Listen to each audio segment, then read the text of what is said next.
Hey, hello, welcome everybody. This is Neil with Portal to Ascension.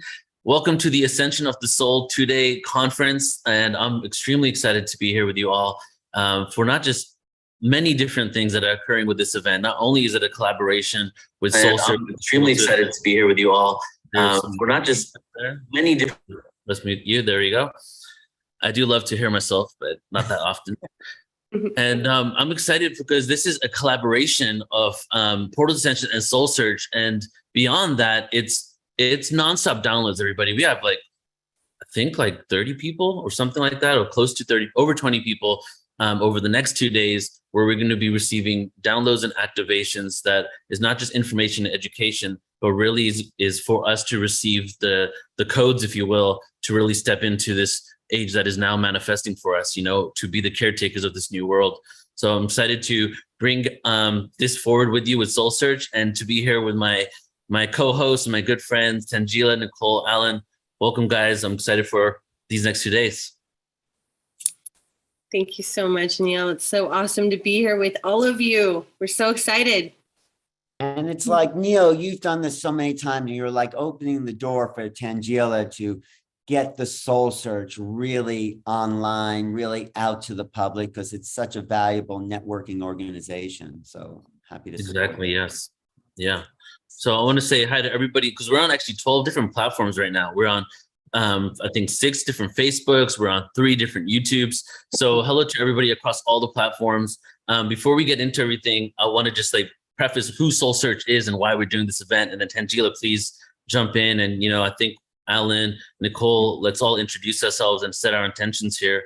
But before we do that, before I really talk about, my experience with Soul Search, let's just all take a moment here and just take a few breaths together and just synergize our energies across all these platforms, across all this technology, all these different outlets on social media, and the people in the room.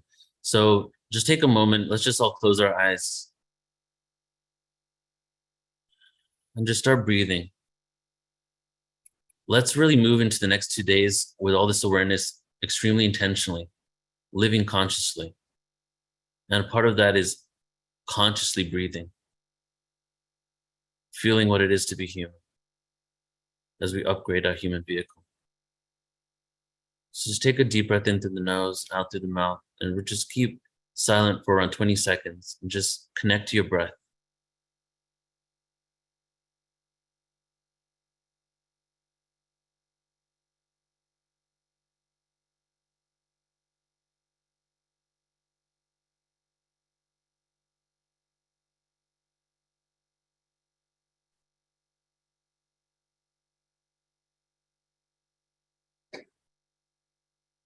Whenever you're ready, open your eyes. So again, everybody, like I just said, that we're receiving downloads, right? This is an Ascension of the Soul conference. And Tangela and myself came together from Alan, actually. Alan introduced us about a year ago now. And the relationship, professionally, personally, and everything in between, consciousnessly, has really taken it to another level. We're working together so closely. Not only is she helping launch the new Portal to Ascension website, creating it with her team, but we've also come together for some collaborations. And this event today is a collaboration with Soul Search that will continue into the future as we evolve and do different types of things together, where we're getting an opportunity to feature many different practitioners that are on the Soul Search platform. And what it is, I'll just give a little bit summary here, and so Tangela can go deeper into it. It's basically a consciousness directory and now event platform and community worldwide for individuals to share their gifts, to network with other people, and then for individuals who want to find, healers, therapists, Reiki practitioners all over the world, to have this one-stop shop that they can go to and do that. And as we're moving forward, and this is becoming mainstream, a directory needs to happen for that. So Tangela has created that. So I just want to say my hats off to you, Tangela. You're doing such amazing work. I really love working with you and everything that we create. So thank you for everything you're doing. Welcome. You're muted. Oh, there we go.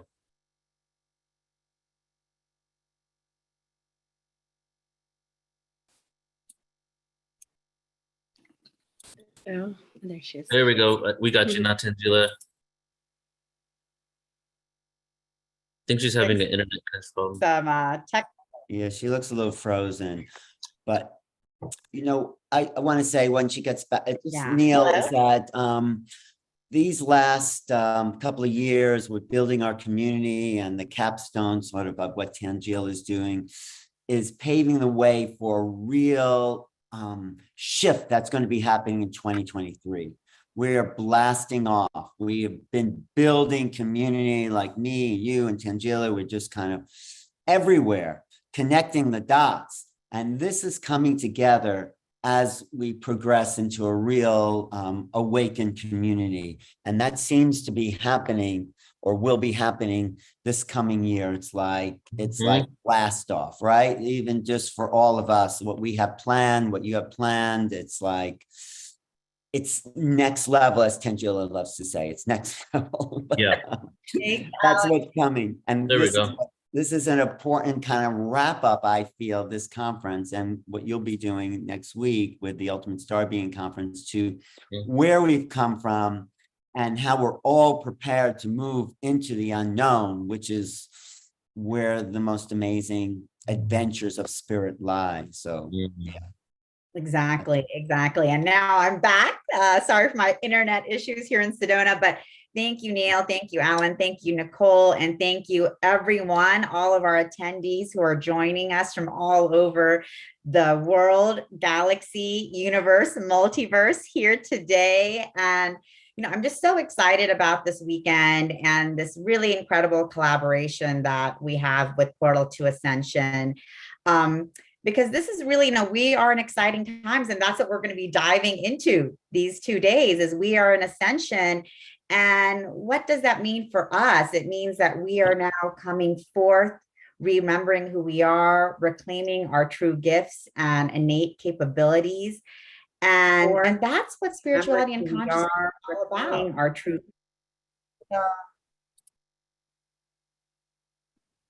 Sorry, I'm getting an echo here. Can you hear me?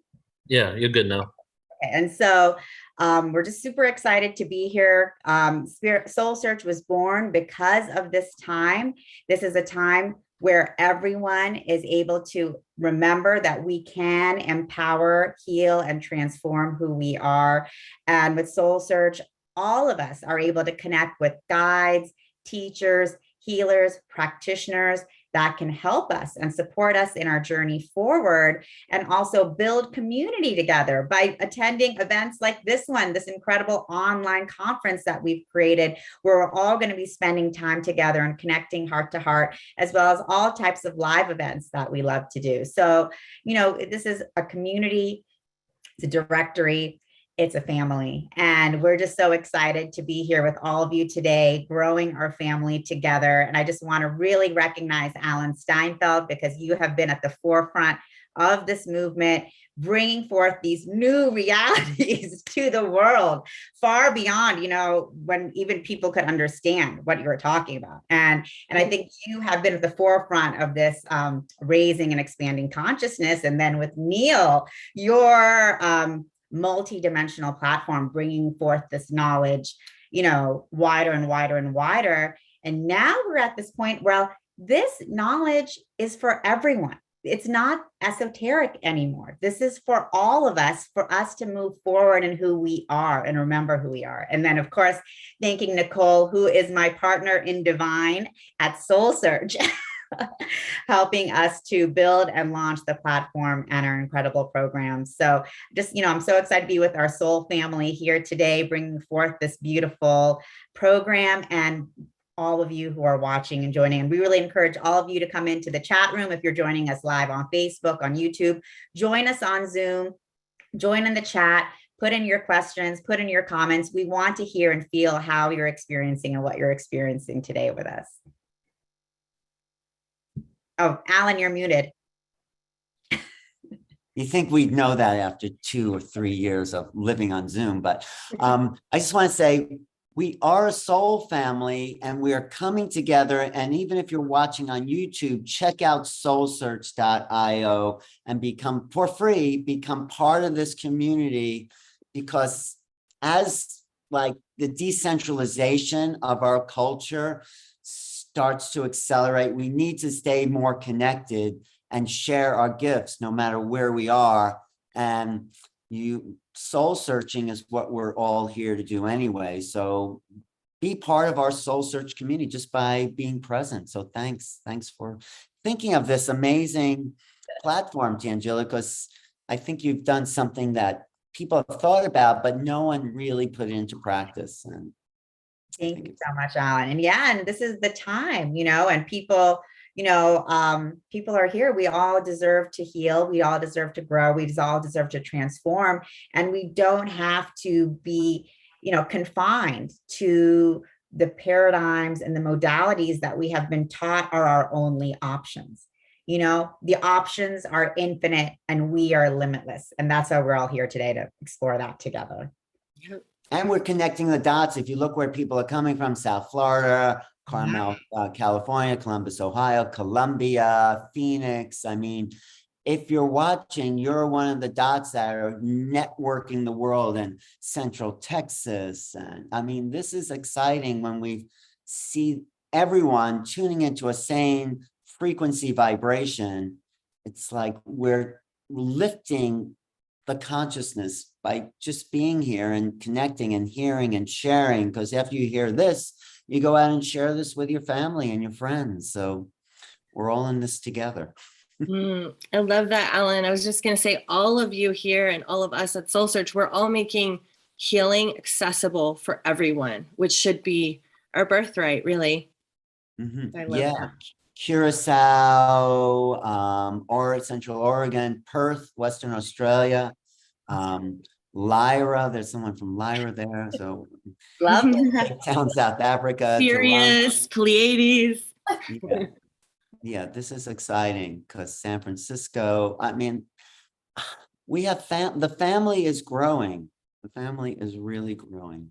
Family's growing and connecting. And that's what's so beautiful, because for so long, so many of us have felt, oh my God, I'm the odd one out. I'm the weird one. I'm connected to all of this other stuff. Like I have these weird ideas, or I'm hearing these weird things and feeling as if we're the odd ones out. And now we're beginning to say, no, we're not. We are actually, we're a family and we're connected, and we can start sharing our experiences and growing and transforming together. So, and just one more thing I want to say, I know Neil has a lot to say too, is that people are coming into this vibration and they may feel like you're all alone. You're feeling stuff move through your body. You're getting synchronicities or psychic visions, or you're feeling energy. That's you awakening. I'm sure most of the people know that, but there's people new and they feel really isolated about what's going on. Like, are they going crazy? It's like, no, you're waking up to who you really are. So more and more people, as the acceleration of the earth ascends, because it is about ascension, more people who've never even heard of ascension will be saying, what's going on here? Of course, if you live in Sedona, it's like everyday conversation. So. Yeah, Totally. But that's like such a great point, Alan, because the majority of the people around the planet have actually never heard of Ascension. So all of you here who are joining us, you're already on the leading edge. You're already on the leading edge because there is something happening, and this is monumental. And by us knowing and being able to relax into this ascension, we can then help everyone else who is going to be introduced to all of the changes coming relax into it as well, because we are the creators of our own reality. And are we going to welcome change with excitement, celebration, relaxation, or are we going to be in panic and shock and anger and despair? That's our choice. That's our creation. And we together have the ability to create. And we become a bridge. I just want to say that. Everyone listening is the bridge to that other world. Yeah, and that's why, hence the name Wayshower, right? Showing the way, creating the bridge. And it's happening. It's inevitable. Like all the prophecies say, cycles of time say it, looking historically back at our archaeological evidence says it. It's like proven on every single platform, academic and intuitive at this point, that we're going through a shift in consciousness. Now, as Tangela said, do we want to go out kicking and screaming, or as the victims, or do we want to be the creators? Because we've been in this co-creation reality. The reason why it's a co-creation, even though we're all our own universe, is because we have this collective belief systems that we're all going by, and we are also a victim to the creation, for lack of a better way to explain it, because we're unaware that we're creating it. You know, obviously a lot of people here are aware, but the majority of the planet. So what needs to happen is we need to go from this co-creation to a full creation. And that's when, you know, they say type 0 civilization, type 1. That's when we actually can have the power over the elements and the longevity of life and all that. So this ascension is, you know, I was raised, I'm Indian. I was raised in this conservative like upbringing with super linear awareness. It took a lot of linear explaining to me through quantum physics, mathematics, for me to even understand that we're ascending. You know, so I came to the heart from the mind, and to me, it's definitely happening. I see it all around us, and we are now making the supernatural natural. You know, it doesn't have to be supernatural. That's what it is, right? So this is one of those events. So I welcome you all. We welcome you all to really just sit and receive the frequencies that are going to be, you know, gifted and offered over the next 2 days. Yeah. And what better person to kick off the Ascension week? Are we ready for this? Or did you want to say something, Nicole? No, just unmute. Well, I would love to, but I do want us to start off on track. I will just say that for those of us that have been in the awakening process, we're here to be the anchors and the embodiment of this energy so that we can be there for everyone as they're waking up. So I just really feel called to say, all of you here, you're already part of this, and we're all doing this together. And I'm so excited for our first speaker, Suzanne Ross, who's amazing. So Alan, do you want to go ahead? I was just saying, yes, thanks, Nicole, because she has dedicated herself, her life, her work to Ascension, to the process of Ascension. She's been doing, I think, 15 years now. Have you been doing the Ascension? Sedona's Ascension retreats around the spring equinox, and she's going to be doing it this year, March 17th to the 19th. Be there in Sedona. We have a place for everyone. It's a big, big room, and we want to fill this up with this vibration. And Suzanne has dedicated herself to getting some of the best people I know, besides me, Neil, Tangela, Nicole there, but JJ Hertog and Desiree Hertog are going to be there. Paul Selig, who else? William Henry. These are people who devoted their lives to this message of awakening. Michael Jaco, Billy Carson. This is a real cast of stars. You know, it's a real all-star lineup. And Suzanne, you've really put it together in a beautiful place. And I know it's your life. I know I've been to your home. I see the keys of Enoch all over your wall, because it's like you are waking those parts of yourself up. And it's great to know you put all that internal investigations that and back out into the world. So thanks so much for being here, joining us all today, and doing what you're doing. Bless you all for facilitating this Ascension of the Soul event, my beloved soul brothers and sisters. And yes, we're all dedicated to the awakening and ascension of humanity. And I also want to sincerely thank our soul family members who are joining us for this Ascension of the Soul Summit this weekend. Everyone is an integral part of the awakening and ascension of humanity, whether you're part of presenting or whether you're joining us.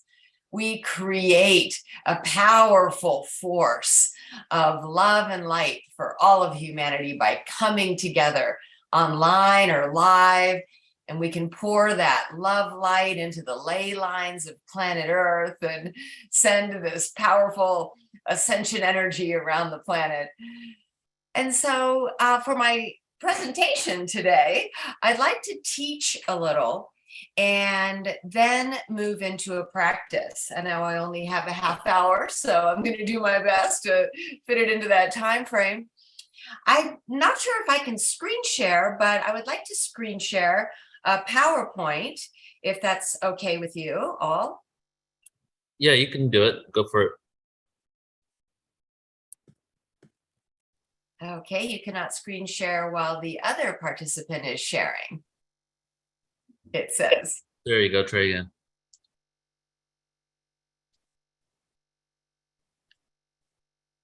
Okay. You see it?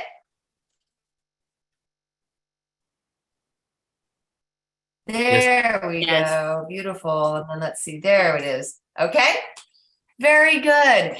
And so the name of my presentation today is Ascension Through Transfiguration. And I have dedicated the last couple of decades to studying ascension, to understanding ascension from both a practical point of view, where we apply ascension practices to our daily life. So for me, ascension is a way of being, as well as the act of doing ascension practices. And so we know there are many powerful ascension practices, many that have to do with activating your rainbow light body. And then it's going out into the world and radiating your rainbow light body upon the earth and toward others. So there's ascension practices and an ascended way of being, an ascended way of living and being.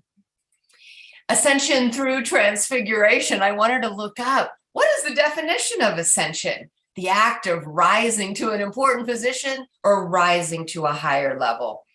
And I thought it was wonderful that the example was the ascent of Christ into heaven during the resurrection, right? So we know that part of the ascension is to embody Christ consciousness and to raise our consciousness up to that level.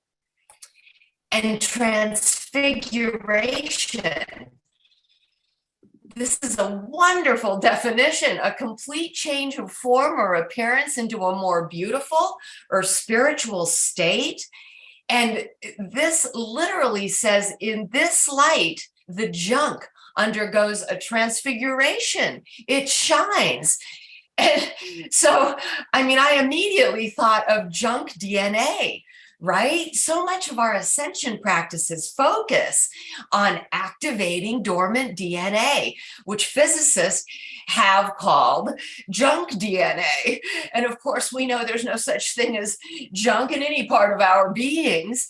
When this definition literally said this, in this light, the junk undergoes a transfiguration, it shines. I thought, wow, yes. And then it's also a definition of Christ's appearance in radiant glory to his disciples. And that's what we're being called to do, to appear in our radiant glory to all of our brothers and sisters on this planet. I love to share this illustration because this is the time that we're in, right? It's this bizarre dance of light and shadow. And I love in the bottom right corner, this picture of the angel and the demon, right? Wrapped around like our vertebrae, like this is our Kundalini line of energy. And here we are in this fourth dimensional transitional plane where it is the realm of choice. And many channelers have said that this is the realm of choice where the soul has an opportunity to choose to ascend into the light, to choose to serve the light selflessly if they're done learning through separation and suffering, or for those souls who might be new to the third dimensional plane and they still have a lot of lessons to learn through the realm of duality. They may want to choose to continue to learn in that way. Right? And so here in this fourth dimensional transitional plane, you choose to serve the light selflessly, or you can choose to continue to learn lessons in the third dimension. I truly believe, like many, that this is the time of a bifurcation, right? Where it's the co-creation of the new earth. And even in the book of Revelations, which was actually Jesus Christ channeling through John in this cave in Patmos, Greece, saying this is the time of the ascension of the new earth and the descension of the old earth. We think these are new age terms, right? The new earth, ascension. But, thousands of years ago, it was written, right? That this is the time of the ascension of the new earth, and there's no judgment about it. It's simply where people are at on their evolutionary journey. And we are in an age of ascension, right? We know that we are on an elliptical path. Our solar system is on an elliptical path where we move from an age of ascension, an age of enlightenment, to the dark ages. And historically, we have seen this, where it's 12,500 years on an ascending arc into a golden age, and 12,500 years on a descending arc into the dark ages. And this is the 3D wheel, right? Buddhism would say this is the wheel of separation and suffering. But there are many valuable lessons to be learned on this wheel. However, many of us are done learning in this way, and we're ready to ascend into the next higher dimensional incarnational plane, which is the 5th dimension that we're all talking about when we choose to serve the light selflessly. Ascending through the 4th dimensional plane, the gates of ascension open for us.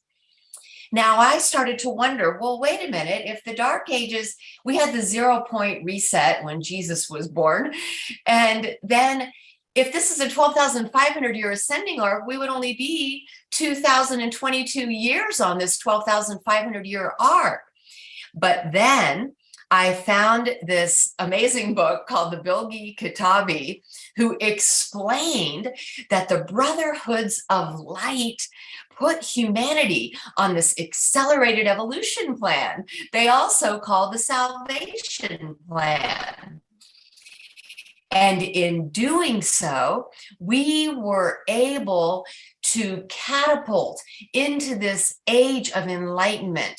They put this plan into effect in the year 1900, according to the solar hierarchy, and every year became like 100 years. So in 100 years, we're catapulted 10,000 years, and that would put us smack dab into the age of enlightenment. I found that to be so incredible. And so that explained a lot to me. And this is a salvation plan put into effect by the forces of light. The forces of light aware of what the Brotherhoods of Darkness are up to. And so let's remember here that everyone who comes here plays a role. That there are people who have come here to herald humanity into the ascension of the new earth. And there are those whose responsibility is to guide those who aren't done learning on the 3D path, on this descension devolution path back into the dark ages. So everyone has come here to serve their role.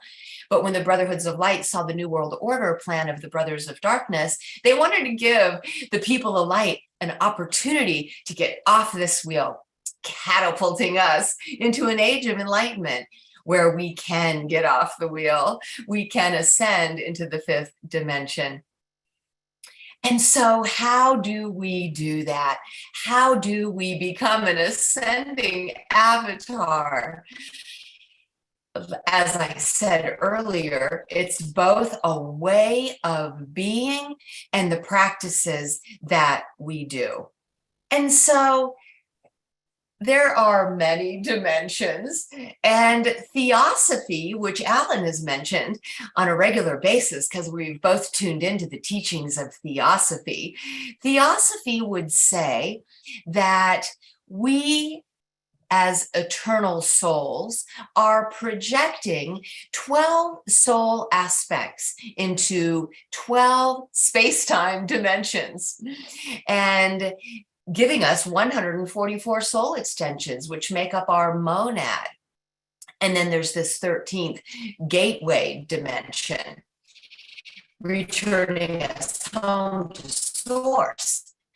And so in alignment with that 13 dimensions, there are 13 chakras, 13 sacred sites on planet Earth, 13 constellations in the cosmos, 13 initiations, and 13 DNA strands to be activated. And so this number 13 becomes really important. And you can clearly see here how these dimensions, how these DNA strands, how the chakras and these initiations all put you on the ascension path, so that we can become light beings. We can activate our golden light bodies. This is the eye of source. This is also the eye of your eternal soul essence. And so what we can do during these times as well is to engage in practices that tune us in to the eye of our eternal soul residing in an eternal realm at the core of creation, mentally projecting this space-time construct and projecting avatars of its personality into these dimensions. When in meditation, we can focus on the third eye and set our intention to tune into our eternal soul essence, to project consciousness with the eternal soul who is projecting us. It's as if we can look back at our eternal soul who is looking at us, and in doing so, stream consciousness with our eternal soul. I've come onto a concept recently about living in a virtuality. And in a sense, our eternal soul is playing a virtual reality game with all of its avatars projected into space-time, right? And so just for our relatability, we can imagine us as our eternal souls playing this virtual reality game with all of its avatars dispersed throughout all of these timelines and dimensions. And each of these avatars have free will to make choices that either set it on a path of evolution and ascension, or to spiral downward into a descension path. And you can even see it sometimes in a person's single lifetime, where they awaken and they choose ascension, or something traumatic might happen in their life and they go on and spiral into the darkness, right? They may set themselves on a path of just self-destruction. And so interestingly, the gamer behind the scenes, your eternal soul, keeps supporting you by putting you in these different situations in order so that your soul can learn through the lessons it came to learn in each of the timelines that it's projected into. And of course, like any other virtual reality game, the goal of the game is to level up, right? And so your eternal soul rejoices when you choose ascension and evolution. And when you're ready to level up to the next level of the game, and we would call that evolution. So space-time is a mental construct, as many of us know.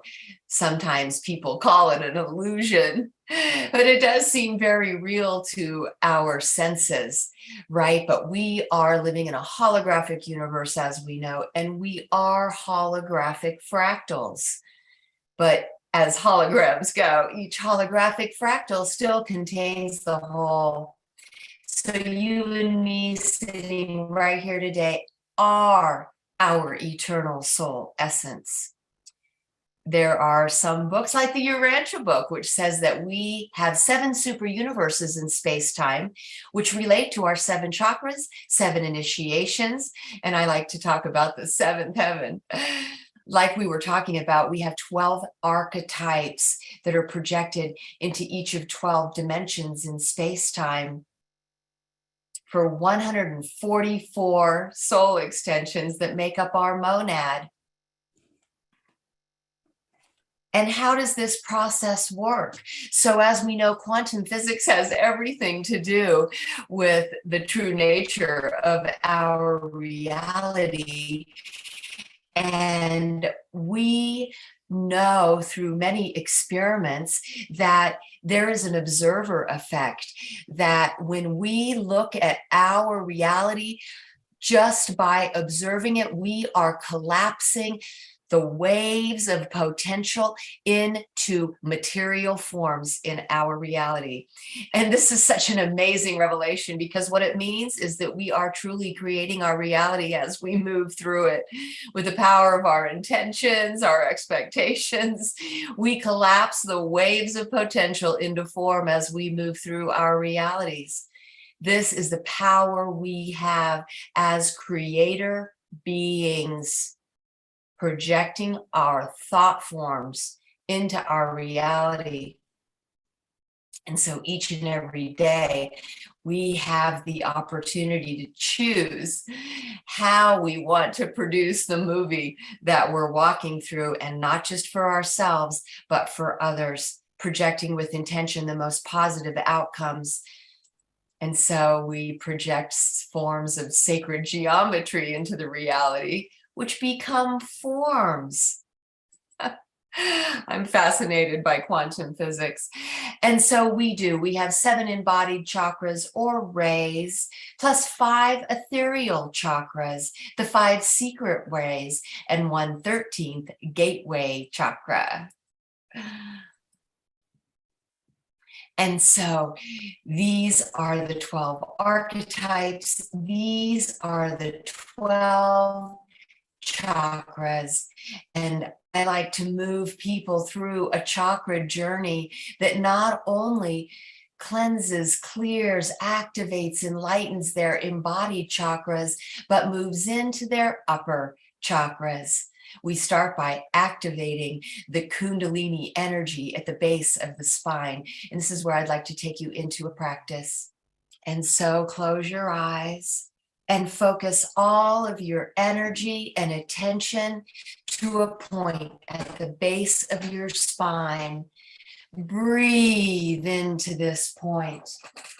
And as you do, imagine 2 intertwined serpents, 1 electric blue and 1 magnetic red, spinning at the base of your spine.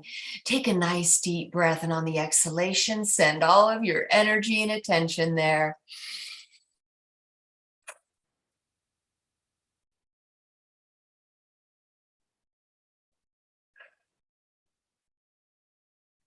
As you awaken this spiraling Kundalini energy at the base of your spine, you may feel a tingling sensation there.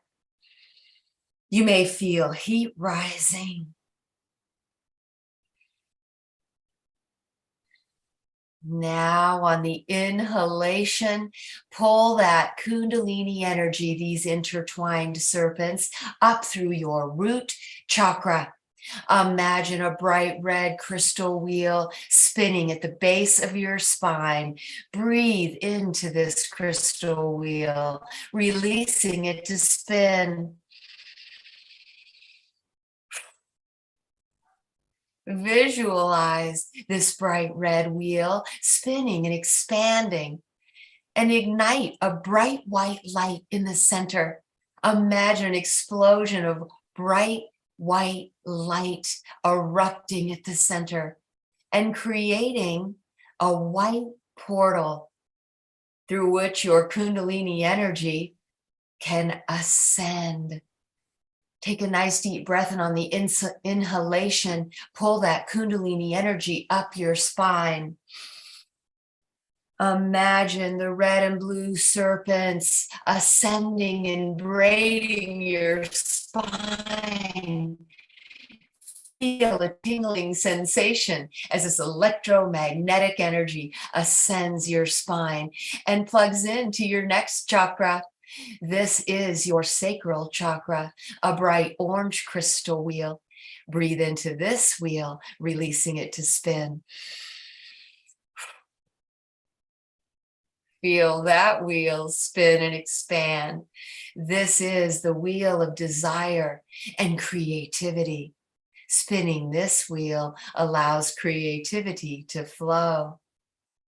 Ignite a bright white light in the center of this wheel and watch as it spreads throughout the wheel, illuminating it. Take a nice deep breath, and on the inhalation, pull the Kundalini energy up through this wheel. Allow it to ascend and braid your spine and plugging into the next chakra, which is your solar plexus, this golden wheel of empowerment. Breathe into it. Feel this golden wheel spin and expand at the core of your being and ignite a golden light in the center. Watch as this golden light expands throughout the wheel. As this wheel spins, you become empowered to do, be, and have anything you desire, anything that serves the highest good for all. This golden wheel is also about manifestation and abundance. Spinning this wheel allows you to become a master manifester, attracting all the abundance you need to perform your soul's mission here on earth. Now take a nice deep breath, and on the inhalation, pull the Kundalini energy up through the center of this wheel. And as you do, feel that Kundalini energy ascend and braid your spine, plugging into your heart chakra. This beautiful emerald green wheel. Breathe into this love chakra.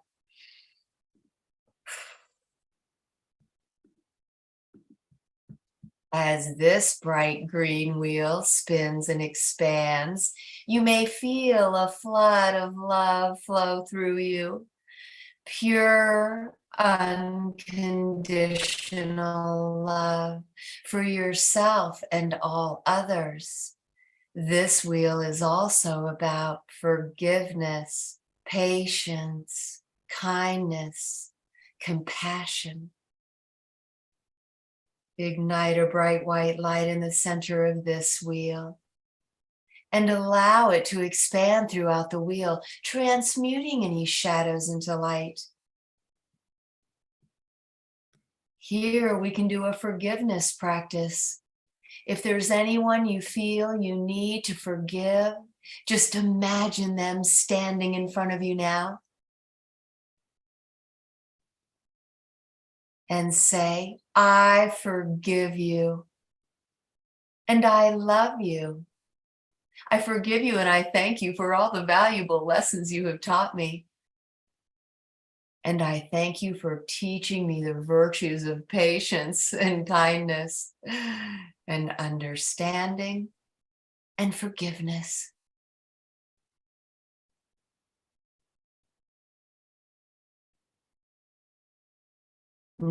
Now, take a nice deep breath, and on the inhalation, pull the Kundalini energy up through this white portal and allow that Kundalini energy to ascend and braid your spine. Feel that tingling sensation as it moves into your throat, plugging into your throat chakra. Breathe into this chakra, allowing it to expand. This sky blue wheel opening your throat. This is the wheel of communication. Opening your throat portal so communication can flow freely through you, and communication from your spirit guides and higher selves can flow into you. Ignite a bright white light in the center of this wheel, transmuting any shadows, any blockages, preventing you from communicating clearly with integrity, with clarity. Allow the love energy from your heart to flow up and to your throat so that all of your words are love inspired.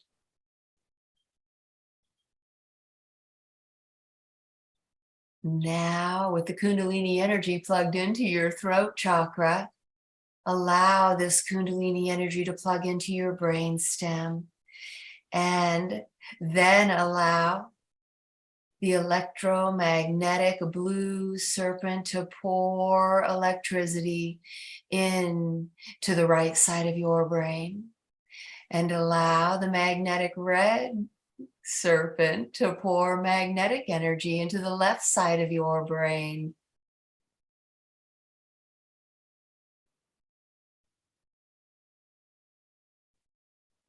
The right side spiritual, the left side practical, masculine, feminine. And now focus on the indigo blue wheel spinning at the center of your head. This is your sixth chakra. And as it spins, the indigo blue pours into the magnetic red. The left merging with the right, the masculine merging with the feminine. There is no separation. All is one.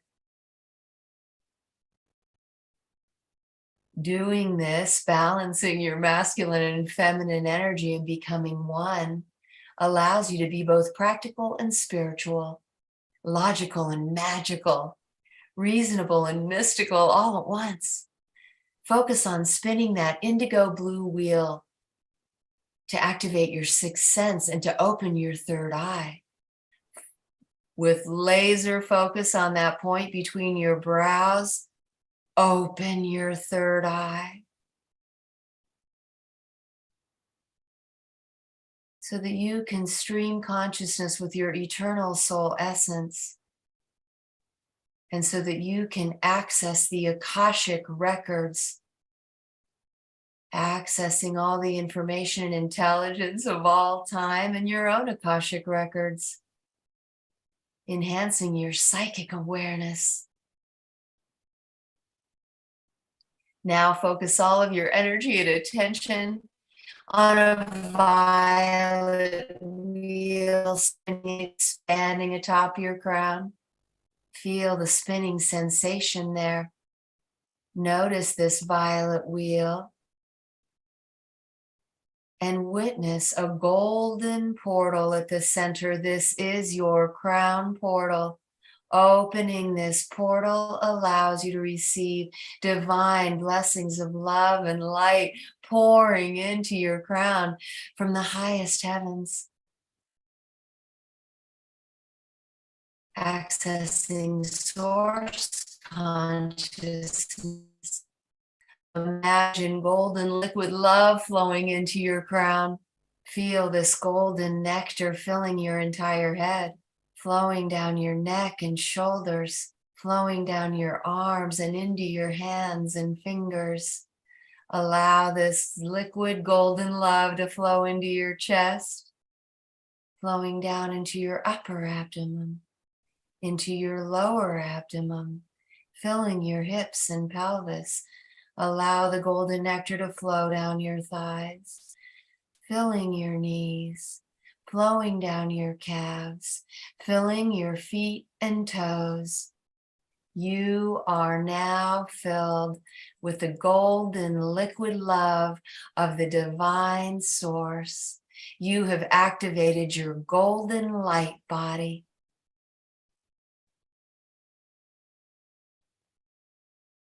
Open your eyes. Now, with your golden light body activated, you are the light of the world, and you have come here to shine your golden love light on everyone around you, inviting others to be part of the new earth. You are a way shower. You are a light worker. I invite you to attend my Sedona Ascension retreat. where we bring the unity community together here in this powerful vortex of Sedona to raise the love light vibration for all. Please visit SedonaAscensionRetreats.com and feel free to use the code Ascension10. I invite you to check out my virtuality masterclass on my website, SuzanneRossTranscendence.com, where you'll find my books, sessions, and personal retreats that I host here in Sedona. I want to thank my beloved brothers and sisters for putting on this beautiful event today. Bless you for serving the light of love, and bless the beautiful soul family members who are joining us. I send you all of the love in my heart. I love each and every one of you. Namaste.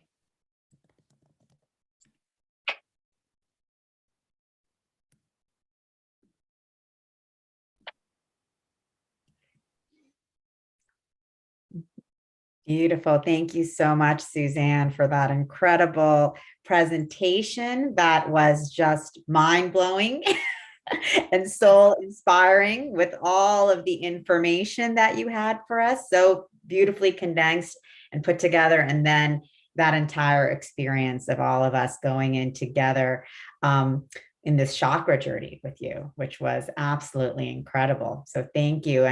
And I just want to let everyone know who's watching, who was able to share this beautiful experience with Suzanne. You can always get more of Suzanne. We put in the chat links to Suzanne's website where you can take courses with her, do private sessions, and of course, her upcoming retreat in Sedona, Arizona. So thank you, Suzanne, for all that you do and all who you are. We love you so much. Thank you, Suzanne. Love you too. You're so welcome. Yes, that was amazing. I got a preview of your magic. I can't wait for more. Beautiful. And just to talk about Suzanne some more before we get into Isaac here, I'm just excited that not only did you get to start this out, Suzanne, because you really, I feel, set the foundation for receiving everything and going through that. But it's also amazing that you're here because, you know, just like with myself and Tangela, the two of us, you and Tangela, we're also really collaborating and coming together as well. And part of this event, and I feel we're going to have some time to have a conversation about this, is conscious collaboration, coming together, really shifting out of the old paradigms of the competition. Well, we're doing the same service. There's not enough for all of us. How do we really get to that level of abundance? And, you know, you guys are going to see in the months to come, as I start sharing, you know, our connection with Suzanne and her event, the live stream and everything, how the collaboration is going to come together. And it's pretty exciting because we're really just at the beginning phases of who knows what's going to be happening in regards to our collaboration. We're just starting to come together right now on this level. So I just want to second like my gratitude for you, Suzanne. Thank you so much. Thank you, Neil, and thank you for being our premier sponsor for our Sedona Ascension retreat. I mean that from my heart. Thank you for all. I'm excited to be a part of it. Thank you. All right, everybody. So now we're going to get into our next guest. And I am also very excited to introduce this individual here, Isaac Mars. And I am fortunate enough, let me just tell you about, before I get into the official bio, let me just speak on how we first got connected. It was, I think, like 6-7 months ago when I was in Sedona, and we connected there at a house party. And I just felt a deep resonance with Isaac. And, you know, we were talking ever since, and slowly but surely working out how we're going to collaborate and come together. And this is really the first opportunity that I have to bring Isaac on Portal to Ascension. So you're going to be seeing a lot of him. But what was really fun is the fact that Isaac actually came down to where I'm at right now in Shasta. See if you guys can see the mountain here. I don't know if you can. And yeah, so he came and stayed here for a few days, and we got to connect on a deeper level. And so not only is he sharing amazing information, coming out with some really groundbreaking awareness, really bridging the worlds, I feel, of science and consciousness. But I also got to spend time with him, really get to know him. And he's just a beautiful soul that's really passionate and sincere about the work he does. So let me go ahead and read the official bio here and tell you a little bit about, you know, who he is and what he's created. So Isaac Mars As an author, spiritual guide, theoretical physicist on the team of scientists at the Alliance for ET Diplomatic Contact, Isaac Mars is shattering old paradigms with his new book, Unity Theory. By achieving global disclosure on the science of spirituality, Isaac believes that we can come together to create a world where science is limited only by our imagination. Suffering fades away into distant memory, and every person from every nation, color, class, creed, and any other division can finally unite under the unifying nature of consciousness. So, Isaac, thank you for being here, brother. I love you. I'm glad you're here, a part of this event. How you doing? I've been fantastic, Neil. Thank you for having me. It's an honor and a pleasure to know all of you and to be with all of you. And thank you so much, Suzanne, for that powerful activation. I really appreciate that. And yeah, so without further ado, it's a very exciting time right now, and I'm excited to be here. And Portal to Ascension and Soul Search are extremely powerful, and I just want to honor them as the organizations that are beginning to pull all of us back together, and to just see how that vibration is reflected throughout all of our reality. For example, how Nicole and Krista will be leading the 11/11 retreat next month. It's all about bringing the soul family together, and I feel like we're just coming out of the prologue. It's like everybody's stories have just only begun. So now that we're bringing the family back together, we're going to start to see some very powerful co-creations, some very powerful manifestations of all the infinite energies that are collapsing into the particle reality that we're experiencing. And so, as Neil said, I am a theoretical physicist, so that's my number one specialty and gift in this embodiment that I can share with all of you.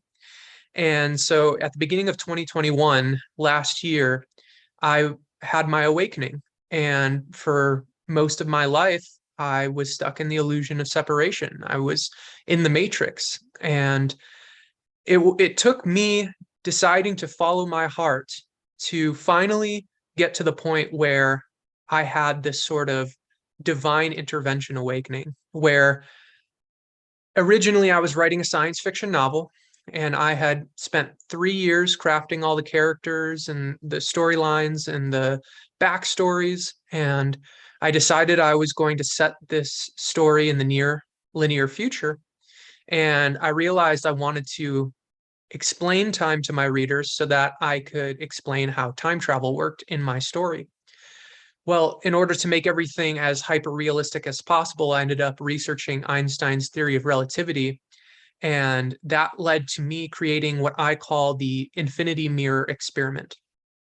So the infinity mirror experiment is a very profound thought experiment, not because just what it explains to us, but because in this thought experiment, using sound logic, sound rational scientific logic, we can not only come to the conclusion of this infinity, of this infinite dimensionality of existence. Not only can we come to that conclusion, but we can also realize that this is proven through the logic, that it is essentially inarguable. And so as I explain things, I just want to be clear that I respect each and everybody's free will. So take what resonates and disregard what doesn't. I'm not here to convince anybody. But as I said, I have not been able to find a single scientist or intellectual that has been able to disprove the logic that this infinity mirror experiment provides. And so how the infinity mirror experiment works is essentially I imagine myself as the present moment, which makes sense because I'm always in the present moment. It's always now. And according to mainstream science, which is how I came up with this thought experiment, all of time is happening at once. And as Einstein said, time is a stubbornly persistent illusion. The past and the future don't exist. There's only now. So I thought if all of time happens at once in this experiment, I am the present moment. I'm in flow. It makes sense. And then I imagined a mirror in front of me. And that mirror was representative of the past. And so I thought, okay, if all of time is happening at once, then the past is happening along with the future. Excuse me as I cancel these notifications. So the past and the future are both simultaneously happening along with the present moment. And we often say that we live on a timeline. And so a line is a symmetrical thing. So if the past is happening now, and it's represented by that mirror, and we often say we reflect on our past, the present is also happening, and then the future is happening as well right now, because all of time it happens at once, then the future would be another mirror behind the observer. So we'd have the past, the present, and the future. And I realized in this thought experiment that this makes sense logically speaking, because we can't see the future right now. And so that center moment, when you put two mirrors back to back, parallel next to each other, they reflect that present moment infinitely, both into the past and into the future. Meaning on a single timeline, all of the infinite moments that could possibly exist leading up to this one I'm currently experiencing in my linear past, all are still happening right now. I'm simply shifting my awareness through these infinite, we could call them reality frames, that all simultaneously exist. And so when we realize that, this is extremely important and liberating for human consciousness, because we realize from that perspective, from a single timeline, there is no free will. But then when we take things to another level and we look at the Mandela effect, which is something that millions and maybe even up to 1 billion or more individuals on this planet have experienced and corroborated, in which Nelson Mandela died in our childhood memories in the 1980s in prison. But in this current moment right now, all of our history in our news and everything that we can find, our media shows us that Nelson Mandela actually lived until 2013 in this reality, in this timeline. And so that kind of gives the show away, because if time isn't one timeline, then that means that there must be more than one. And so that's how we have our free will. And so with this infinity mirror experiment, I took it to another level. I said, if we have the past and the future, and that makes one timeline, well, in order to have more than one, to account for more than one possibility, more than one choice, that we would have to create multiple other timelines too. But that wouldn't be symmetrical unless all of the timelines encompassed that center point, that center present moment, which would create an infinity mirror sphere. And so this sphere is perfect. A sphere is a perfect representation of symmetrical geometric unity, because in a sphere, from that center point, there are an infinite number of points to explore. Or if we're using this timeline concept, there are an infinite number, because you can just keep zooming in to create bigger decimal points. There's an infinite number of timelines, which means that the only way, logically speaking, that linear time could unfold in this story that we're experiencing the way that it is right now, the only logical possible way is if there are infinite timelines. Because if there weren't infinite timelines, then we wouldn't have free will, and we would have a system that isn't perfect, that isn't symmetrical. But since there are infinite timelines, then we have a perfect system. It is symmetrical, and time can flow the way that it does, along with us being able to keep our free will from a certain perspective. And so that's the important thing about unity theory, is it proves that essentially reality itself is a dream. And so if reality itself is just as real as any other dream that we have when we put our head down to sleep at night, then that means there's fundamentally nothing to be afraid of. And if there's nothing to be afraid of, then we see the bigger picture. Because if there are infinite realities that create the ability to experience this one right now, then that means, since everything is energy, frequency, and vibration, that you have two choices. Do you want to downdraft? Do you want to go closer to low vibration, closer to what we typically call hell, or, the dark night of the soul, or suffering? That's your choice. If you want to align your vibration, since you are a walking vibration, to that, that's your choice. You are free to do that. And that's what we've been doing for thousands of years unconsciously. We've been unconsciously making these decisions that lead to division, that lead to this illusion of separation, which is the only source of lack, limitation, and suffering, and anything else that is negative in this reality.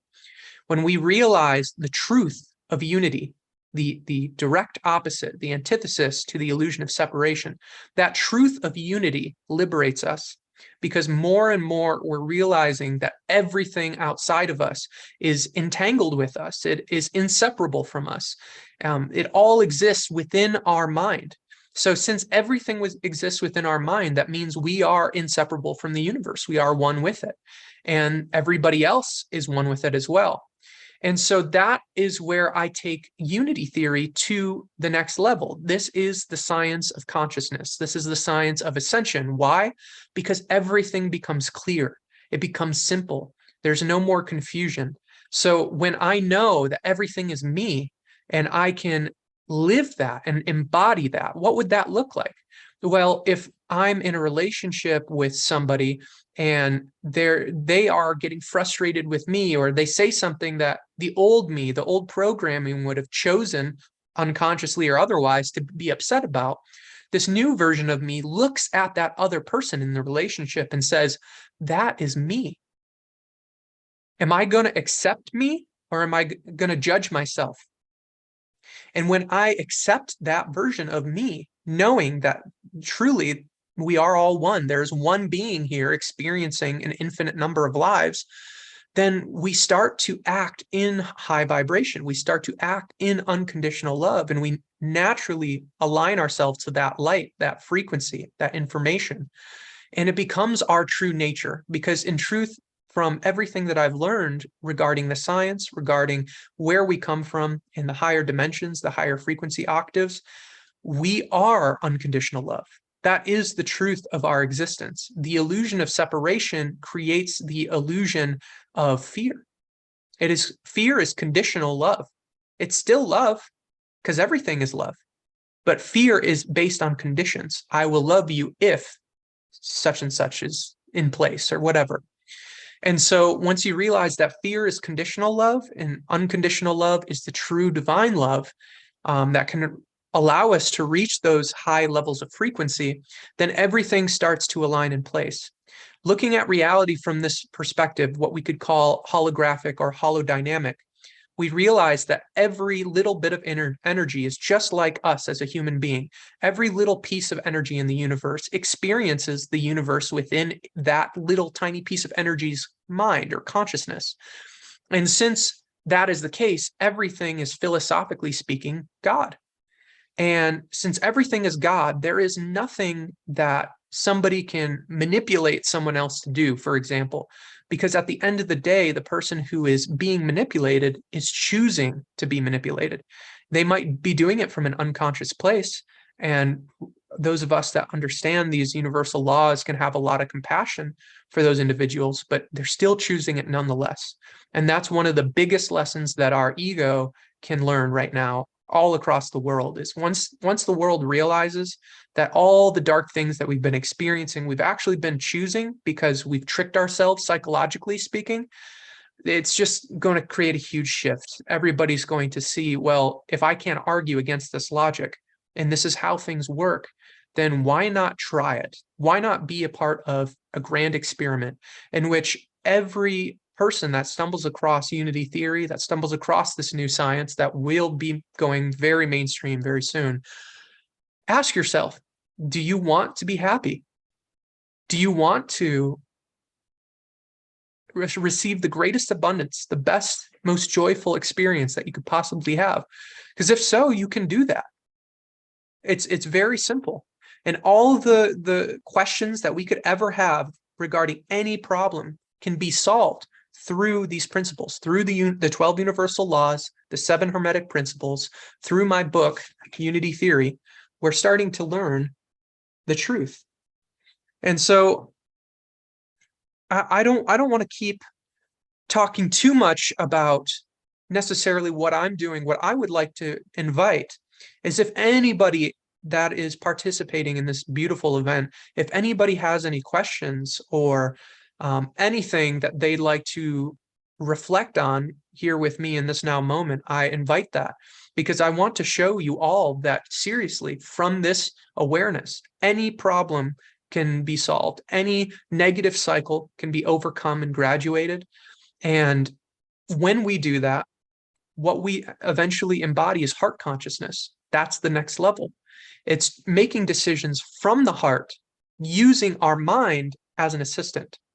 I've seen a lot of people out there, and I'm just going to keep talking. And if anybody has any questions regarding anything, please just feel free to enter it in the Q&A section. But as I was saying, in heart consciousness, we realize that since there are infinite realities, aligning to the frequency that is of the heart is the most beneficial for our experience. It's going to lead to the greatest evolution, the greatest growth. And so what the mind becomes is, it becomes an assistant rather than an enemy. I've seen in a lot of spirituality that people try to suppress the ego entirely, or kill the ego, or the ego is our enemy. And that's just more illusion of separation. The ego is what we're here for. The ego is my identity. I get to be Isaac Mars when I allow my ego to exist. And so the ego is a very powerful ally, but the problem with our current reality is that most people, the majority of the collective consciousness, our ego is programmed to be divisive. It's programmed for fear. And so once we reprogram our minds to be in alignment with unconditional love, which is what I did for months and months, I wrote on my hand, choose love, not fear. And so if something was negative, I would ask myself, where is this coming from? Why is this happening? And then I would realize I chose this. I chose this, and I chose fear. And this led to me having this negative experience. And every single time I did that, I became more aware. Every single time I stopped just briefly, a split second before I made a decision or reacted or responded to anything, I would think, am I choosing love or am I choosing fear? And then the way that I would proceed and approach that situation was with whatever was the positive, the loving option, even if it was uncomfortable for me, even if I still felt the fear. It's not like I'm fearless and I'm immune to it. It's that I chose to walk through it anyway. And when we do that, we accept more of ourselves. We open up to more aspects of us, and we become more of who we really are. When we realize that everyone is us, then we can tap into that unity and understand through concepts like in the book Holodynamics by Dr. Victor Vernon Wolf, one of my close friends and colleagues. In Holodynamics, it's explained that everybody else in our reality lives within our consciousness, within our mind, as a hologram, essentially, a living hologram. And so the more people that we love, the more people that enter our consciousness in that single individual perspective and is integrated into their highest potential, their highest light, then that is more power that we are tapping into, because that's more of ourselves that we're accepting. And the more that we raise our vibration and accept ourselves and remember ourselves, who we really are, being everything, being God in this small fractalized form, the more that we expand our vibration, our consciousness, our experience, and our authority. Authority is the biggest one, because when you watch movies like The Matrix and you are watching Neo stand in front of all those Agent Smiths, they're all shooting bullets at him, and he, with his authority, stops the bullets in that famous scene called Bullet Time. That is the authority that I'm speaking on.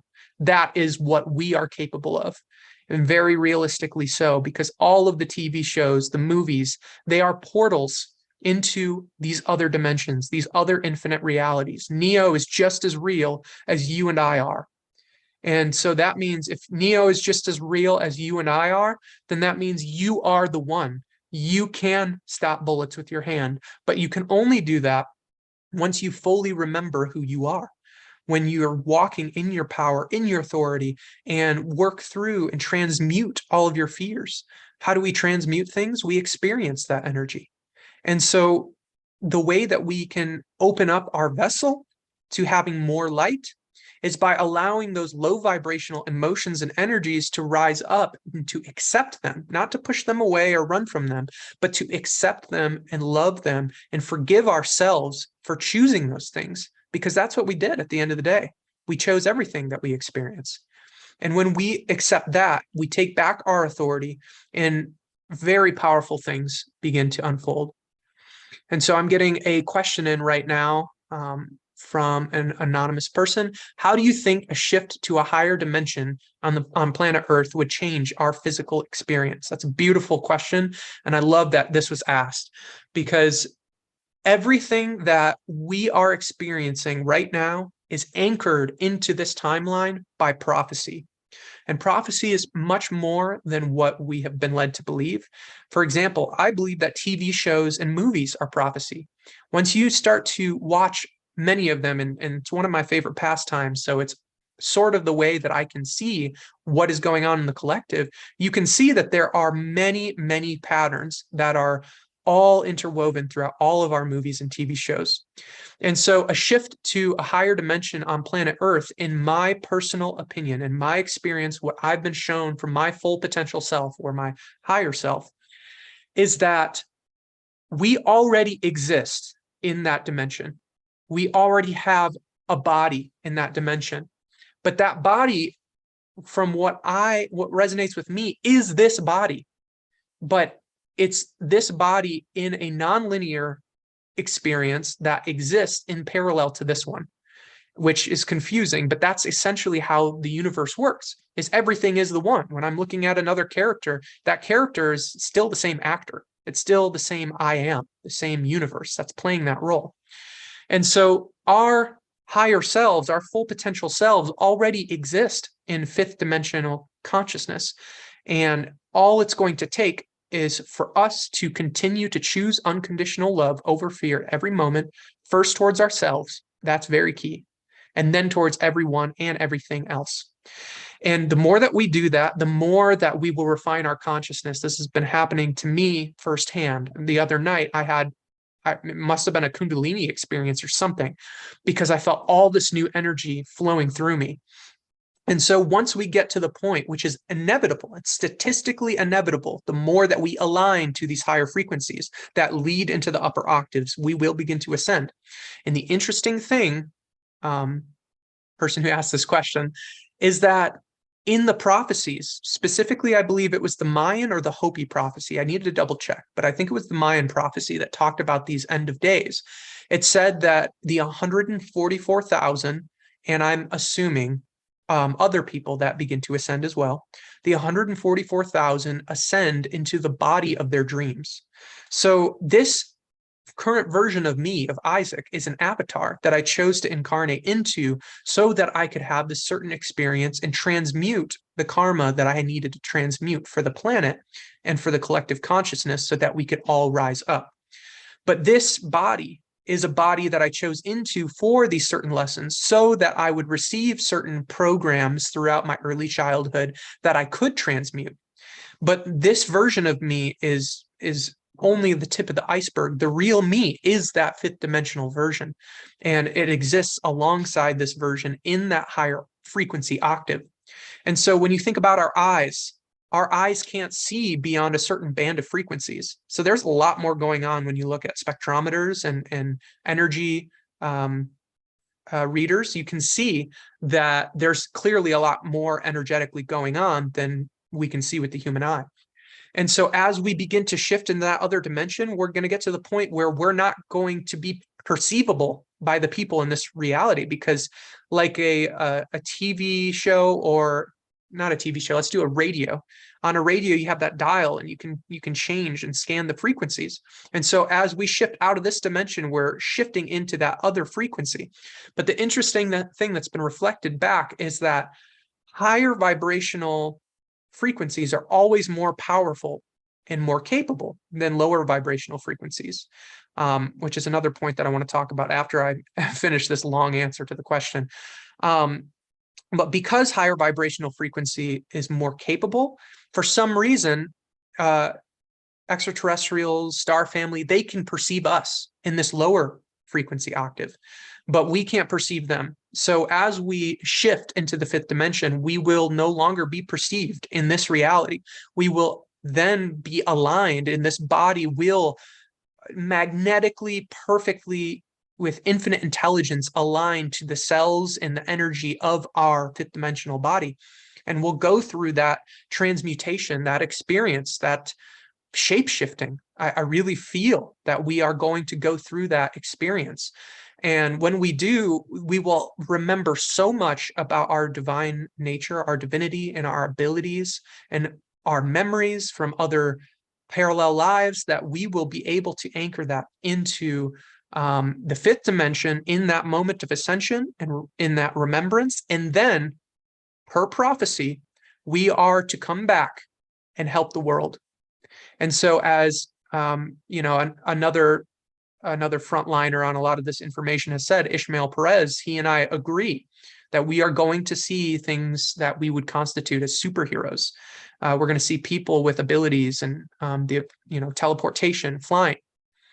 So we're getting some more questions. So I only have a few more minutes, so I want to answer these last two questions. But as I was saying about frequency, one of the 12 universal laws is the law of perpetual transmutation of energy.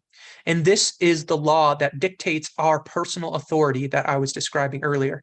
So the higher you are in vibration, the more power and authority you have over anything that's of a lower vibration than you.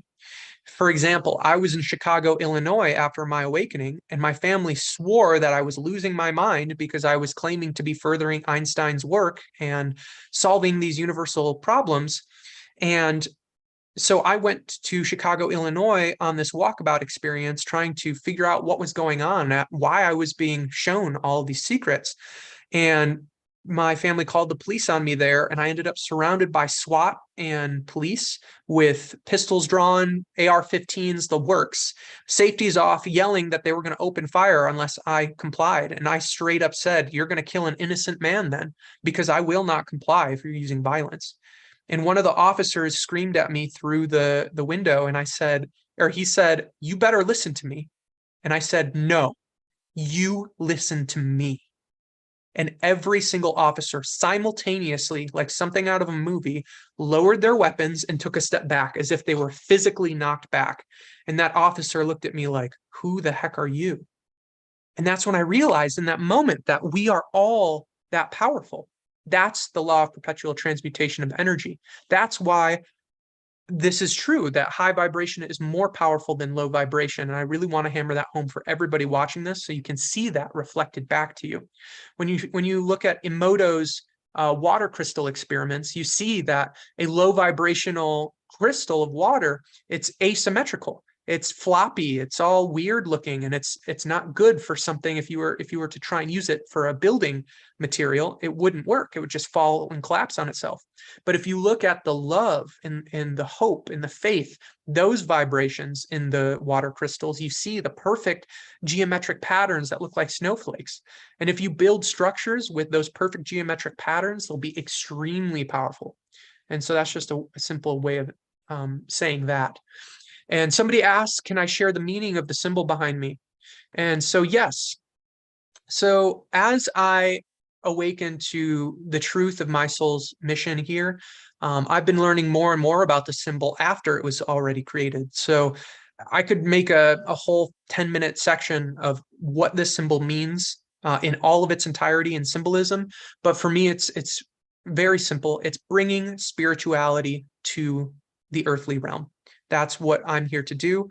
That's why I go by the moniker, the Crimson Eagle, because the crimson is the earth, the root chakra, the red. I know that not everybody's on the same page in regard to feminine and masculine energies, but to me, red represents actually the feminine energy and blue represents the masculine in my reality. And so that red energy is all about tapping into the feminine energy, which is the quantum. It's the infinite possibility. That's another important thing that I really need to hammer home before I end this, is that the left brain, the masculine, the story, the particle version of viewing reality, it's very limited. It's how we get lost in stories. It's how we lose ourselves in the matrix. Right brain is feminine. It's feeling, it's emotion, it's connected to the heart. And so the right brain has been suppressed for thousands of years, because if you do that, then you get people on a hamster wheel going around in circles in their dramas. And so to break out of that is to realign our left brain and our right brain, which is so powerful that Suzanne did that activation earlier for that, and embody that fully through a connection between our mind and our heart. And so this symbol is a symbol of that. It's connecting the mind to the heart, doing that for everyone else. And I just want to see if I can get to this last question before I run out of time. Do you think if enough souls of the collective consciousness start to move towards higher dimension, a quantum leap for the rest of Earth would happen? Absolutely. And the reason why is because that's how vibration works. That's how this reality is created. Everything that we have experienced as a species, as mankind, we all chose. There isn't a single person that wasn't a part of these decisions. And did we all choose it consciously in this human perspective? Not necessarily. Most of the planning was done behind the scenes with our soul in the higher dimensions. But nonetheless, that's what we did. We chose this, and we chose to carry the vibrations we carry. But the more that we choose the illusion of separation, the more that we recreate the battle, war, murder reality, and the more that we align with love, the more that we create healing, the more that we create unity consciousness, and we tap into that feminine infinite potential. And what that looks like is walking into a coffee shop that you've never been to, but you suddenly get the intuitive push to go. And then you walk in there and you end up talking to the person that is the missing puzzle piece for this big manifestation you've been working on for years. And that's when we start to just trust our intuition, our guidance, our body, our heart, and our excitement. And so, I've answered the three questions that I can see right now. And I know that I'm scheduled to be ending soon. So I just want to check in and see if anybody on the panel has any questions or what. Thank you so much, Isaac. Not a question, but a couple comments on what you're sharing, and maybe you can elaborate on it a little bit to close out here. I really appreciate just the way you put things in perspective in regards to the fear, right? How fear is a part of love too. And it's interesting because if we all came from oneness and even duality and darkness and fear, everything came from that infinite singularity, that oneness, then therefore everything within the spectrum is a part of the one, right? Mm-hmm. So it's just a reframing of having to fight against something to transmuting it to go back to the light where it originally came. So that's what I kind of got from what you're sharing there. Right. And to close with that, a lot of the programming that I've seen that stops us from reaching those higher potentials is the idea that we're messing up or making mistakes. But that's one of the things that's holding us back. If we just let go and we say, no, it's okay if I choose fear. It's okay if I get angry and lash out and get low vibe, because then we're accepting those parts of us. But then when we accept those parts, that's when we can use our higher awareness to feel through that emotion, open up our vessel to more of the lighter energies, and then we are no longer bogged down or limited. And so, again, I just want to thank everybody for being a part of this. Thank you, Neil. Thank you, Portal to Ascension. Thank you, Tangela, Nicole, and Soul Search. Thank you, everybody, for watching this. Thank you for being you. Thank you for following your heart and remembering who you are and stepping more into your power and your authority. And if you want to learn more about the science and the first theory to publicly solve gravity, dark matter, and dark energy, check out my book, Unity Theory. You can get it for free or for love donation off my website. Or if you want to contact me directly, you can get a physical copy. And I'm also on YouTube as The Crimson Eagle, Instagram, The Crimson Eagle, and Facebook as Isaac Mars. I'd love to connect with anybody willing to enter unity consciousness, co-create together, and build new earth. So thank you all for being here, and much love. Thank you, man. And thank you for remembering who you are, brother. Yeah. Doing the work you do, bro. Thank you so much. So inspirational, brother. Thank you, Isaac. Thank you. We did pop into the chat Isaac's Soul Search link, his website link. So again, what's so beautiful about our Ascension of the Soul conference is you are able to interact here with these incredible Ascension teachers and then connect with them to go deeper, whether it's through reading their books, one-on-one sessions, attending retreats and conferences with them. So this is just the beginning of a journey, all of us together. So exciting. Yes. And if you are here, you are soul family as well. And we are excited to be bringing on our next guest, Peyton Tons. Peyton, thanks so much for joining us today.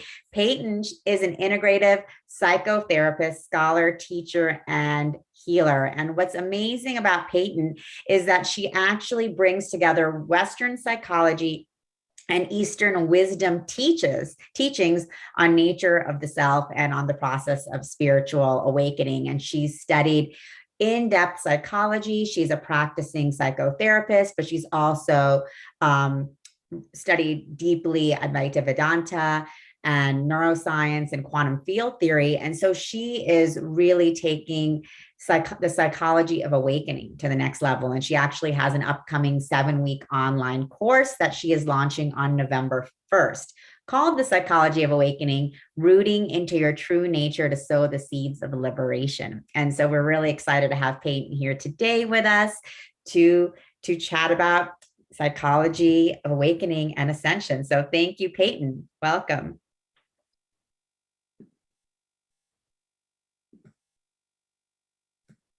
Oh, Peyton, I think you're muted. We can't hear you. She's not muted. Oh. You can hear her though. Peyton, can you hear us? Thumbs up.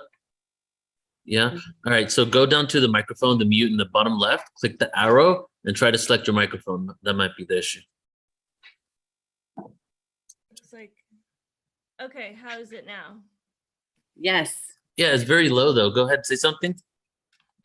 How is it now? Yeah, turn it up a little bit more.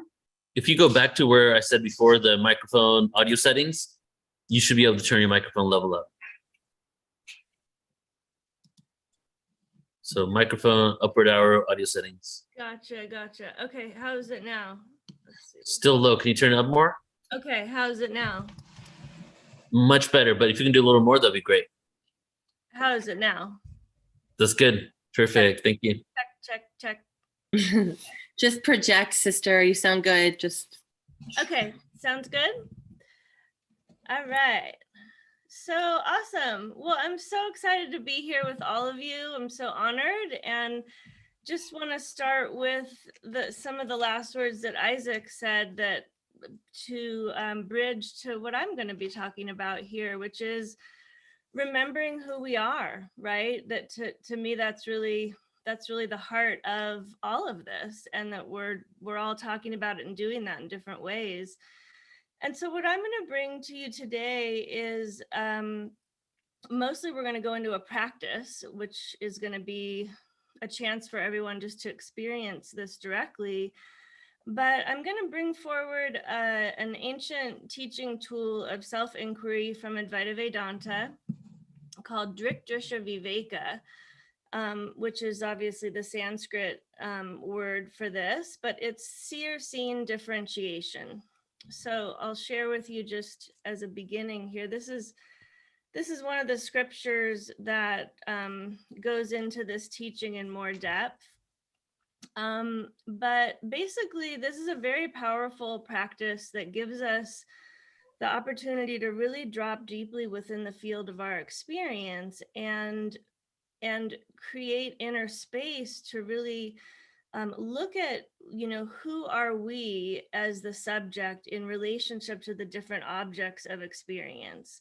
So we're going to be going into that in a moment, but I want to start with just a little bit of a teaching here to put this into context. So the question of who are we is a really complicated one because of the nature of the psyche, because of the nature of the construct of the ego, right?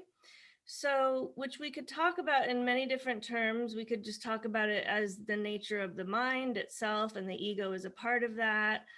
But one way or another, we are dealing with a situation in terms of our psyche as human beings, and particularly the way that we've been conditioned in this time and space, right?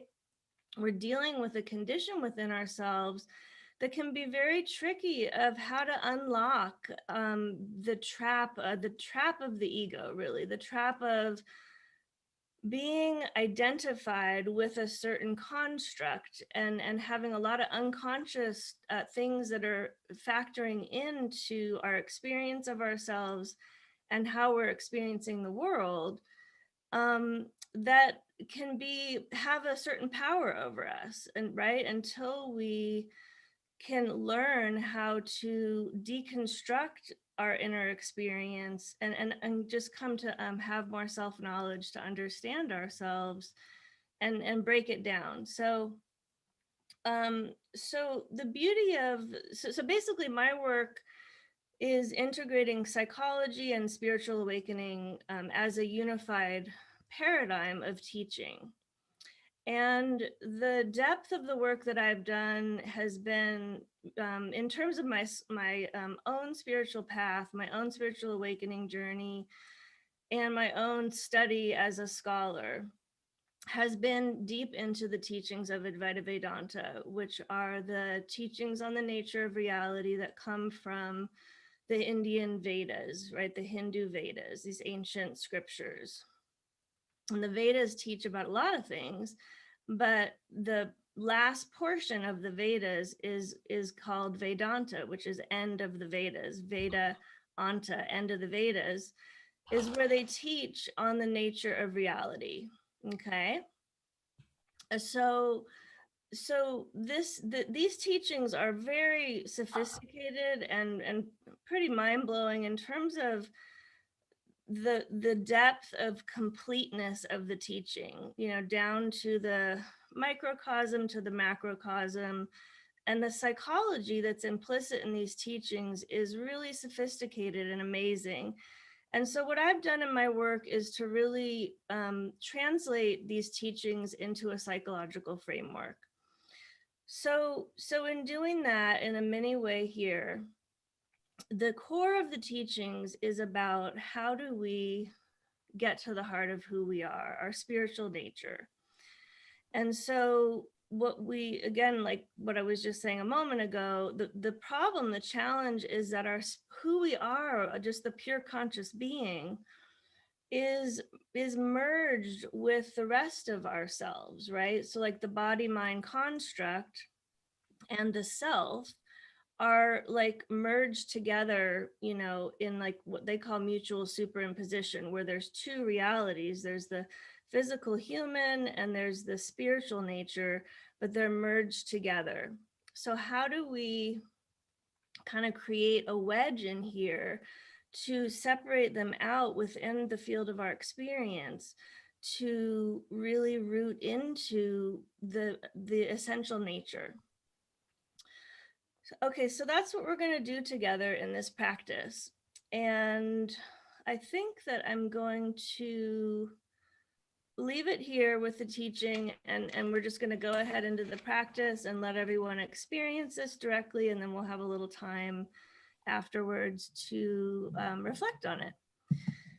Okay, so what we're going to be doing is separating out. This is the wedge, right? This is exactly what we're doing, is we're creating a wedge in our field of experience to separate out who is the subject, the witness, and what is the object. Okay, so we're basically going to start with the physical world outside of our bodies as the object and us as the subject. And then we're going to slowly work our way inward and continue with that basic practice of differentiating what is the subject and what is the object. Okay, so go ahead, and I'm going to ring the bell and just settle in. We're going to start with our eyes open, but I'll go ahead and start the practice now with the bell. So if everyone can just settle in and be completely present for the practice. And so as we're here together, still with our eyes open, we're going to begin to draw your energy into your own physical body while we have the screen here as our portal for connection, and just become aware of the fact that you are aware of the field of your experience through your visual field, that you are perceiving all the different various forms, including the screen in front of you, including perhaps you seeing my background, and any other objects that you're perceiving, all the different various forms. Just simply noticing what we take for granted all the time, which is that you are the witness, you're the one that's perceiving the objects, and the physical objects that you're perceiving are separate from who you are. So that's an obvious reality. And so closing your eyes now and just beginning to allow your attention to drop into your body and noticing simply the physical sensations as you relax completely now, just allowing yourself to be completely focused on the sensations in your body.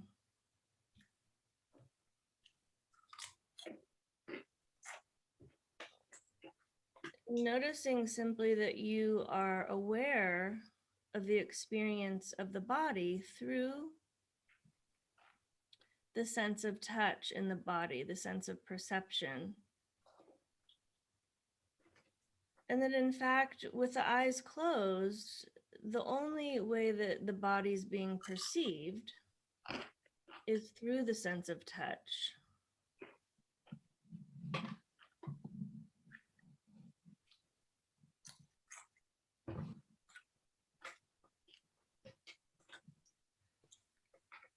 And noticing that you are the one that's aware of the body. And that the body is an object of your experience. You are aware of the sensations that are rising and falling.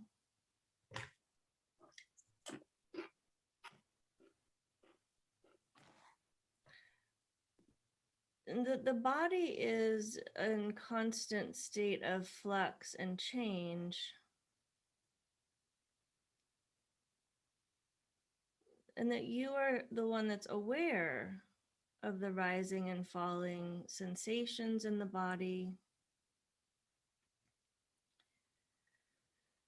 And just relaxing even more, just taking this invitation to completely relax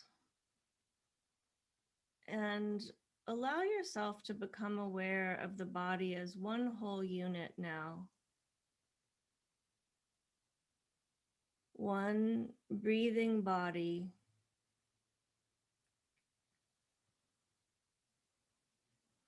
And that you are aware of the body. You are the pure, simple awareness that was aware of the objects in the room a moment ago. And the same awareness that is now aware of the physical body through the sense of touch. And simply noticing that the awareness itself, the light of awareness, is the same, hasn't changed.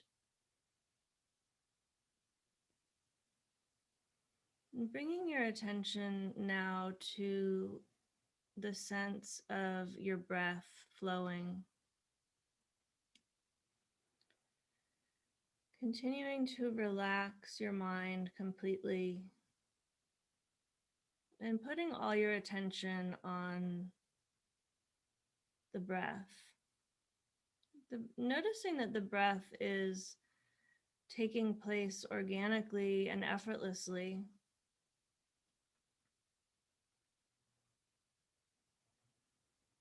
And that you are simply the one that's aware of the breath rising and falling.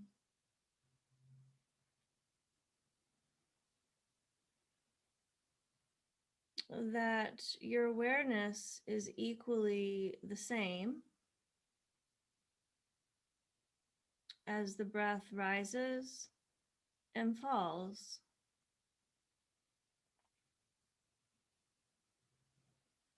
And then simply noticing that you, as the awareness, the conscious being, the consciousness,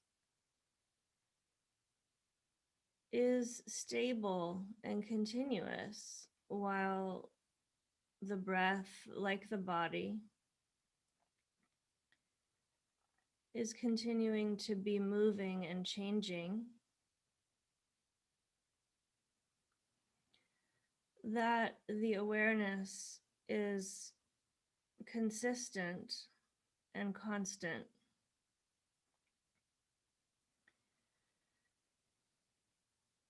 Is the light that is shining and illuminating the field of experience.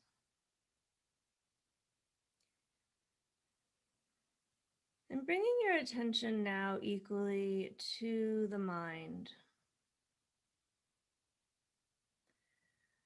The mind space, the mental body, the field of thinking. And similarly now, bringing your point of attention to the awareness that is lighting up the mind,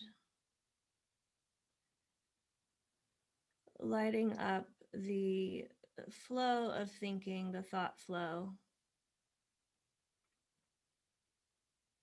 continuing to completely relax, allowing everything to be exactly as it is.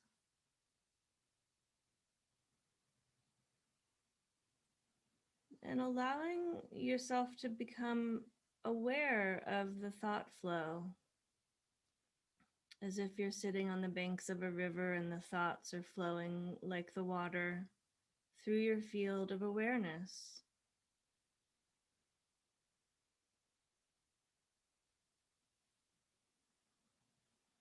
And noticing, as you may, that there's many different types of thinking and different channels. And as we continue to relax, in fact, there's more channels that open up,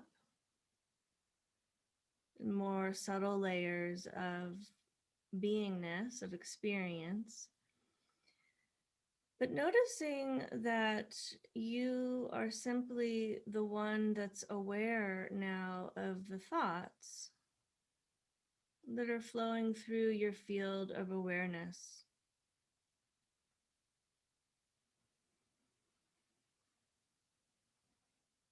And letting yourself notice, like the breath, that the thoughts are flowing effortlessly in a constant state of flux and change and activity, and allowing your point of identification to remain as the simple light of awareness.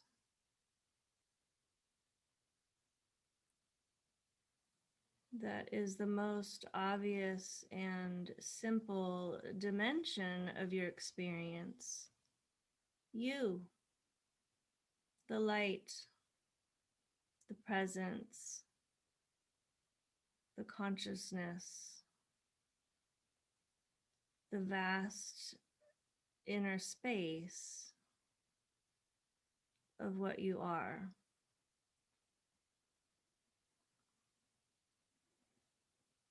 And noticing that this simple presence or beingness is in the center, the very center of your experience. It is the center.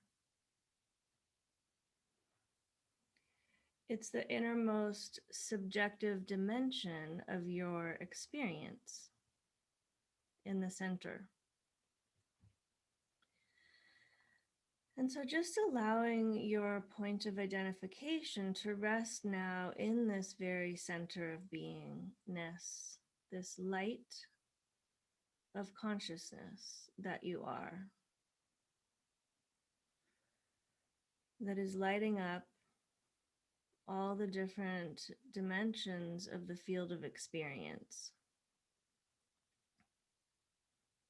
equally like the sun shining, and allowing yourself now to just rest in this pure, luminous nature of this light of consciousness, as simple as can be.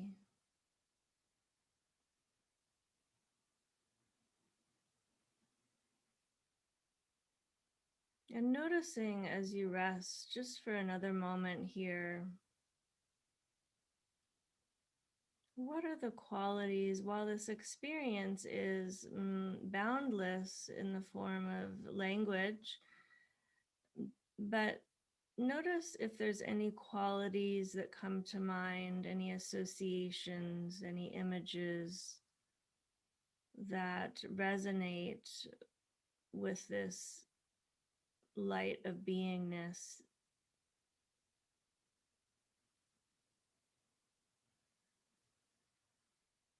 This ocean of consciousness.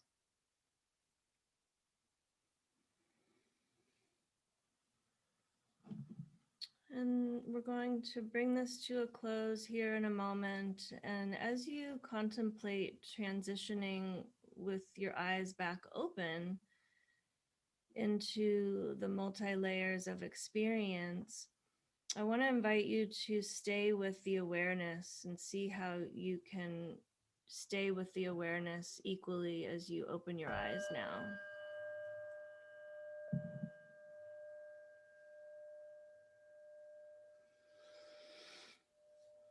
Okay.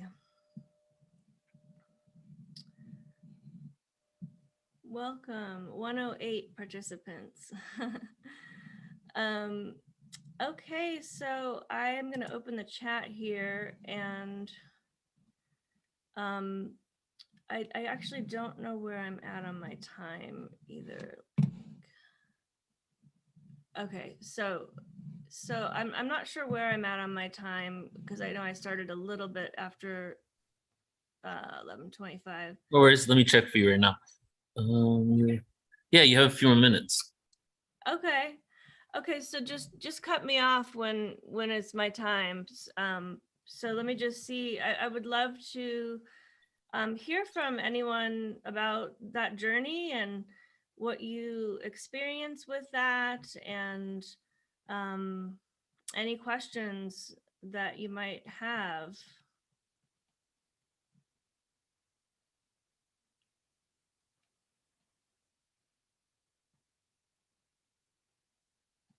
We have a comment here from Grace. I don't know if you can read that, where she said her body felt hollow, her physical body, I guess, inside of it. Oh yeah, I'm seeing that. Yeah, that's a really common experience. There can be so many different kind of sensations when we start perceiving the body through sensation, especially if we're not used to that. And so, yeah, that makes sense. And I think the more we do that practice of body sensation awareness, the more we start to tune into the subtle layers of sensation, the more sensation, we become more sensitized to our sensory self. It felt like peace and floating, Tanya.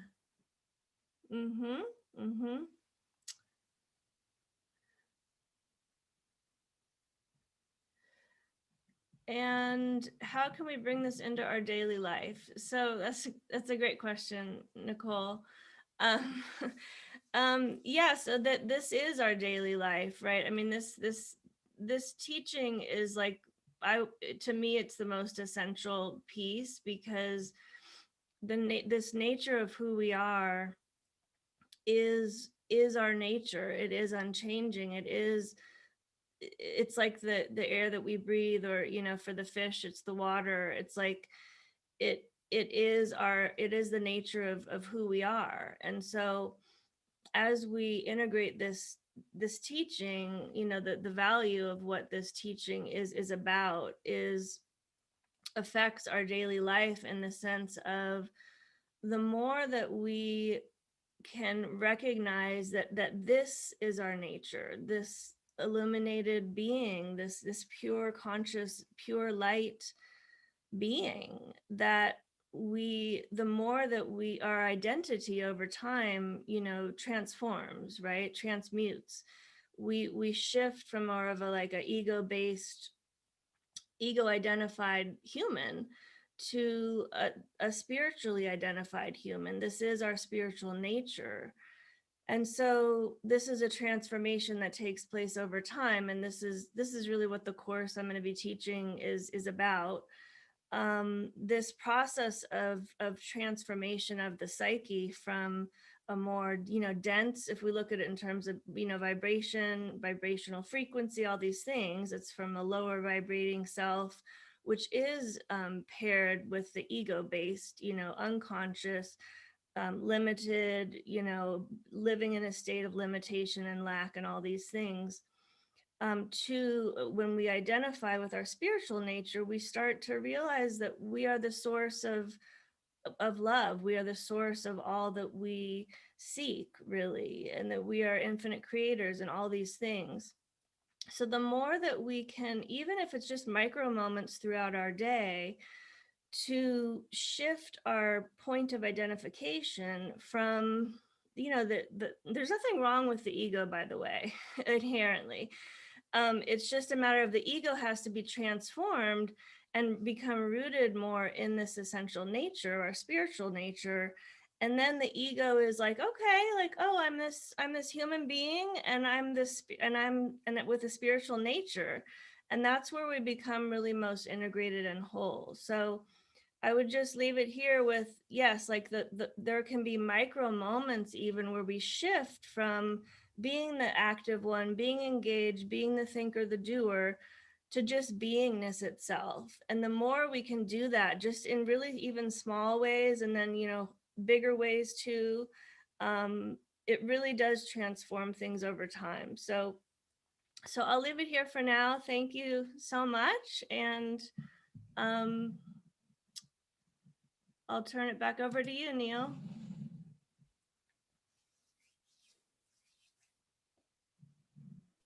Peyton, thank you so much.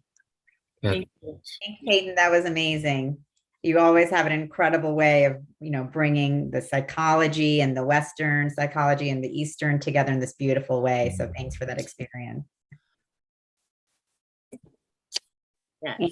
And now I'm very excited to be bringing forth Nicole Keating, who is actually emceeing and co-hosting with us today, but she's also going to be presenting today on the business of ascension. And Nicole is the perfect person to be giving this presentation because she is a divine architect for spiritual leaders. And she really is dedicated to supporting spiritual businesses to birth their highest aligned visions into the world. And she is actually our brand architect at Soul Search. And she works to help expand our platform in so many ways, including by running our Platinum Mastermind program. And she also is the creator of Heaven on Earth Sedona Retreats, which is coming on up next weekend. And she just supports spiritual entrepreneurs and leaders across the boards to source their businesses and ideas to manifest in the new paradigm in a fun, creative, sustainable, and highly conscious way that aligns with the life they love, which is what I love about Nicole, because she is focused on making sure that for us, the ascension is fun and enjoyable and exciting and full of pleasure. So that is, which I love and what I love about working with her. So thanks, Nicole, for joining us today. And I'm excited to hear what you have to share with everyone. Yes, thank you so much, Tangela. And it's such a pleasure to work with you. I'm going to talk a little bit about that later. But just to start out, I just want to tell a little bit of my story because I just moved to Sedona 2 years ago. My life has changed so much over the last 2 years. I I'm imagining that those of you listening have also changed a ton over the last 2 years. So flashback to 2 years ago, I was in the Bay Area and I was working on a completely different business, which was all about conscious brands and sharing the vision there. And then when we had the lockdown and the shutdown, I found myself feeling absolutely almost strangulated, like not able to breathe, not able to move, like feeling like I needed to get out. And I had been coming to Sedona for a couple of years. I always like to joke, I was dating Sedona. And one day I was on a walk in the park and I like walked up and I saw a little girl crying because the entire playground was wrapped in caution tape and she wasn't allowed to play. And I felt like that was my little girl inside feeling the same way. So it was this beautiful moment of recognition that it was time to listen to my intuitive guidance and listen to the calling. And where I was being called was and pulled and magnetized was to Sedona. And it was for a very important reason because, you know, very shortly after that, I just decided to come and rent a place for 1 month. I gave myself a month to figure it out. And 2 weeks in at a potluck gathering, which is something we do all the time in Sedona. It's probably like twice a week that somebody's bringing everyone together in community at a potluck, and there's music and instruments and sharing of organic, clean food. And it's just this dream heaven on earth community. I was offered a friend who's actually speaking at the event as well, Stuzy, said to me, well, what is your dream? Or do you want to stay here? And I told him I'd love to find a place that is furnished and it would be awesome to live on sacred land and community. And literally the next day he connected me to be here. And the land that I live on has an amazing flourishing garden. And everyone on this land is a healer of some type. So I was being pulled not only to Sedona, but also to activate my healing and spiritual gifts. And I had no idea at the time, but through that process of the last 2 years, I've learned what my purpose is and what my mission is truly on this planet is to be a pillar of light for the awakening, for the ascension, and to also support sacred conscious businesses and creating in this new paradigm, in this fifth dimensional energy, which is there's new ways of doing and being in business. And also we're just in our grand divine remembrance right now. We're all waking up and remembering who we truly are. And so that's what's happened for me here.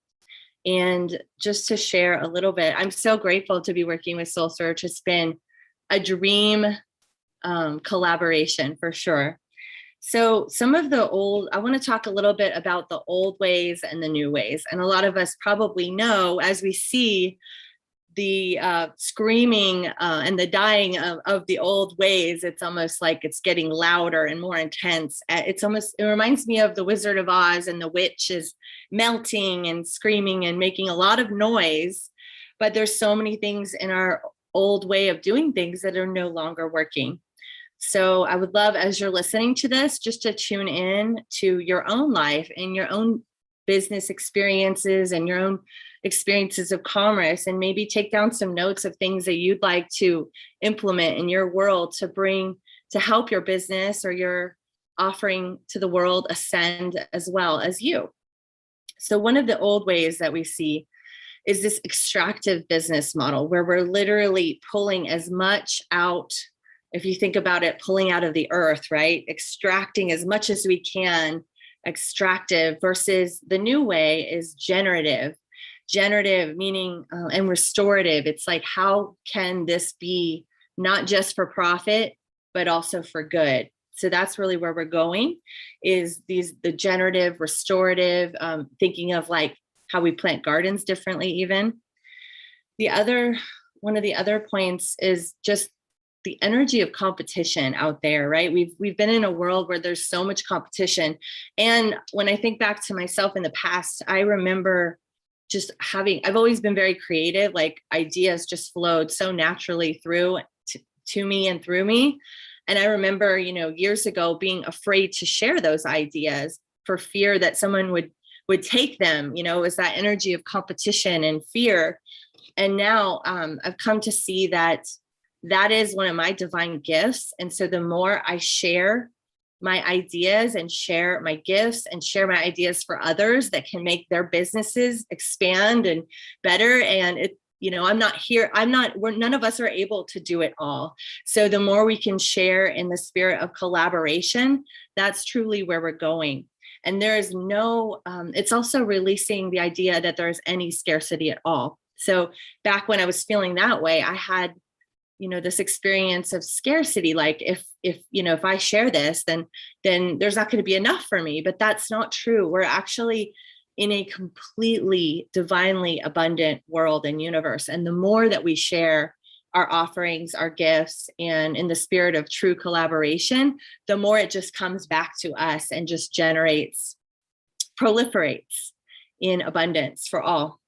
Another old way is, you know, the idea of like squeezing out every ounce of productivity out of somebody that works with you, or out of your work, out of the employees or the business, right? Just squeezing out every single ounce of productivity. And that is just exhausting to even think about. I remember that age where everybody was like learning about productivity. How do we get more productive? How do we get more productive? Which is very, you know, we're also harmonizing and balancing the masculine and the feminine. So it was a much more masculine way of doing business. Whereas now we're thinking more along the lines, and where we're going is more along the lines of our highest authentic impact, our highest possible impact of how we can serve. And we do that by being in our mastery side by side. So in the old paradigm, you know, we had a whole era of the guru,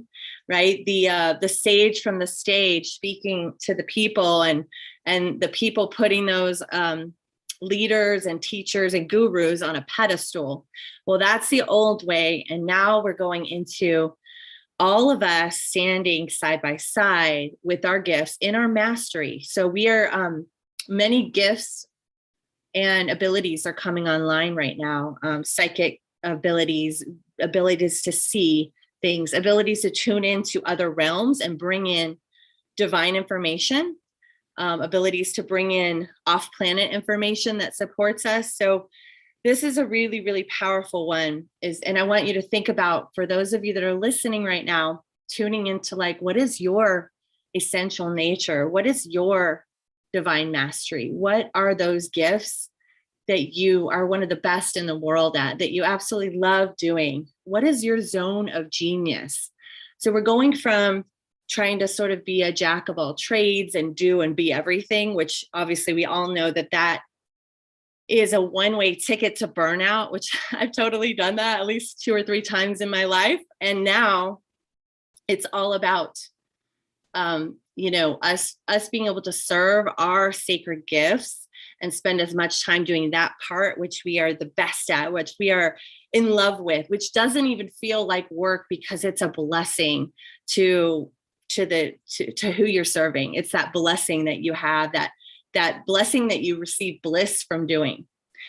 Another one that has really come forth is, and I just feel this so much with Soul Search, and I'm at this moment in my life, I'm truly in multiple collaborations, and it's so freaking cool. Like I'm in this beautiful sacred collaboration with Soul Search and Tangela, and I'm learning so much from working with her and specific things. One of the things I've learned from working with Tangela is when she sees someone's gift, she like lets them run with it. So she's an incredible delegator, but I think that's an old term for the past. I think the new term is really, she's an empowerer. So when you find someone that has a sacred gift that, you know, only they can do that, which they do great, the best they can, really blowing wind into their wings and empowering them and trusting, which is the divine feminine, is the allowing and the trusting of someone to do and share their gifts. Music is my jam, says Chris. Yes, I love that. So yes, so what, in regards to that, like the environment in which we work in together, me and Tangela, is beautiful. And I know we've all had experiences in the past paradigm of things being harsh, or you feeling shut down, like you can't speak your truth. Maybe somebody might take credit for your ideas, especially in the corporate world. There's so many experiences that people have had where it feels like an unsafe working environment. So we're going from that experience into an experience that's very liberating, and you have a safe place to be vulnerable, to be open, to share your truth, and also to be human. Okay, like to be imperfectly perfectly you. And that is where we're going. And it's so important, because part of creating a heaven on earth business is having a clear throat chakra, which is connected to your solar plexus, your power center. So if you're able to speak authentically, vulnerably, and honestly and openly with each other, then you're able to actually come from an empowered and embodied place. And this is also connected to your listening. So your throat, these are all connected to each other. And so I would also like to bring in, this is one that's just coming in now, is the idea that you consciously witness each other. So we're not just listening to be speaking next. Like, I want to share my part. That's the past of us being like, I've got to get my idea or my word in edgewise, right? But we're from this embodied 5D business place, we are truly present with one another. We consciously witness and consciously respond. So we actually bring in more spaciousness and more sacredness into the work that we're doing. The other thing that is totally going away, which I love, because that's not my style. It's funny, my partner in the 11/11 event, Krista, is incredibly polished. Like she's like this Lemurian crystal, like it's perfectly polished being. And I'm sort of the wild one. So it's so great that we're moving away from perfection and being and almost like, creating these long drawn out launch periods where we work our butts off and we put in, weeks and weeks and months and hours into creating something for people that we think it's what they want. We're actually going into a place of literally creating with the collective. And that's actually what we've done in Soul Search for the Platinum program. Of course, Tangela and I ideated together on what we were creating for 25 spiritual entrepreneurs that wanted to take their business to the next level. But the actual creation of that process, I was working on the next call each week before that call. I was receiving feedback from the tribe after the call. And then we were crafting the next call, within our framework, but also we were listening to what was being asked for, to what was needed. We were consciously co-creating as a cohort together. And that's really where we're going, is to be in almost divine union with the creation energy, to be in a space where we're literally have an open channel and everybody is considered, everybody matters. I'm a big fan of bringing in curiosity. So a lot of times we think in business that we know what people want and need. And yes, on some levels, we have a great perspective. We have a great jumping off place. But I'll tell you what, it is the most incredible thing ever to create in real time, because when you do that, you actually receive so much more information and so much more direction in the direction of what people actually want and need. And sometimes that is not everything that you thought. You get all this amazing insight and feedback and knowledge, and you can actually take something, create it, launch it, and make it epic for the next round. So like we're really in a place of trust with our creation process, trust with one another, and trust with the divine of what's coming through to be created. So in a sense, we're going from like a more three-dimensional realm of creation to a multi-dimensional realm of creation with multi-dimensional inputs into our creation process. Yeah. So, okay. So this is a big one. This actually came through with my dear sister, Krista, who I'm creating the 1111 with. So I think something that's really shifting is how we deal with conflict. In the past, in business or in the corporate world, like people would just be taken down by conflict with a coworker or somebody they were working with, a tough boss. That would be something that would create oppression and almost take your body into a disease state, right? Like where you're constantly oppressed and in fear to speak up, or in a place where you feel unseen and unmet. Well, we're going into a place where we actually alchemize our conflicts. We alchemize it completely. So I've had this big co-creation with my sister, Krista. She's amazing. And of course, we're sisters, we're friends.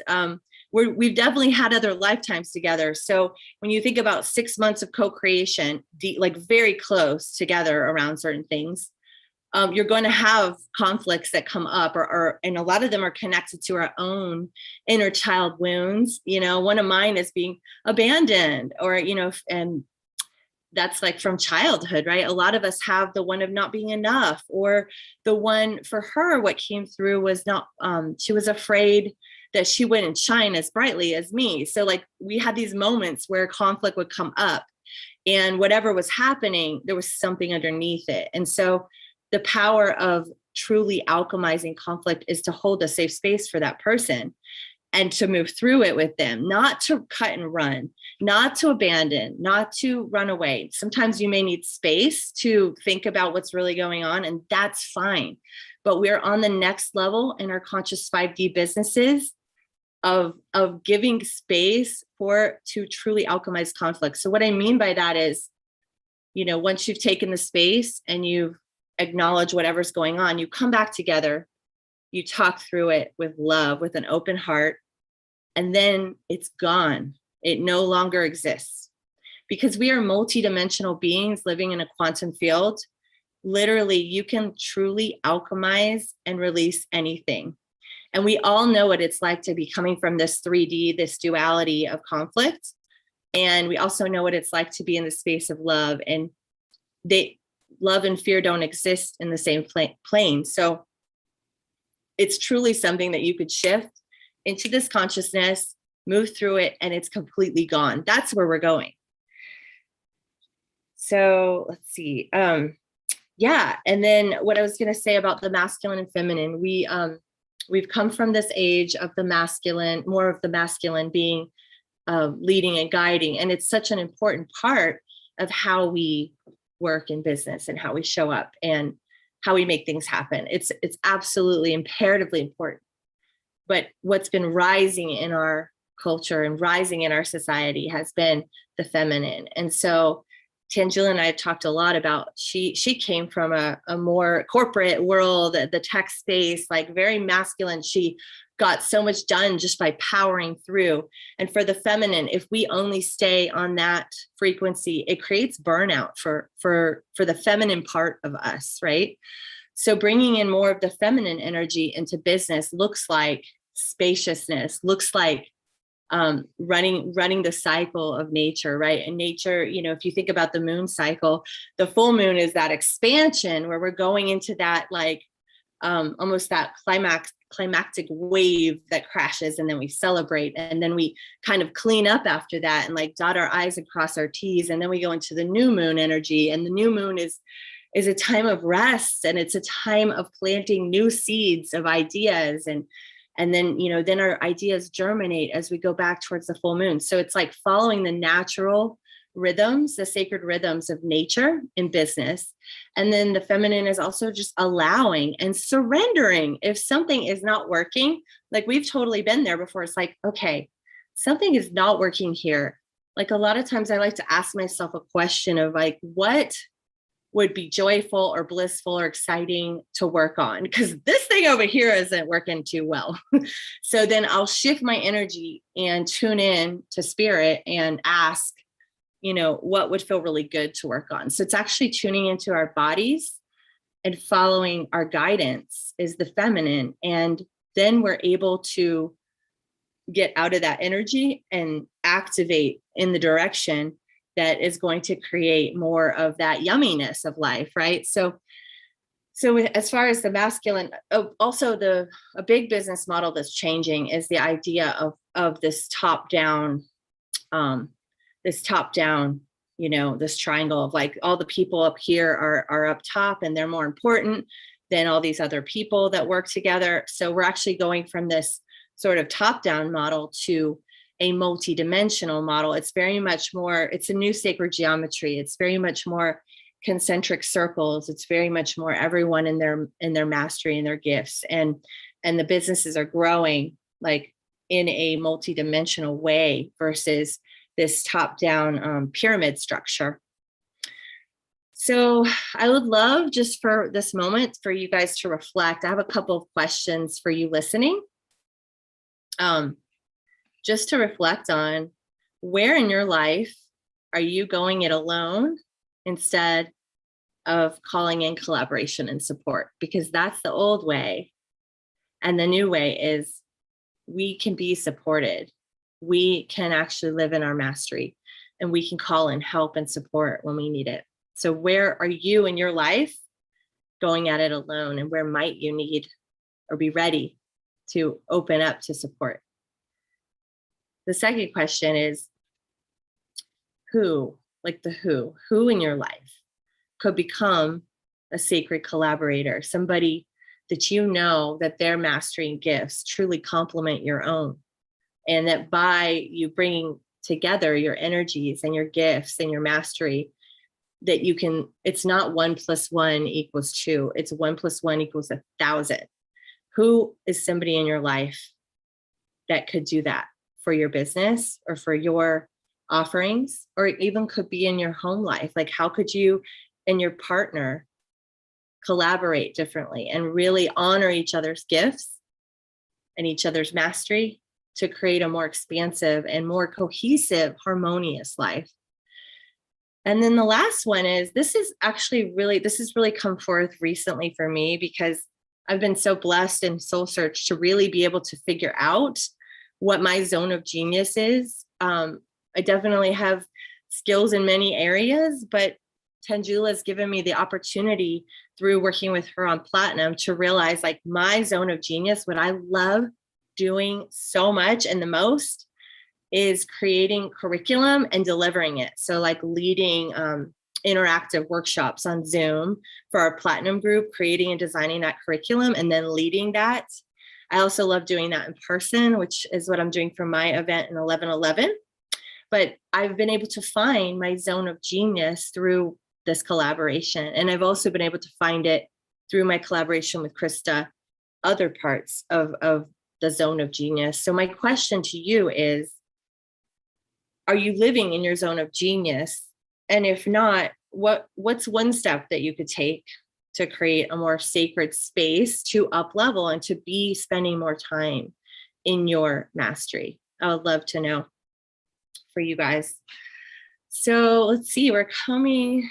I would love to just talk about just a little bit about some of the sacred collaborations that are going on right now in my world. And one of them is a labor of love. And when I came to Sedona and I realized that I'm here to be a pillar and a stand for heaven on earth, it came to me that I was to create an event that brings people together to experience this energy, because I had never been around people like this. I mean, when I first got to Sedona, I spent probably 6 months playing. I call it the Sedona spin. So playing in the energy, going to the ecstatic dance and experiencing bliss and like letting go of my fear of what people were thinking about me and just dancing and letting go. And then, learning, going to these sound healing activations. And I'd never seen anyone speak light language before. And,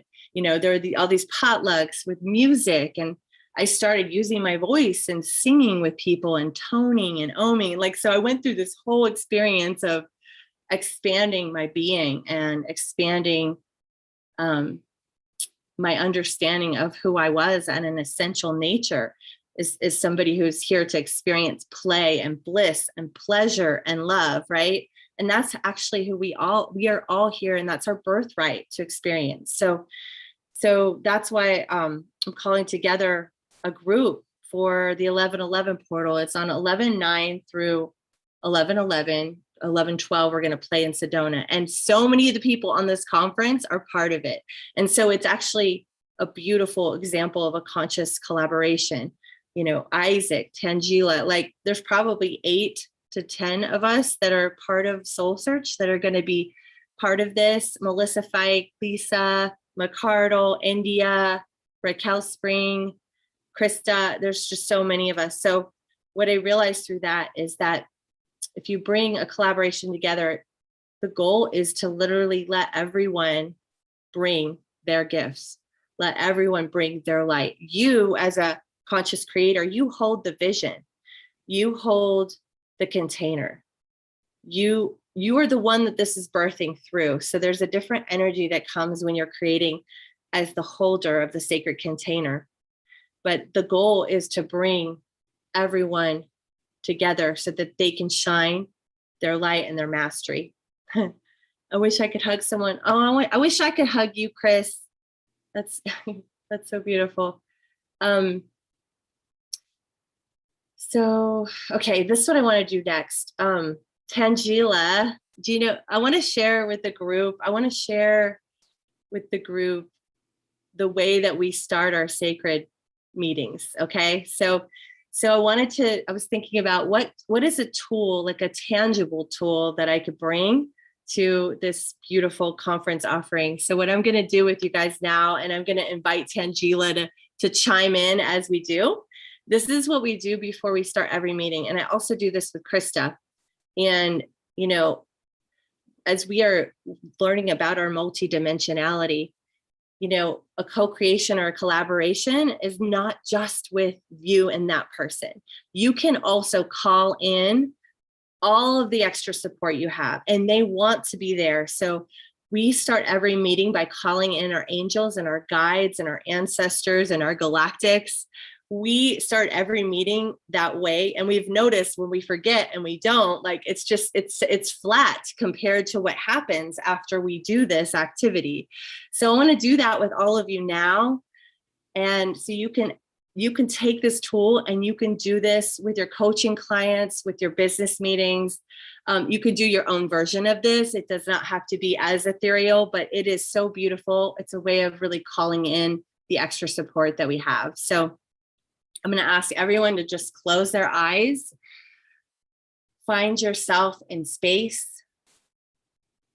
Just allow your feet to connect to the floor or the earth underneath you, connecting to Gaia, Mama Gaia, who is always, always holding all of us.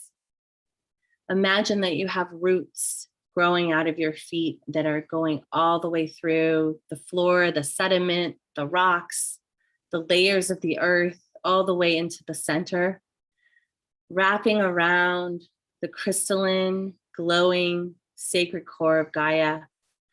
Imagine that it's wrapped around now, and you breathe that sacred energy of Gaia up through your roots.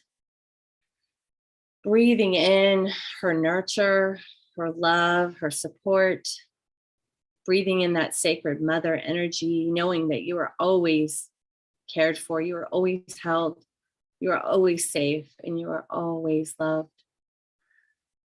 Allow that energy to flow through your body and light up each one of your cells with nourishment and love.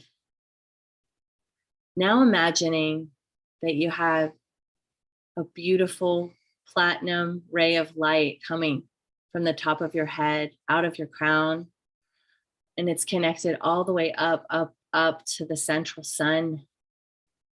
Now imagine that energy coming down through all of your chakras, meeting that earth energy in the heart, that galactic, golden, platinum, sun, vitality energy, lighting up every cell of your being with the cosmic angel that you are. Breathe that in. lighting up every cell in your radiance and your vitality. Calling in now our angels and guides. We always call in Archangel Metatron, the divine architect of the universe. He helps us to create in his sacred geometry, sacred energy, calling in Archangel Michael to cut any cords that would keep this beautiful co-creation from absolute liftoff, rocket launch magic. Calling in our divine feminine and our divine masculine, Mother Mary, Yeshua, calling in Kuan Yin, the mother of compassion, calling in Raphael for healing, just melting away anything that would hold this project, this sacred collaboration, from its fullest expansion. Now I'd like to invite Tangela to call in some of her guides and the galactics.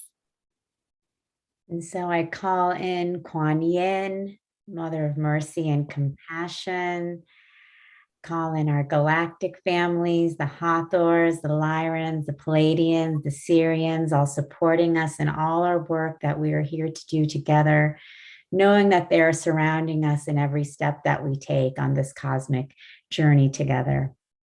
We feel their presence with us strongly, and we feel beautifully supported, held, and loved by our galactic families, our ascended masters, our angels, goddesses, gods, knowing that they're all a part of who we are, part of ourselves, as we all come together in unity.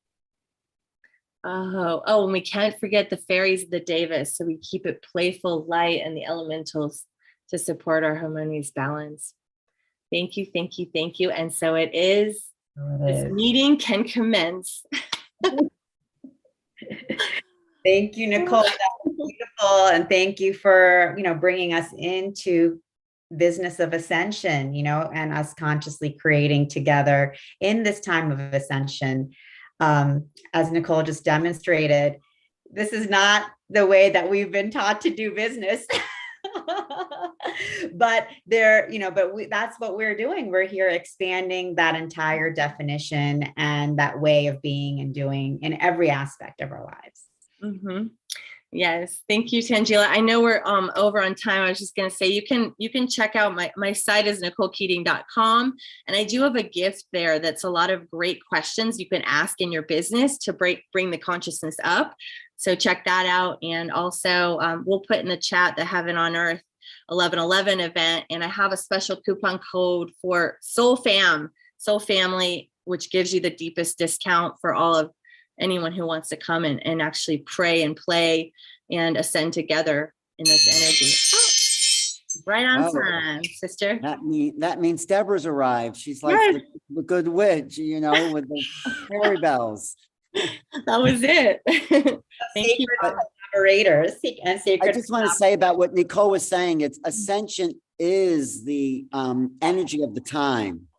And that's why Deborah's here, because she's been tracking it more than anyone I know. Absolutely. She's amazing. I got to witness her talk, and I can't wait to hear what she's going to say today. Mm-hmm. Yes. Should we start? Are we ready? Yeah. I'm really honored to introduce my good friend, partner, collaborator, visionary, someone who has her finger on the pulse of this movement, of this community.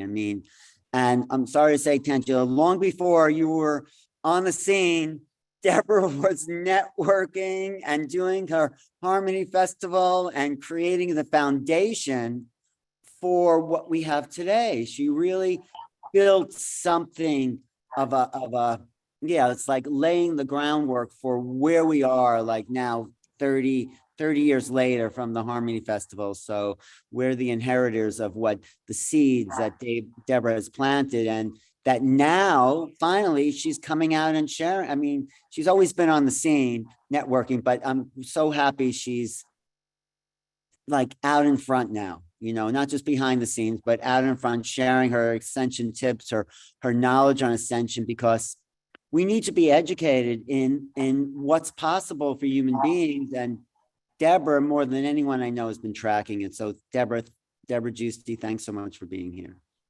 Thank you, Alan. Thank you, Tangela. Honoring to Neil. So happy to be here. So important when we gather like this and continue to spread the information and the knowledge, the new knowledge that's coming in, and the love, because that's the most important thing. And yeah, I've been really passionate about Ascension, I would say my whole life. And it's really escalated at the 2012 shift when it really grounded and I really understood the larger picture of why we were all here and what Ascension really meant. And then at 2020, everything shifted again and we experienced a rapid transition. It initiated the age of Aquarius and brought a time of accelerated personal and planetary ascension. And we all continue to experience unprecedented planetary shifts, upheavals in our society. And these shifts are designed to bring up hidden truths in our society, and they've triggered a global healing crisis. And so this has happened on the planetary level, but as above, so below. This is happening on the inside too. So we've all been triggered to a mass accelerated ascension process. And so this is what's inspiring us now. So it's a very magical and very special time. And especially because a lot of us who have incarnated now have come specifically for these times. And a lot of us are coming together and seeing each other and recognizing each other and knowing each other. And that's a really important part of the ascension process as well, is all of us working together on this. So I want to define what I mean by ascension so we can all be on the same page of what I'm talking about. So ascension is the accelerated spiritual process that's taking place on the planet now. And this is through all planetary life forms. And it's a specific cosmic evolutionary cycle that we're going through. So what we're experiencing is a step-by-step process that's initiated by spiritual awakening, and it results in an up-leveling into higher dimensional existence and quantum consciousness. So this happens through a gradual healing and clearing of dense trauma, ancestral patterning, the activation of the light body, and you begin to evolve into fifth dimensional frequencies, and you cultivate a clear connection with your higher self, and you experience soul embodiment. And this outcome is what brings in a state of oneness of cosmic consciousness. So this is what we're going towards with ascension. So with planetary ascension, what I mean is this is a special opportunity on the planet right now that hasn't happened in a long time. Previously, in previous cycles, we've had individual ascensions, and that's what we can see in the ascension of Jesus, Mary Magdalene, Saint Germain, who ascended individually.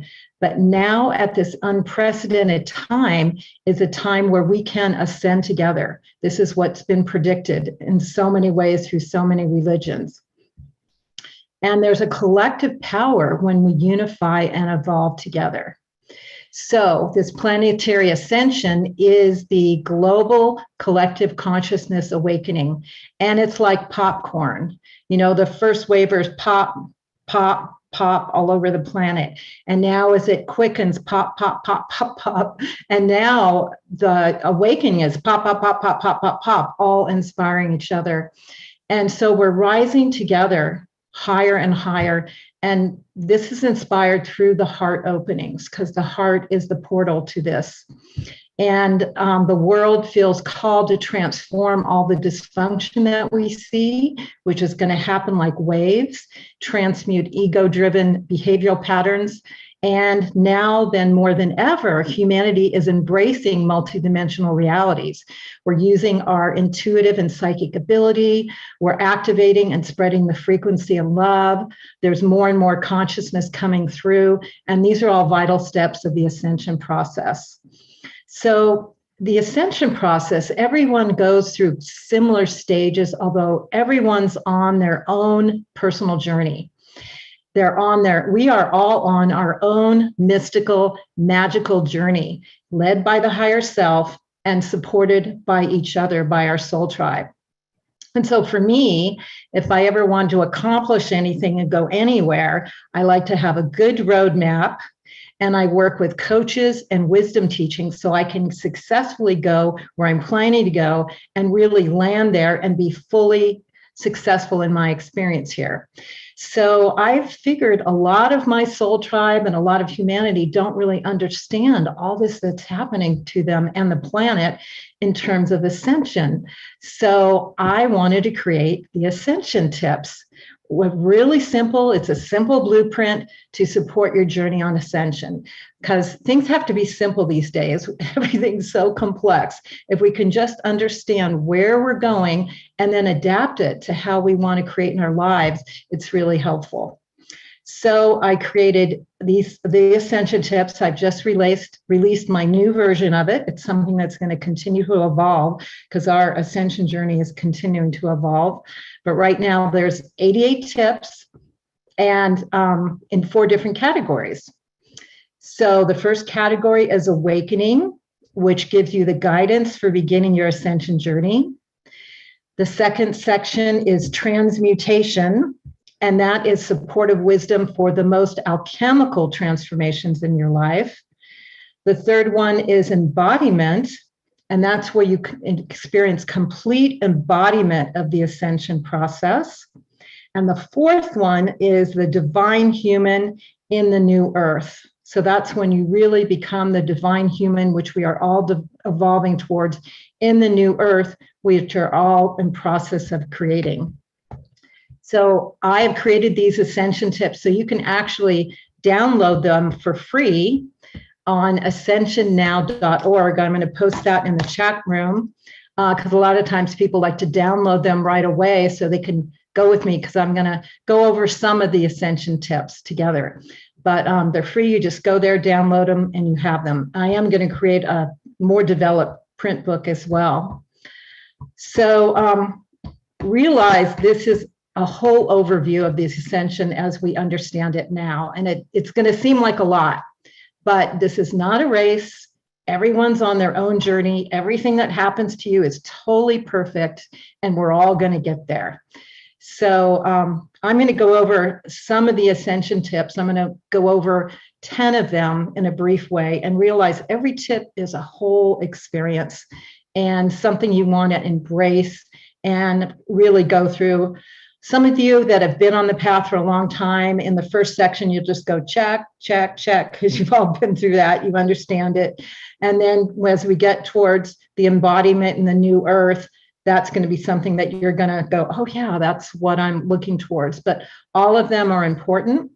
And I'm just going to go through 10 of them and realize there's 22 more in those sections that you'll be able to see when you download the Ascension tips. And so the first one is the awakening. And so that's when you wake up and you realize you've been in the matrix, you've been in the box, and there's so much more beyond what you personally have been told was the world or could see. And you start to open up and realize you want to get out of the box. And it's also realizing that you can manifest outside of the box. What you can create, what you can see, what you can experience goes way, way beyond the box. And then you start to develop this passion for exploring outside of the box. And so one of the first tips is to fully embrace this and realize sometimes people may just wake up. Sometimes people have a jarring experience, like a near-death experience that causes them to wake up. Some people come into this life fully awakened. So again, everyone's different. But the first thing is to fully embrace your awakening and just really pour some passion into it and realize that you are on the journey now. You are on the magical mystery tour, and anything you want to call in and create that will arise as you connect with your higher self and allow them to bring in doorways for your ascension, that's all possible now. And another tip is you have to be prepared for a complete transformation in your life. So if you're really going to embrace this ascension process and really take it on, the things that are not of the higher level that you're meant to go to are going to go away. And so you can't complain when you've signed up with God Goddess to be on this journey and then complain on the journey that they take you on. You have to really fully embrace and know that your life's going to go through a complete transformation. And then another tip is to be aware that you are a multidimensional being and that we are all one, and really start to experience yourself on many, many different levels and start to know that that is who you are. You are not just this human suit. One other key is to start to really embrace nature as a spiritual teacher and as an energizer and a healer, and go into nature frequently and really ground with her, ground into the earth, connect with the plants, connect with the animals, and let them speak to you and really heal you and energize you. They can actually give you so much energy and recharge your system. So be with nature a lot. And then cultivate an ongoing daily spiritual practice. So I know for me, I would start a meditation, and then it's like after a couple of months, I do it every day. After a couple of months, kind of it slip away. When you're on the ascension path, you really have to tune in every day and get that connection with your higher self and download the energies and the frequencies and the understandings. So that's really important. Whatever it is, cultivate an ongoing daily meditation practice. And then this is really key. I'm sure you've all heard this. Take ongoing steps all the time to raise your vibration. That is how we activate to the next level. And you'll see when your vibration is high and you do something, either you talk to someone that isn't good for you, you eat something that's not good for you, you start to have negative thoughts, your energy will go down. So start to be really clear how you can raise your energy to the next level and keep it up there, which doesn't mean you're not allowed to have human experiences and go through what you need to go through and go through emotions or disappointments, but know that the point is to stay up in the higher vibrations and keep going up and up. And be open to downloads and visions, because you're going to start to open up all your upper chakras and you're going to get guidance from your higher self, from your guides, from the galactics. So be open to this and have this a part of your normal life. Another thing, this is a big one, master fears, practice non-attachment, and develop trust in your higher self. So those are all important things. Know that on the path, as you see that deep crevasse that you have to go through, that you have to fly over, just know that you are going to be developing your superpowers, and you have come to that crevasse because it's supposed to teach you something. And so don't get into the fear and the mini self, but really master your fears and go for it. And a really important thing is develop and sustain complete self-love. That's such a key to ascension, because if you don't recognize and empower the divine within you and have that be your core truth, you're not going to be able to go forward in the ascension process. Self-love is knowing that you are divine. It has nothing to do with ego. It's having the divine embody you. And then the bottom line for everything is to cultivate unconditional love for everything at all times, to live in the love frequency. That's really the bottom line of the ascended process and for living in fifth dimensional reality. Again, there's many more that can go through, but I'm going to go through a couple more tips. And again, I'm going to be doing workshops on all of this because so much of this process is really deep work. So the second one is transmutation.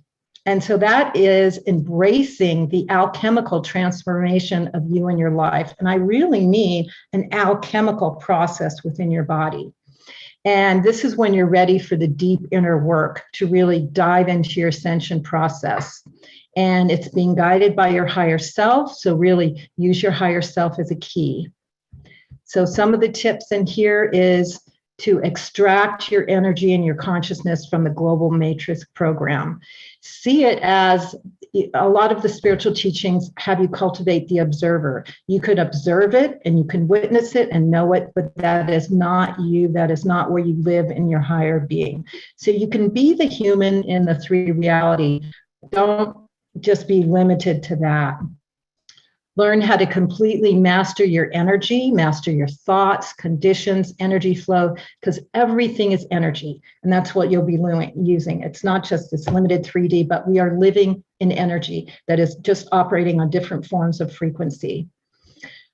Start to treat yourself at a very high level. Start to work with all your bodies, especially your physical body. Eat high level, high vibe foods. Breathe.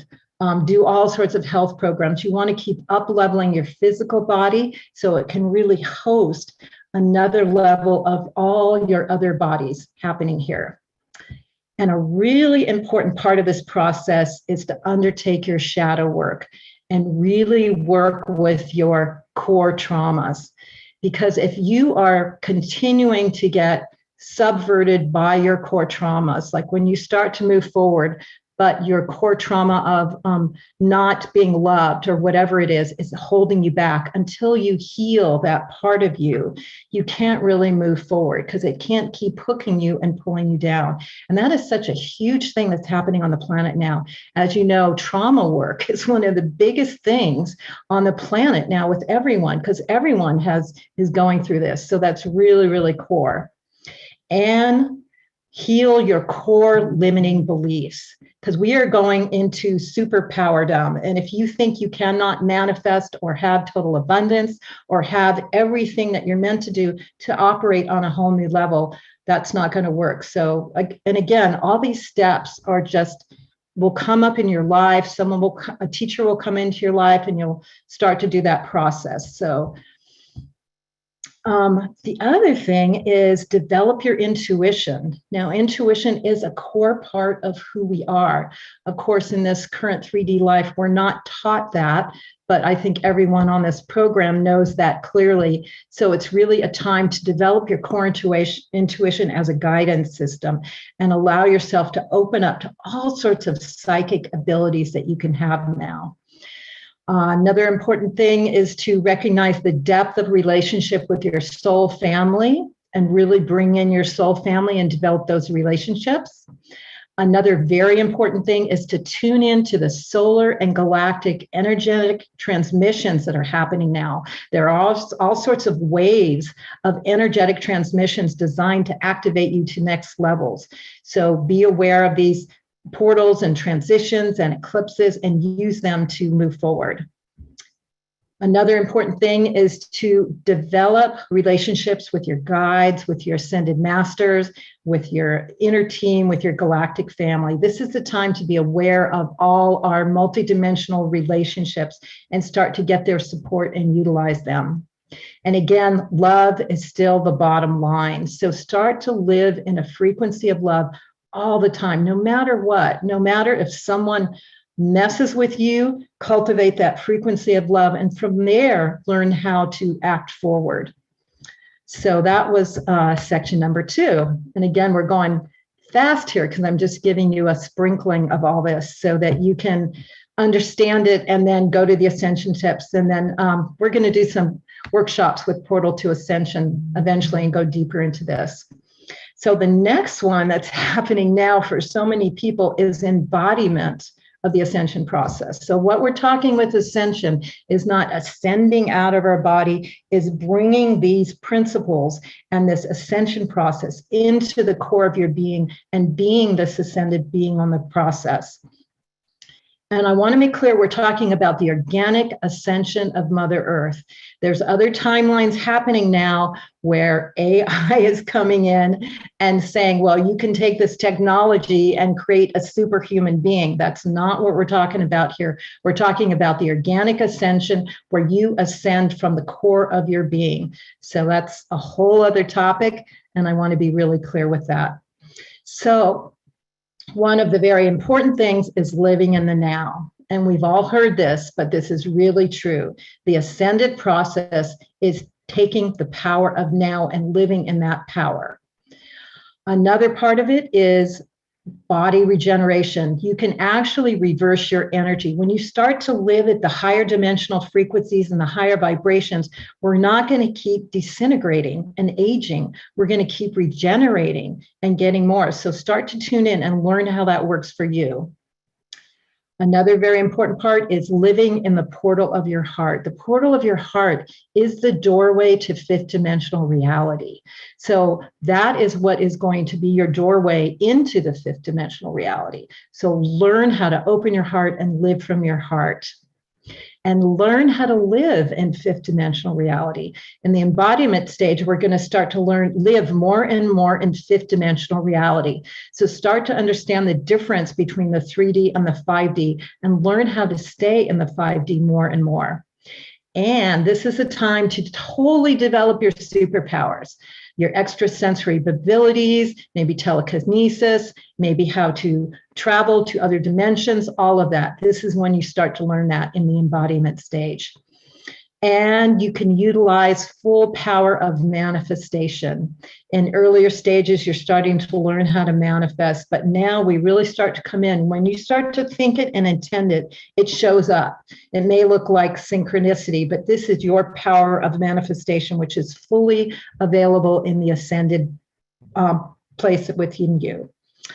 And this all happens when you activate your light body and your Merkaba Taurus. So this is a whole training that instead of just the human suit, you are living and activating and developing your light body, which helps you to expand and travel, astral travel, and experience the higher states. And in all this, you have to realize that we are in service to humanity, not just the self. We are expanding and developing our superpowers, but it's all to serve the whole that we're doing, that we're working with. And we are becoming a divine human in the new earth. And we are going to build the new earth together. So that is the next stage. And I'm just going to spend a few minutes on the divine human in the new earth. So the new earth, this has been predicted by so many different religions. People have called it the golden age, the Kali Yuga, the age of Aquarius, the second coming of Christ, the warriors of the rainbow prophecy. And it was described by the Mayans when we directly go into the photon band and the central sun of Sun Alcyon is there. And that's what the earth is now beginning to experience. So we are moving into that. And this cycle happened in Lemuria and Atlantis, but humanity was not able to sustain it. So we really have an opportunity now to shift into this planetary ascension and retain this new earth consciousness, this new earth reality. So again, I'm just going to offer a few things of what the new earth is going to be like. And again, this has come through my downloads, and I've confirmed this with major ascension teachers. So this is what people generally think is going to happen.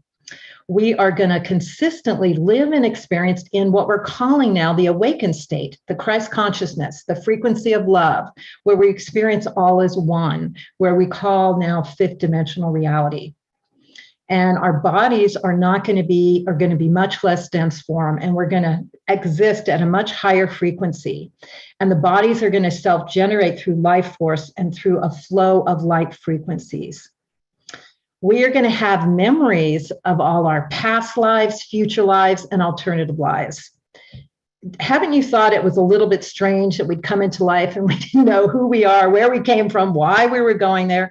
In the fifth dimensional reality, we're going to have access to all ourselves and all our memories. And so that's going to be so much easier to work with. We're going to be able to instantly manifest. So you have to be powerful beings in a right way to be able to call and instantly manifest. We are all going to communicate telepathically, and that's going to be instant. So obviously you can't bullshit people. People have to live from their authenticity and honestly. That's just going to be the way it is.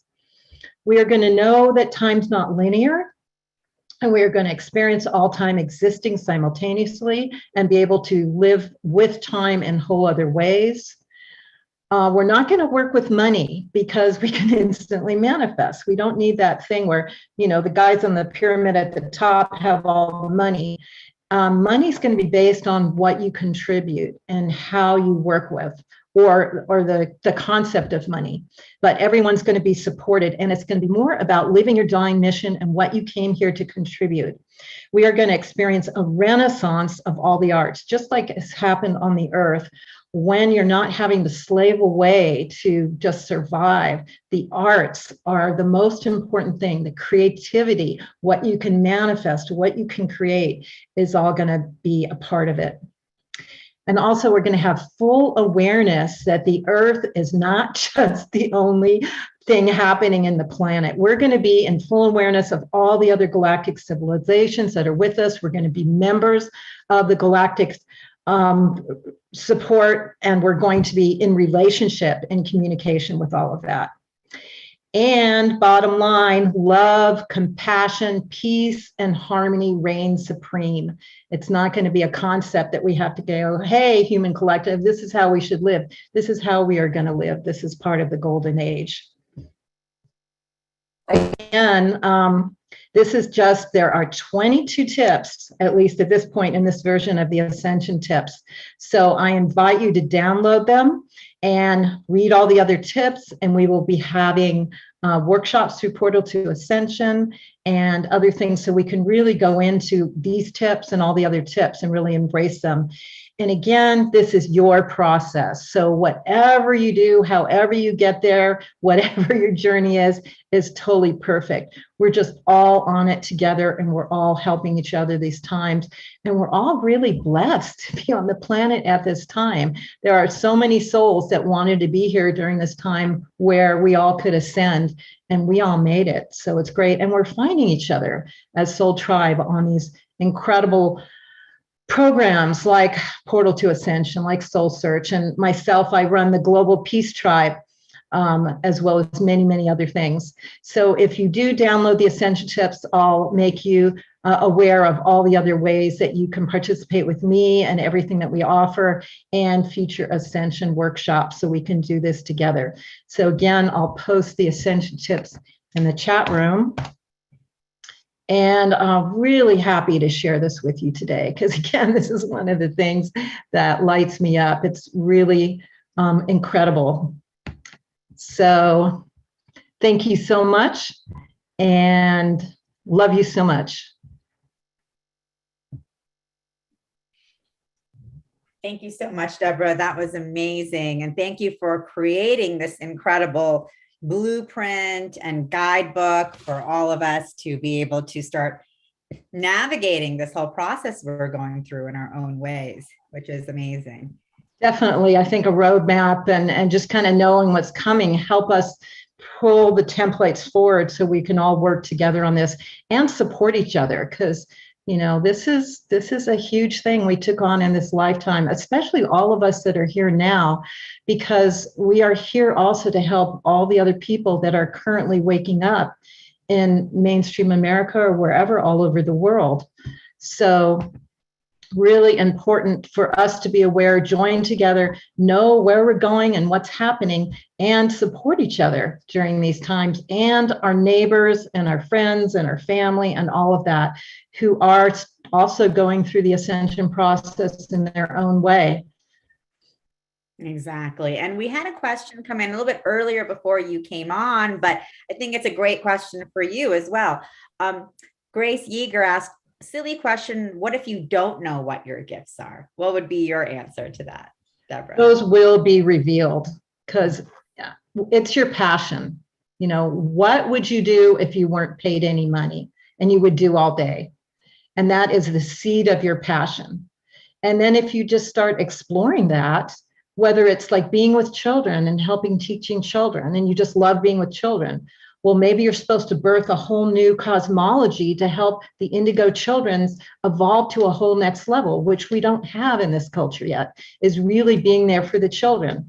Or, maybe it's, even singing, and you love to sing, but you just never thought, and you call what your passion is, because your divine gifts are here, and when you live them, they give you so much energy. They give you juju, they give you happiness.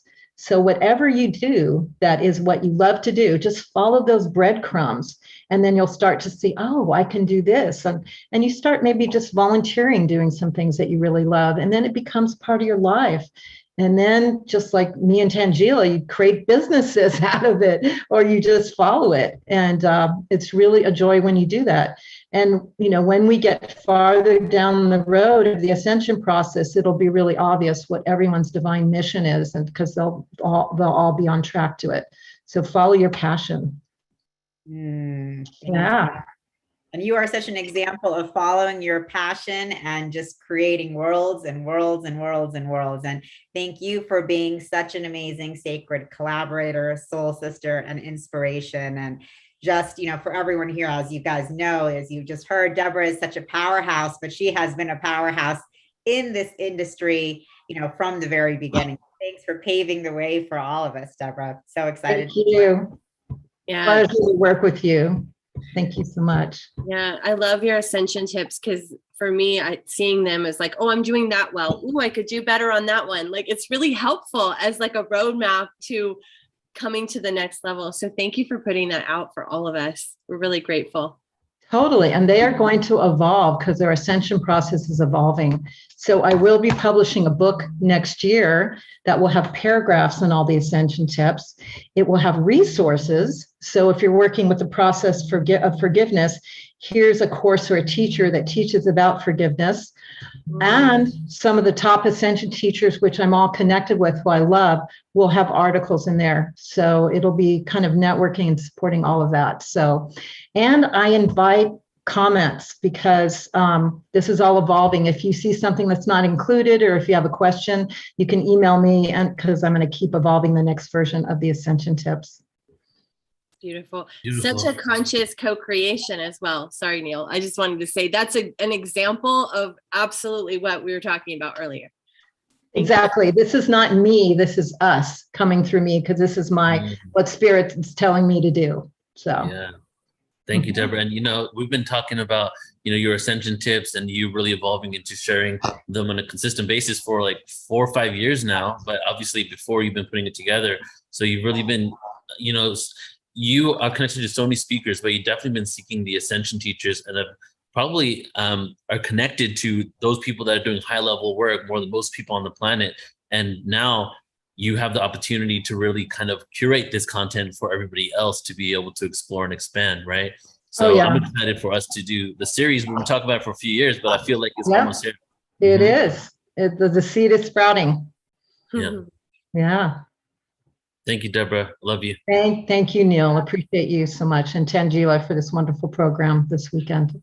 Thank you for being a part of this. And, we're just so excited to be bringing this forth to more and more and more people. That's what we're all here to do together. So excited. Thank you. All right. And now we're going to get into our next guest. And just to close off with Deborah, as some of you know in here, I work really closely with Deborah. She's probably one of the people that I collaborate with most compared to all the other platforms that I've been working with. And she's been a huge support of Portal to Ascension for the last 6 to 7 years, and I really say I really wouldn't be where we are if it wasn't for her. So just appreciate, collaboration. I appreciate her, but I appreciate collaboration and unity, because it's not as fun doing this alone. It's much more fun when we have others to do this with. And that's the perfect segue to Joan of Angels. And I actually stepped outside. I've got my ceremonial robe. And the reason why I have my ceremonial robe is because, guys, we're about to go in ceremony with Joan of Angels, everybody. So, so firstly, she is actually in the other room. We're in the same house together right now. And the reason why I wanted to segue into this about conscious collaboration is that we are here working with each other. Been here for 2 years. Let's pin that picture. Let me pin that for everybody. Hopefully you can see it. That is a beautiful painting that I'm sure Nicole can comment on afterwards, after Joan's done, and Joan can speak about it, that Joan is stepping into. She is an artist. She is an angelic intuitive. She is a spiritual guide. She is a director of productions at Portal to Ascension. And she's a multifaceted artist that has created this piece of art right here that you're seeing, as well as many art pieces on the angelic world and kingdom and beings, really tapping into people's soul essence. But for me, she is a really good friend, my best friend. And I keep calling her my bestie because she's been not only, have I had the opportunity to experience all of what she does firsthand and actually be the receiver of all of this, but then we also get to spend a lot of time together and create some magic. We have created a lot of magic just in the 2.5 months that we've been here in Shasta together. And we have a whole year planned out where we're spending a lot of time together. We're going to be living with each other mostly and creating a lot of events. And as we're doing this, she's stepping more and more into her divine potential, her true potential, and evolving her gifts. And I've had the opportunity to witness that of evolution over 10 years. And just seeing her waking up every day at 6 a.m. for the last couple of weeks to really get to work, to do this work for the collective of humanity, really put this love, energy, and this realization, if not more than that, which is a remembrance of who we are in a divine potential. That's really on the forefront of everything that Joan does, and she shares it in so many ways. So everybody, I'm really excited to be introducing you once again, bringing forward Joan of Angels here. So Joan, love you.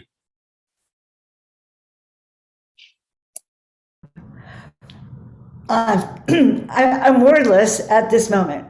Okay, so my three beautiful soul family is right here on Zoom with me at this moment. Tangela, you've been supporting me, and Nicole, that painting, to be honored to, I've been called a visionary's visionary, and so to be honored to be able to capture the vision and essence of why you're here on the planet has always been my work.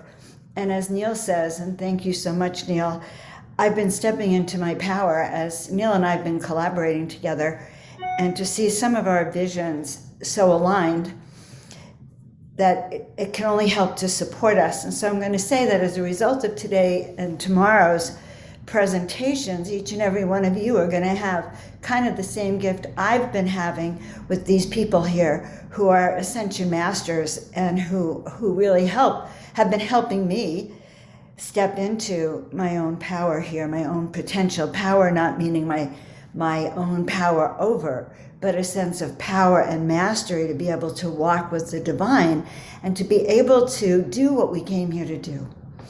And so I want to share a little bit about that, we've been talking about what are we here to do? And it's really come to me recently, really strongly, a sense of remembering our past lives when we're in the other realms, and when the call went out to humanity to volunteer down here on the planet. So what does that mean to be a volunteer down here on this planet? Why do we do that? And the beauty that I want to share with you is that we get a chance to feel into what our soul calling is. So I'm going to share with you, let's see, here we go. Here we go. Well, that's so funny. I do this all the time, and when it's my turn, I get a little nervous. So help me out, guys. Take a deep breath while I sort of remember how this was supposed to show. Record slideshow. Start. Should I play from start? Okay, good. That was my nervousness, guys. All right, so today we're really going to talk about your soul mission activations. Your soul mission, what it was that brought you down here, down to the planet, what skills you brought down here with, why you even came here, why you answered the call, how that call came about, so that you could connect to why you're here again, so that you can have a sense and a knowingness that's in the core of your soul that you are here at the right place at the right time. And what's the right place, right time? Well, I have to tell you, 2020, 2021, 2022, the beginning of an unraveling of what was and a stepping into what will be is what you've come here for.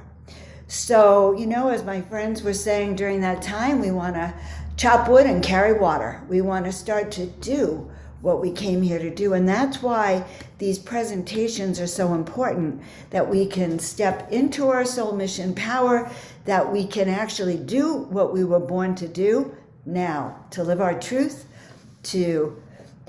and to remember that we really were born for this. That is exactly why you are here today on this conference, listening to Ascension Masters, getting your wings fluffed, getting trained, getting tools that you can use now so that you can actually thrive and turn around and support others as they wake up. Because never has there been such a spiritual awakening. So I suppose I'm a bit of an expert in this myself too. I've been told that I'm a 33 aspect walk-in. That means I didn't walk in one moment and then suddenly be a new person.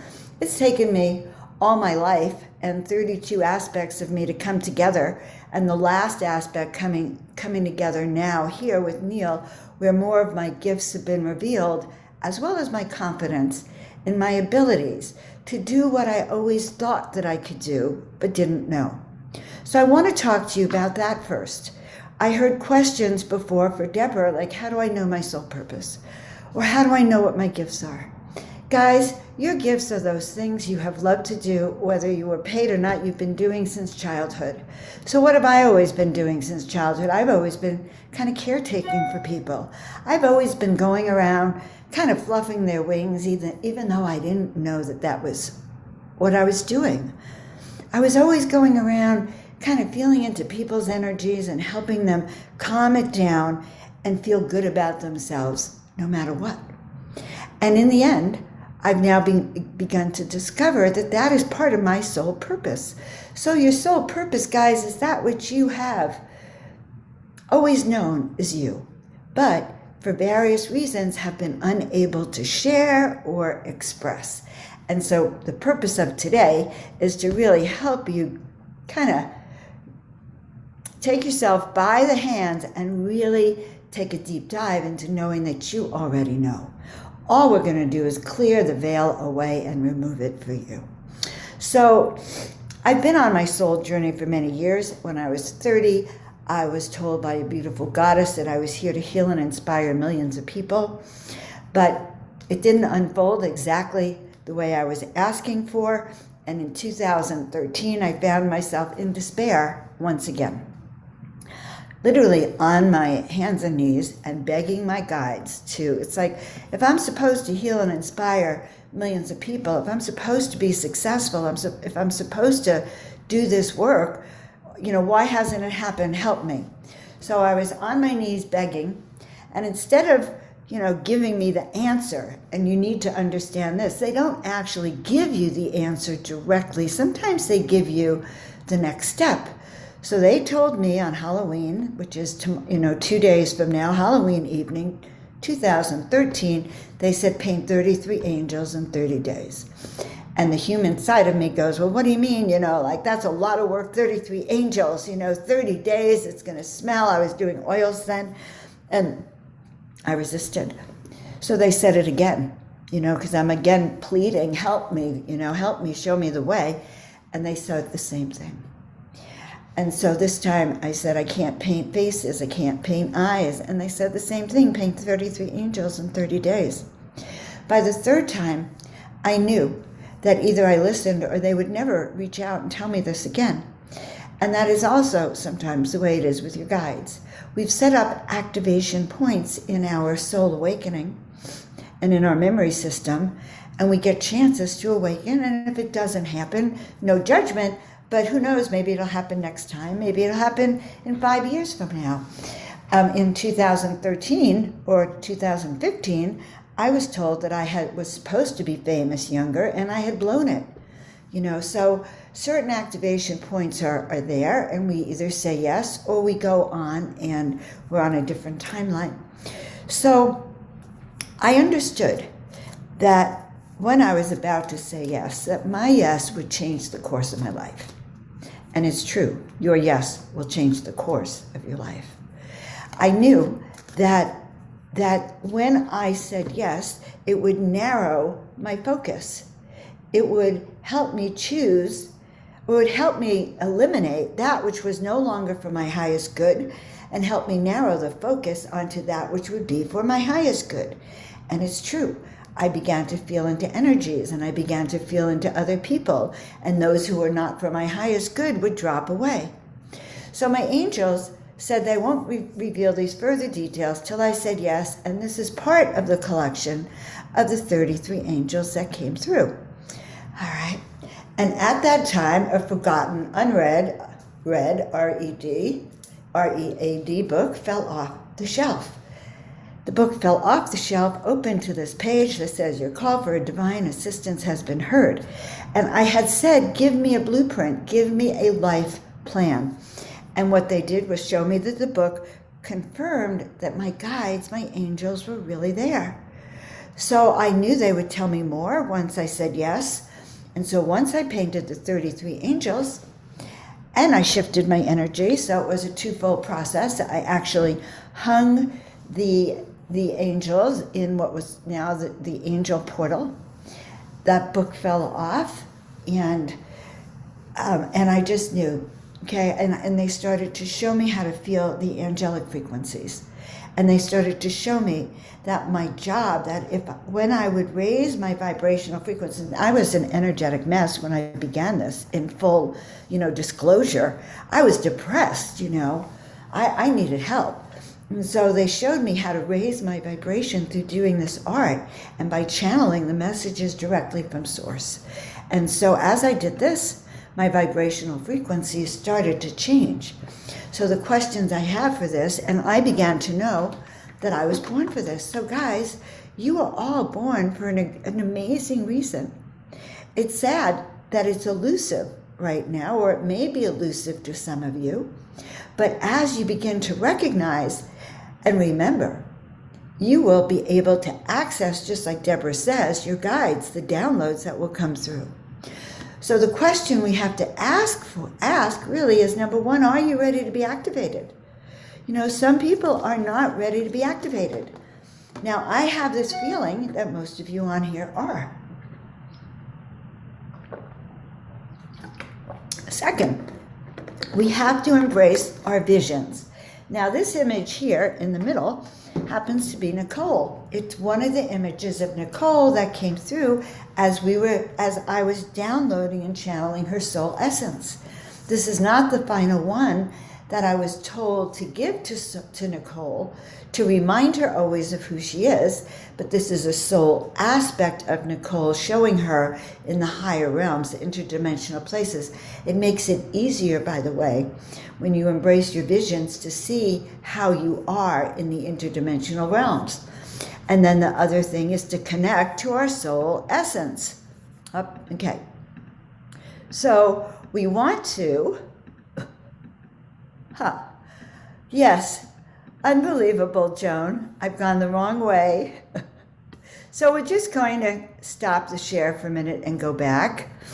And I'm going to laugh at myself. I've been putting this presentation together for days and days and days, and I've been very excited to share it with you. So I want to get back so you can actually see where we are. Okay, good. Now it's in the right direction. Good, good, good. Okay, so when you know your mission, it all comes together. So I have a saying that I always say, how do you know you're in the right place? You'll feel your heart sing.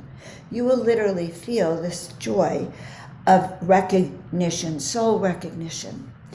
When it all comes together, it'll increase your sense of enthusiasm, focused intention, passion, bliss. It's like you'll have a life plan, a blueprint, you'll have instructions, you'll have skills, you'll have talents, and you'll have your direction. So it's an exciting process. You'll learn how to eliminate and let go of that which you've been using to hide your emotions, the pain, the fear, the sorrow, the insecurities, the inadequacies. So sometimes we lead with our inadequacies. Someone we respect might come up and say, hey, I admire you. And you go, oh my God, I look so ugly today. My hair is not done, or I'm not dressed right, or did you see me screw up my slideshow? Okay. So when we lead with our inadequacies, we are hiding our brilliance, we're hiding our light. So part of this work of ascension is to begin to call in those aspects of the big picture and to remember that to be one of the chosen ones, we actually have to say yes. It requires a huge resounding yes. Your guides will ask you a couple of times, they'll never force you. It is your choice. But the way you can start to do this is by starting to stir your memories. One of the most beautiful things that has happened to me since I've been on this journey with Neil, Portal to Ascension, is that my memories are being stirred. I had contact with extraterrestrials a few months ago and called in the ships, and they started showing me what it's like to live interdimensionally. Because we live here on this 3D Earth, it is very hard to actually know except in our visions and our minds. So we are to stir our memories, our visions. There used to be a song in my childhood, when I grow up, I want to be a fireman. Everybody knows they eat Cheerios. But when I was a kid, I used to go, well, what do I want to be when I grow up? What do I want to be? I think I wanted to be Joan of Arc. Either that or an angel. Those are the only two things I could think of. I loved Joan of Arc so much. I actually wanted to be Joan of Arc. So I want you to start to stir your memories. Start to play music that actually brings you back to the memories of your past lives, or allows you to start to get these vibrant downloads that take you to other places that may seem strange, but in essence, they are actually the core of who you are as you begin to learn. So we want to begin to call back pieces of our soul, pieces that we may have given away. So we may have given away parts of ourselves in relationships. It happens very easily. We merge with another person. We love them. We we do what they want and not what we want. We begin to lose parts of ourselves or get depressed or not feel the confidence that we need. So one of the first things is to bring back aspects of your soul. And this happens to be, so I did one of my soul essence deep dives with Neil, and he gave me permission, of course. Thank you very much, Neil. And this is a collage of several of our soul aspects. So guys, the truth is we are not one thing. Our soul mission consists of various aspects of ourselves. And as we call it back, we're going to be very, very surprised of different elements that it is. And I'm going to give you some examples in just a moment. All right. Now, I'm going to share with you that I'm going to be talking a lot about soul mission activations. And I'm sharing with you a little bit, a taste of the upcoming course that I'm going to be releasing. And also it's a description of how this happens. So the first thing that happens is what happens through our incarnations. And this is so important. During our time in between, not our time in between, but before we came down to planet Earth, what I call a clarion call went out to the galaxy. A trumpet call for volunteers to come down to the planet. And these volunteers were here to help activate humanity, help awaken humanity, help bring new awareness, new vibrational frequencies, new ascension codes, like some of the ascension teachers that you've heard before us, specifically Deborah, who I have managed to catch before us in one of the first levels or waves of the volunteers. So this matrix of incarnation down here into the planet, we come down here, we hear this call. Where are we? It could be millions of years ago that this call came through. We're in the galaxy. We could be on another planet. We could be in another solar system. But we hear the call, and that call goes through the soul. It is that same soul call that many of you hear now, when you feel like a longing for there must be something more. So when you're hearing there must be something more, I'm here to do something, how do I access that? Your soul, millions of years ago, had that same call, volunteered to come down here to this planet, to be here now.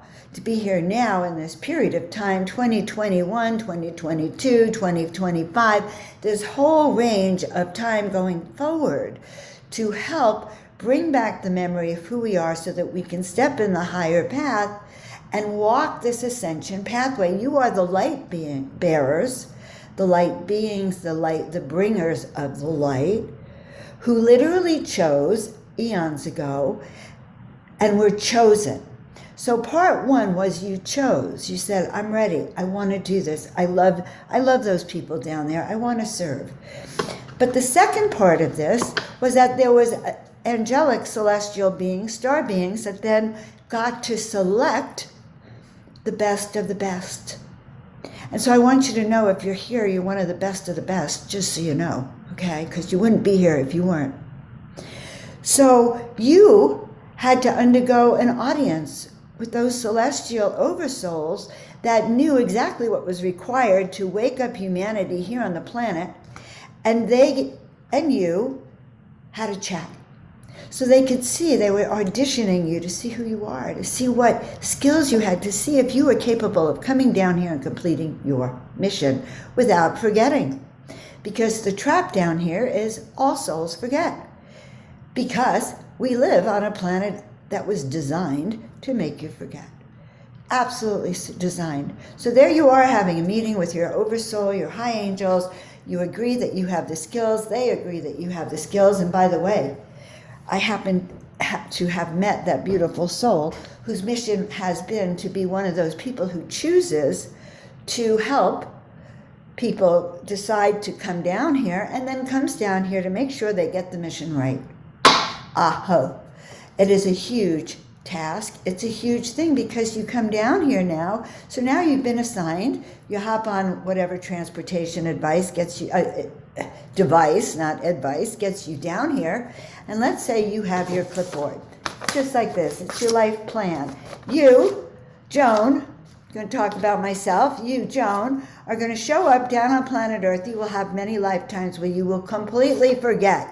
You will be born into misery many lifetimes. You will be born into royalty.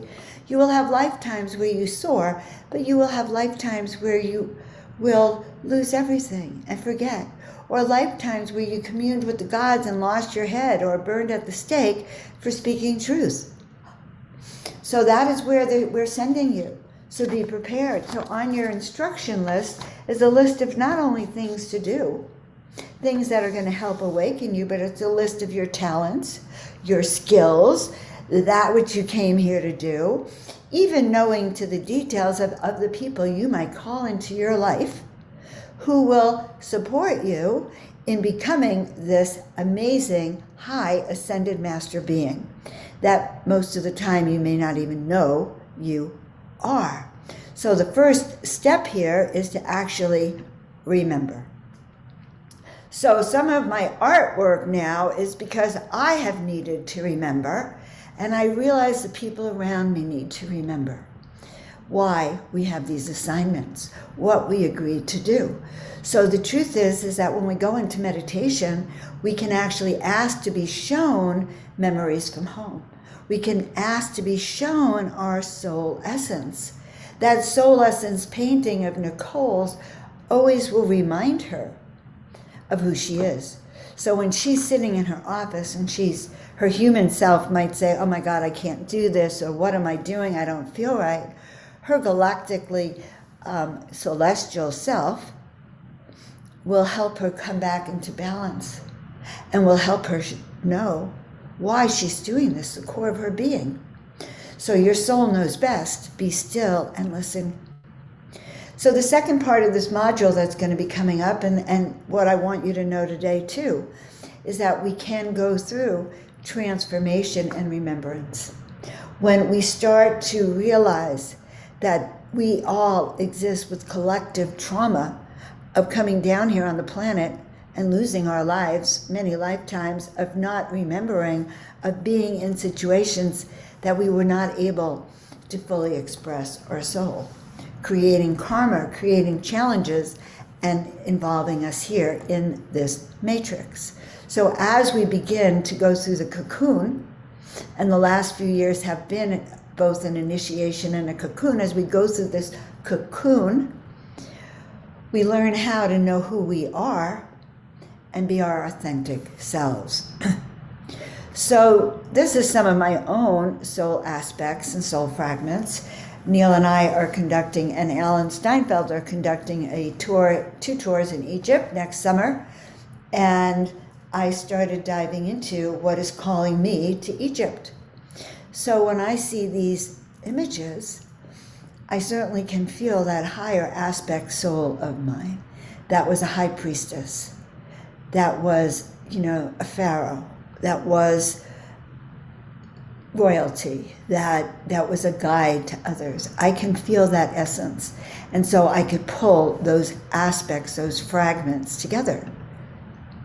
So what's the third component of this? It's being the light. And here's what I really want everyone to embrace now. Your major soul purpose to come here now is to actually anchor in the light. Everything else we do there is extraneous, and it's how you do it. It's not the why. It's to be the light, and raise your vibratory frequency so that it can help shift into the ascension path, and the others behind us can also be lifted. So when we are the light, we can hear the soul calling, but the overall call is to actually send our light down to the center of the earth and send it up into the heavens. When we activate our light, we activate the light frequencies. We activate our pineal gland. We send light out. We become radiant towers of what I like to call miracle power. So we can learn, and that's what I'm teaching in the Soul Mission Activations, we can learn how to raise our own power, how we can clear away what is hiding our pineal gland, our third eye. So I say your mission, should you choose to accept, kind of like Mission Impossible, because actually I had a reading a few years ago. The guy said to me, your mission is impossible, but you will accomplish it. So your mission seriously would be impossible unless you applied miracle power. So we want you to know you are an angle of light. You are an angelic frequency of light that is stepping into who you are and beginning to remember that. Our next component of soul mastery, soul mission activation, is to become the master. Not to be in power, not to be forceful, but to be empowered from the inside out. Not to seek power over, but power that comes from within. So becoming the visionary's visionary, your job is to allow your visions to emerge, allow the leader within you to emerge. This is one of my clients who, it turns out, they are a master of energetic frequencies and waves of light. They are the conductor of all of the little people, the big people, the hidden people, the giants, all these sentient beings on the planet. This being is the conductor of all of those energies. So, and I want to thank Nicole for this. Nicole actually helped me understand what I was doing. And so her work is very profound. Highly recommend very much. And it's going to bring tears to me as I look at her. So I actually invited Nicole when we have a soul mission activation, I suppose Nicole can say it better than me. But this will help you remember your unique expression. You will never forget. She gave me the most beautiful testimony of my life, and the crystal clarity that will come through will remind you of who you are. So if you want to work with me on this, it's a couple week process where we stir your memories. I download your guides, come to me and share your soul essence of what they want for you with a beautiful channeled message that is so powerful. It has me in tears usually. And then we turn it into a painting that you get to unveil during your initiation, as Nicole says. So why do this? Release and transform doubt and fear, confirm who you are. You guys know who you are. My job is to help you have the confidence in who you are. I think that's what I do. So we'll put how you can reach me. Just reach out to me. But my job this life is to give you the confidence to do exactly that thing that's so big that you can hardly believe, and to teach you how to step into it with grace and ease. So thank you so much for allowing me to share this.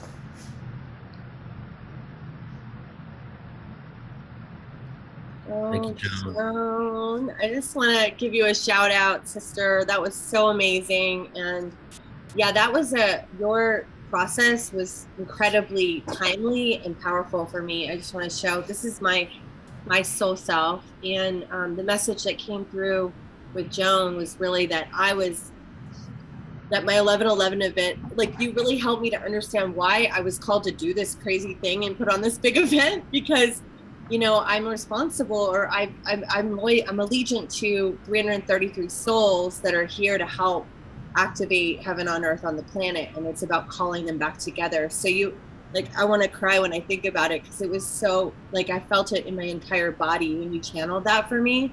And ever since, I've been really not wavering, and because like you said, all the life stuff that happens, it comes up and makes you wonder why you're doing what you're doing and why is it so hard or whatever, and in the process of creating something. So I just feel like it's really given me unshakable clarity and confidence. So thank you, Joan. I love you. I love how when we were talking, it all came together. Things we wouldn't have even imagined about who we are and why we're here, and then that painting. So thank you so much for allowing me to share that, and Neil for allowing me to share your soul essence, and Tangela's just gonna wait, it's gonna happen soon. That'll be awesome. I'm very honored. Thank you so much, guys. Joan, thank you. You truly are the visionary's visionary. I mean, we are all so blessed to be working with you, be supported by you, be inspired by you every day. Yes. This is Joan, wonderful. take a quick moment to talk about, you want to talk about what you're creating right now? Because I'll just mention it first, that in January, Joan is releasing a course, and then another one in March, and she has been working so incredibly hard at this, and it's really next level, the content in there. It just takes you from, do you mind if I give away what the title? No, give away the whole thing. I'm gonna listen to this later. Copy and paste. Well, it's okay. What was the name of the first thing about the Matrix? Did you change the title, or is it the same thing? It's the same thing. I think we have it in the course. So it takes you on a journey from understanding the constructs of this matrix that you're in to really going in and doing the inner work. So being aware, not kind of bypassing what's actually happening in the world, realizing what it is, and utilizing your own tools to maneuver with discernment and intuition. And so I'm just I'm excited for it, because we're working together and releasing this. It's going to be released on Portal to Ascension and other platforms. And then also the session that Nicole had, Joan is offering it for everybody in regard. And I think it has, is it 2 or 3 sessions with a painting? Do you want to talk about that for a bit? Sure. If you want to pull it up and talk about it, that's great. I have it memorized, Joan. Go, Nicole. Oh, yeah. Okay. So it's the soul mission activation. I helped her put the words to her offering, just so everybody. That's why Nicole's so wonderful, guys. And Neil too. And Tangela, they actually are a team that supported me in this soul mastery. Yeah. Just so you know. Yeah. So the first session is the soul mission activation, where you come on one-on-one with Joan for an hour, and she tunes in with her guides and angels and really helps you to channel what you're here to do as a soul.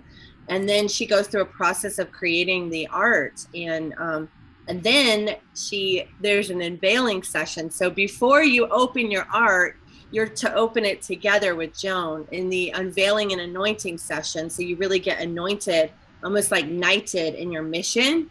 And it's really powerful. And then you get a beautiful canvas painting of the digital original artwork that you get to have with you all the time, which is priceless. Wow. Your mission, should you choose to accept. Right. Yes. Should you choose to accept. Anything else you want to add, Neil?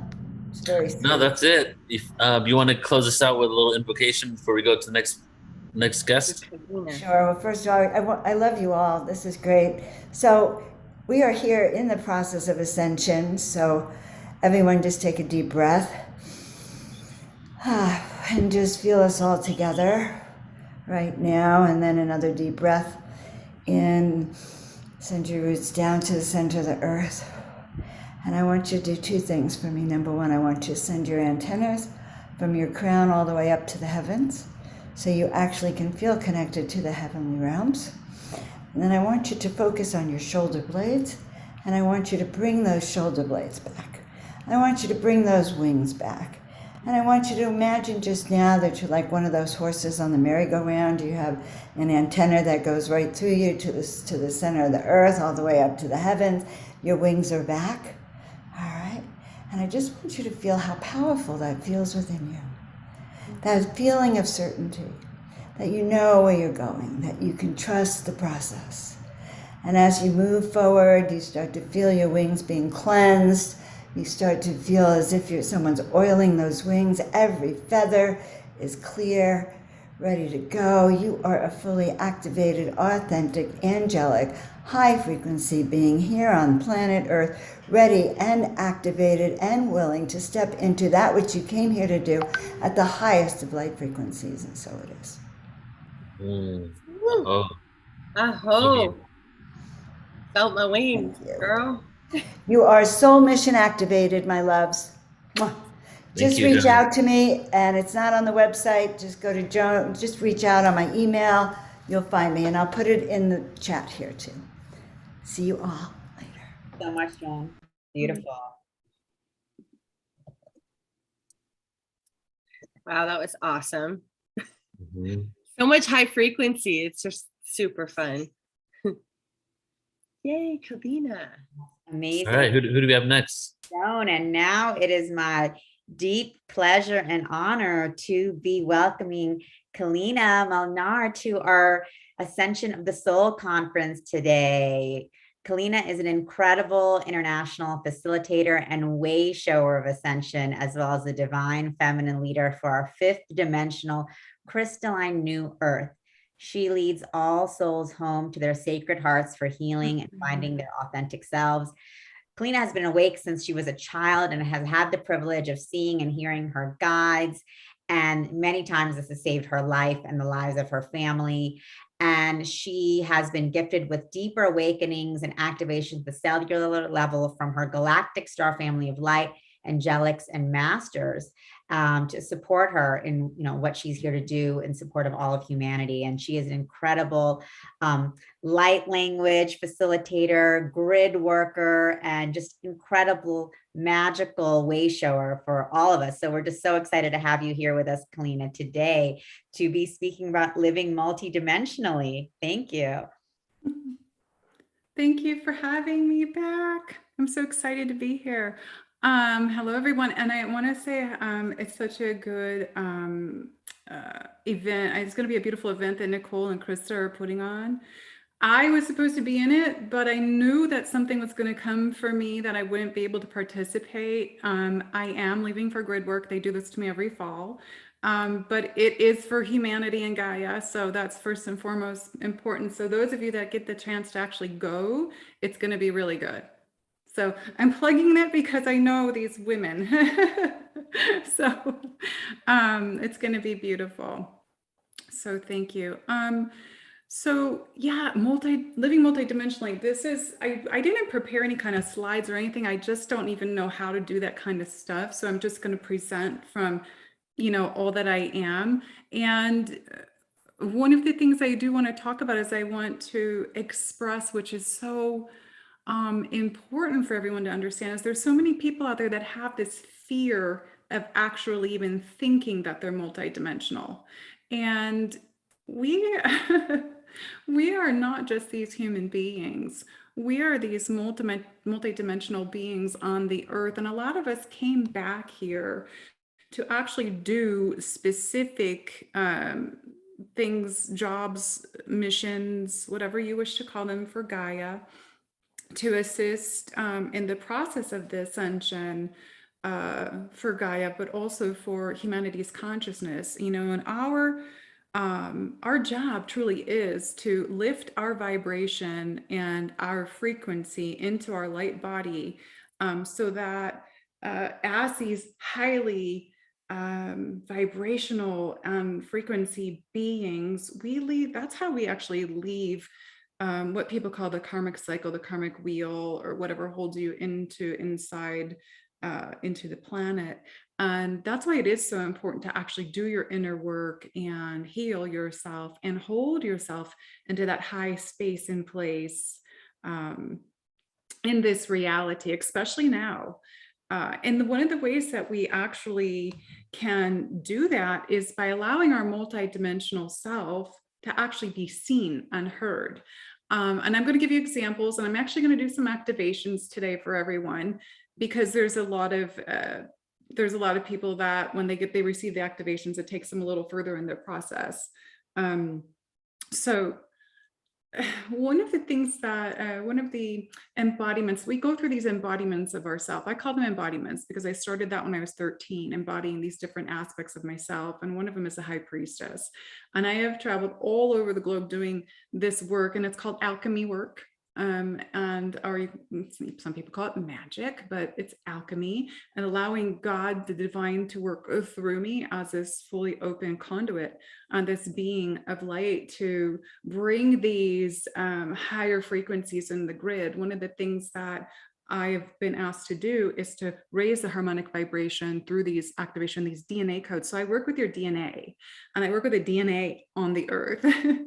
And through the process, we become these multidimensional beings that we are. So through your embodiments, as you're going through your process, as you're releasing the dense being of human that you think that you only are, as you're releasing this stuff, you are actually allowing yourself to make that space and place for you to become all that you are, allowing the embodiments to happen of these other lifetimes that you have been and are on these other dimensional planes, because we're living so many lives at once. So that was like my first embodiment was as that high priestess, was very connected to Venus, and I was only 13 when that came in.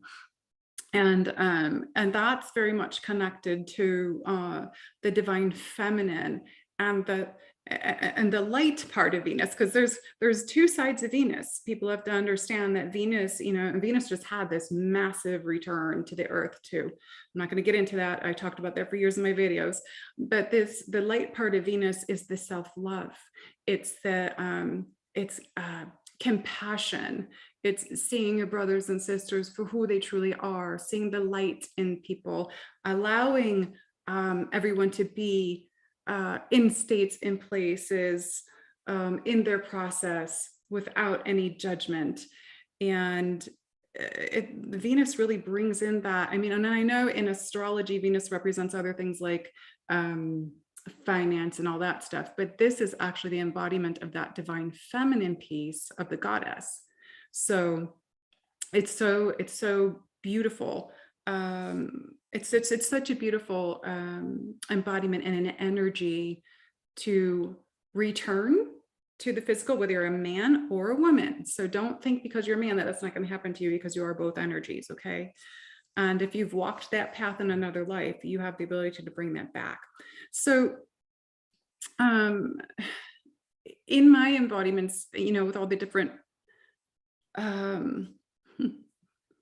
selves that I am as the one in the wholeness, I have the ancients and the future, the galactics. The future self is working as me of me. The ancient that I've been an elder, the shaman, they call me a shamaness. I'm a cosmic shaman because they bring that in from above. The angelic. We all have that angelic piece. You just have to allow it to come back within you, to embody that again, to activate that. That's one of the things I do, is I activate people's angelic. They start feeling the wings on their back come, and then it freaks them out a little bit at first, but then they get used to it. It's all frequency. It's all vibration. The other parts are the fairy. I very much have this energy of the fairies, and they work through me, but I also have, lifetimes, as that kind of in those dimensions. Also the Elven. So there's so many different parts of us that are all coming together now so that we can be the best expression of ourselves in this life, in our highest light, our highest benevolence, and do what we came here to do in the highest frequency, to help Gaia, you know, to hold that higher vibration for Gaia as she's going through this, but also to hold that space for humanity as the collective consciousness is changing through everyone. Because there's a lot of us that have been awake our whole lives, you know, we've been doing this for a long time and we've been preparing for now. And this is so important. So those of us that have made those preparations, we've gone through all of this stuff and we're holding that space for the others to be able to get there so that they can platform themselves. It's so important. So living multidimensionally, for an example, I'll get up in the morning and I'm trying to come back into my physical body. And that's because, you know, we leave, spirit leaves at night, goes somewhere else to work, and coming back in, our soul self, our spirit self is so big, so massive. When we're trying to come back into this human physical vessel, it's so hard to fit inside and squish back in. Like, and it's in the morning, sometimes I'm like, oh, I can't get back in. I'm trying to get in. And sometimes it'll take me 2 hours to bring myself back into this body that feels so confined. And that's why a lot of the new souls on the planet, like, you know, we've got some of the 20s somethings and the teens and stuff now, and they're very uncomfortable in these physical bodies. It's because they feel so cramped in these bodies. You know, and a lot of them are newer souls. They haven't done all those other things or lived those other lives that we have. So it's hard for them to really condense their energy in there. So that's one of the things in the morning. When I get up in the morning, I'm coming back, and I'm coming back from a different space, place, reality where I've been doing work at night, coming back into this body. And sometimes I wake up as the fairy.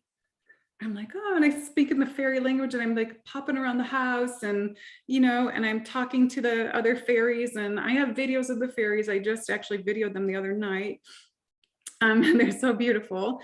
But also sometimes I'll come in as the galactic being, and remembering being on the ship the night before, and the technology that's right here right now, it's really not been so easy for me to understand and use, because on the ship it's so easy. We wave our hand to bring something forward, and with our thoughts we can, if we say Gaia, boom, there's a picture of Gaia.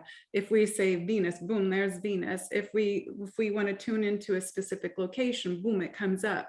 It's such advanced technology there. Then you come back here and it's like, so you have to continually be integrating. So as this multidimensional being, and I'm giving you my example because this is how I've lived for years and years and years, there's this shift of integration back and forth throughout the day, and when you're coming in at night. And it took me a while to really understand what was going on with me. And that's why when I work with people, I love to explain, okay, well, this is this part of you that you just need to understand. This is part of you, but becoming the whole. Okay, you are always whole, but it's a part of you that's coming back in to be able to allow yourself to structure yourself in this peace, in this wholeness, in this entirety that we are, in this highest vibration and frequency, in this light. And without judgment. That's really big, because a lot of people judge some of the things they're feeling, going through parts that they know. Or there's a lot of people that I work with that are they're very much part of the dragon energy, and they're like, if I tell someone I'm a dragon, they're going to think I'm crazy or that dragons are bad. It's all from the stories. We have to release the stories of everything, to allow everything and the truth of everything and all that we are, because there's nothing bad unless you create it to be bad. There's the elven self. There's pictures of me as an elf. So, and for those that know me, I don't know how many will know me on here, but there are so many pictures of me out on the internet where I morph into my characters. One of them is Isis, and I was on a live show. I totally morphed into Isis. I got black bangs, my hair chopped off right there. And one of my eyes turned blue. And it was just my Isis self. Another one, I became Gaia, or like the plant kingdom. I turned all green. My hands were green, my legs were green, my face was green, and this energy was just flowing out of me. I was showing in these pictures, I show these other parts of my multidimensional self. Just recently when I was doing work in, where was I, Santa Fe, and that was just in September. My Hathor is one of my embodiments. My Hathor ear showed to everybody. My friend Shakina took a picture of me. And you could see the ear, it looked like there was 3 ears. And for the longest time, I'm like, what is that? Why does it look like that? And this light was just coming off of me, this beautiful bright light. And it's on my Instagram. People can look at there. But the ear, after about a week, I finally got the message that that's your Hathor ears. So when I was young, and I remember being in kindergarten or first grade, they did these tests for your hearing. Okay. And they were these big globe things. I don't know what they were. And you had to put your head in and they would test your audibility. And mine was actually off the charts. I remember the lady looking at me and her eyes got really big. She goes, you can hear what humans aren't supposed to hear. And I had never forgotten that, because it impacted me at that time, but I really didn't know what she meant until now, because one of the things that I do is I hear all of these things for the light language work that I do. And because my team actually says I'm a master of light language, because I can activate any frequency in any one of the languages and then channel them as well. So it's really interesting that being told something that impacts you when you're like 6 years old, that you remember later in life, it's like, there we go, piece to the puzzle. So I was learning about my multidimensional self all the way back then, but not realizing it until later in life. So living multidimensionally is actually beautiful. We can, like in my sessions, I can bring in the high priestess part if I want to do that kind of healing. I can bring in my galactic self if that's what that client's going to need. I can bring in that angelic piece. I can bring in the elven, the fairy, whatever. It's all that I am. And I have to tell you, it's actually fun. It makes life so much richer. And, really, when you look at it and you look at, why are these things happening? Why are we waking up? Why do I go through this? Why do I go through that? Because when the end result is something like this, it's so beautiful to understand, feel, see, and know our true divine selves and all that we are and all that God has given us to be.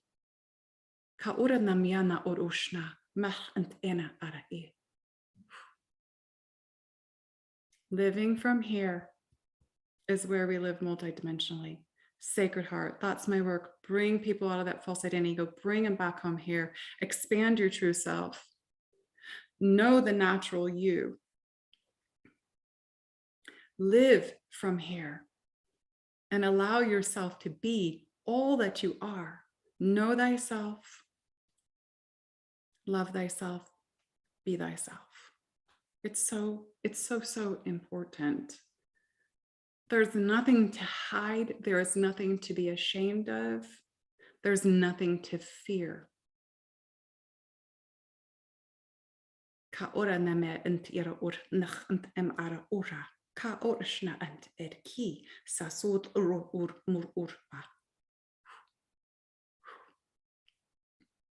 Okay. I'm like super high. This is what happens to me. That's another thing when you're living multidimensionally. You're like, I walk around high all the time, and it's well, plus I'm a Pisces rising, so that doesn't help. And I'm like, I have to try and ground all the time. But the beautiful part of all of this is to truly know thyself as this fractal of God, this source of being walking on this planet, having this experience. And we create our experience. So we also can allow all these parts and pieces of our self to come in when we trust in the divine. And we also step into the knowing that We came here to assist to shift this planet. We came here to assist to shift the consciousness. We came here to be all that we are in the highest vibration and frequency, in the light, creating a balance in the distortion, allowing our true selves to be seen and heard with no fear and no judgment anymore. Our truth is our own. When we align divinely with the sacred mind, sacred heart, activating our divine Christ consciousness, the feminine Christ and the masculine Christ. Ka otne irashna anamakia na nurana.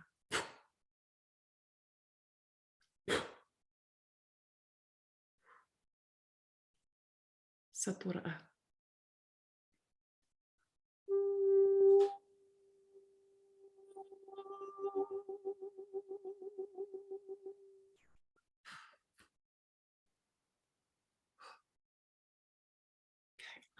Yep, I've got a download coming in, so I'm going to be doing some activations here right now. Please just, if you wish to have them, there's going to be some healing, they're saying. We're going to do some purification activations. And yep, got some elemental things coming in as well because the fairies are flying in. My hands are really starting to, they're really going right now. So if everyone wants to receive them, all you have to do is say, I accept this healing from Kalina, accept these activations. Have your hands, palms facing up on your lap, be open and ready to receive. And also, please, what I would like you to do is say, I now align and drop into my divine sacred heart. You should feel your heart chakra opening. Pa'era urnama aki.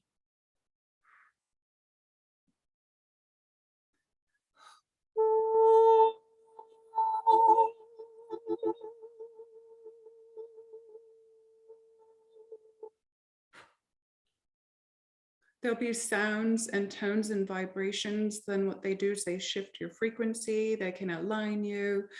Some of you are off balance, I'm seeing. I can see they give me the visions of people that are listening, that will be listening, so I know what to bring in. Some of you are, I'm getting energy. So some of you are like weighted on one side and not the other. Okay, yes, thank you. All right, we're going to bring these in. Okay,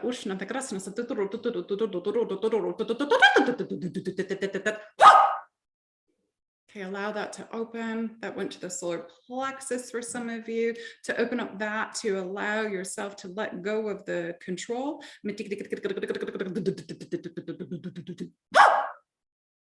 There we go, a little deeper. Okay,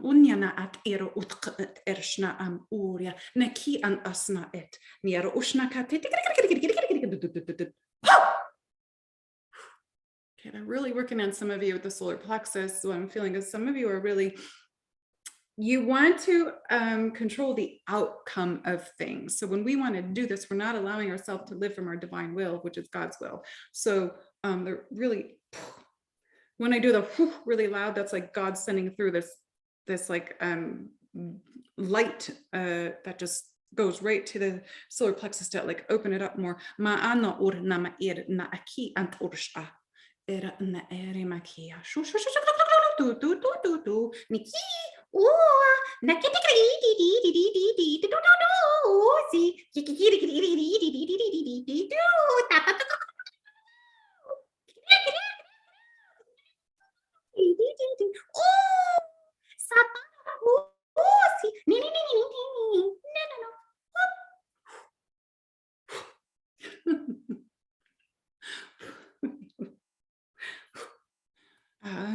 That's the fairies.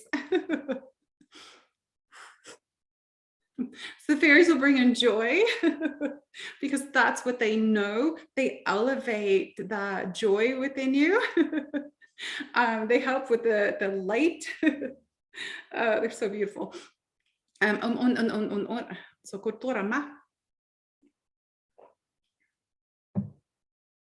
Okay, yeah.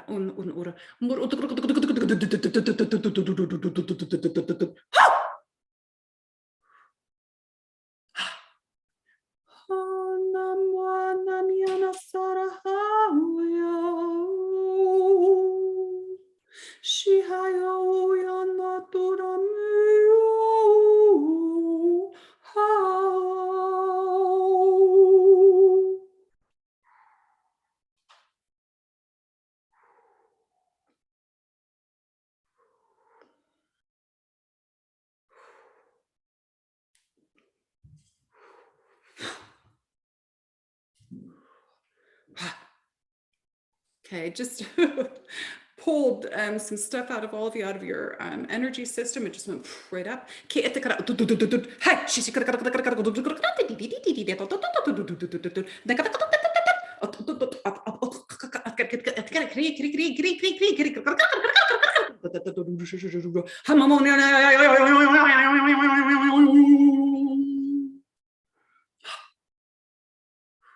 Allow.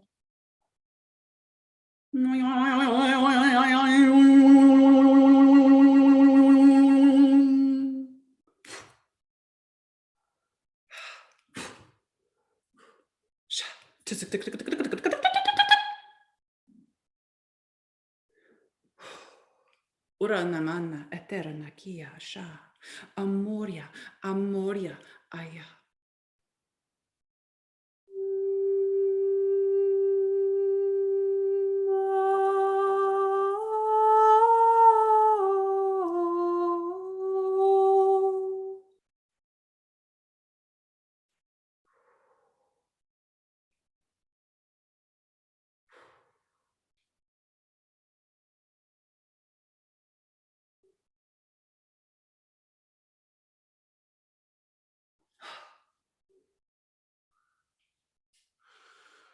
Thank you.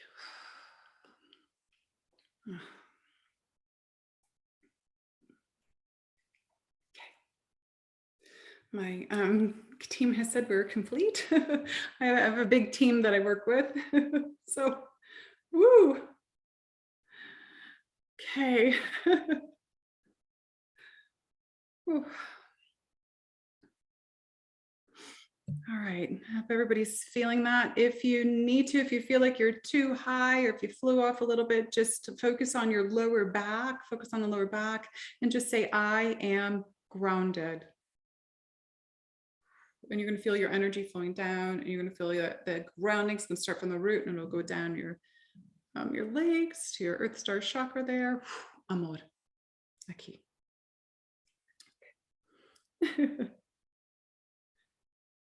All right.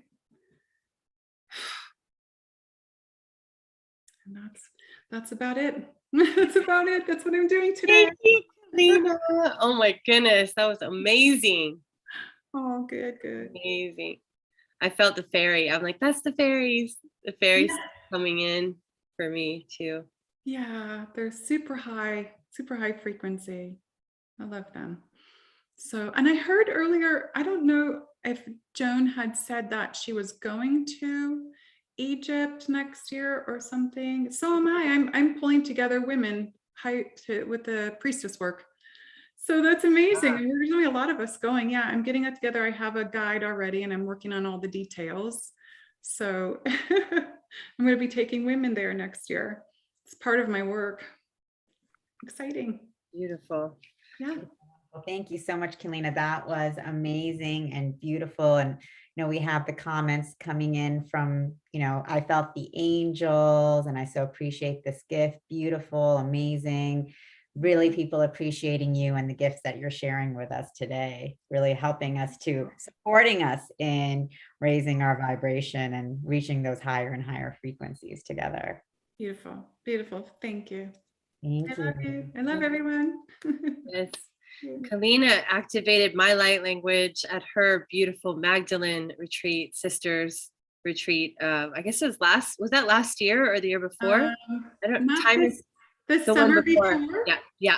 Yeah, Sisters of the Rose. They do that every year. That's my Magdalene energy. That was it. That really brought in a lot for me. So your work is super powerful. Thank you. Yes. And thank you for doing your work. I love the fact that everybody's stepping into their power. That's my work, is to bring people into their power. And it's so nice to see this all coming. Finally, I'm like, yes. We're doing it. Thank you. Oh, beautiful. Wonderful. Well, thank you for bringing us into the multidimensional realms with you, Kalina. That was so powerful for all of us, and just supporting us in this remembrance. I loved it. Oh, thank you. That's how we live. Hello, Neil. Kalina, hi, Kalina. Thank you so much for all of that. My And that's pleasure. amazing. I love that you're taking a group of women to Egypt. That's going to be really powerful, activating the goddess energy. Oh yeah, they've been showing me Mhm. for years that I need to go back there. I remember so many Yes. sites in Egypt. So it's the Wow. time now. So 2023, spring I'm telling 2023. seriously, like there's something going on. I mean, like I've been into Egypt information for like 20 years, but then in the last year, something shifted where I had to be there, and I'm meeting all these people who feel the same way. I And feel that way. I've been telling people Egypt's calling its people back right now, you know? Yeah. Yes. Mhm. It just Absolutely. keeps coming up into the field. There's so many Egypt trips. I'm like, okay, I think Yeah, I know, Spirit's right? telling me to go to Egypt too. Yeah. So One of it's you. coming. Definitely. Wonderful. Thank you for everything you do, Kalina. Thank you. Yeah, beautiful. Thank you. Mm. All right. And now go ahead, Nicole, go ahead. I was just going I to was introduce. gonna say, I said, who's up next? I'm I know, right? excited. Well, I was thinking we should probably do a joint introduction because, you know, you've been working with Tangela so closely. And yes, that is right, everybody. One of the co-hosts and the producers of this event is up next, Tangela. And I'm going to read from her bio and then talk from my heart because, you know, she's done so much. I really want to give it justice just to kind of give you the scope of her journey. And then how she got to where she is now, completely shifted everything in her life and is full, like 100% consciousness, like so many people are, because now is the time for us to really shift out of these old paradigm jobs and things that aren't fueling the upliftment of humanity, but are fueling an old, outdated matrix system that, you know, has been fabricated, and it's had its lessons. We've experienced what we need to experience from it, but now it's really time, and these jobs, these opportunities, for us to really live our passion and to contribute back and to be of service. And that's really what Tangela is doing with Soul Search. So from her official bio here, Tangela is a creatrix of Soul Search. She's a longtime spiritual seeker, global adventurer, entrepreneur, and multidimensional guide. Soul Search, which is at soulsearch.io, everyone, is the global online destination for spirituality and consciousness. Spiritual seekers can explore teachings and modalities and connect with spiritual and energetic healers and guides, courses, groups, and events.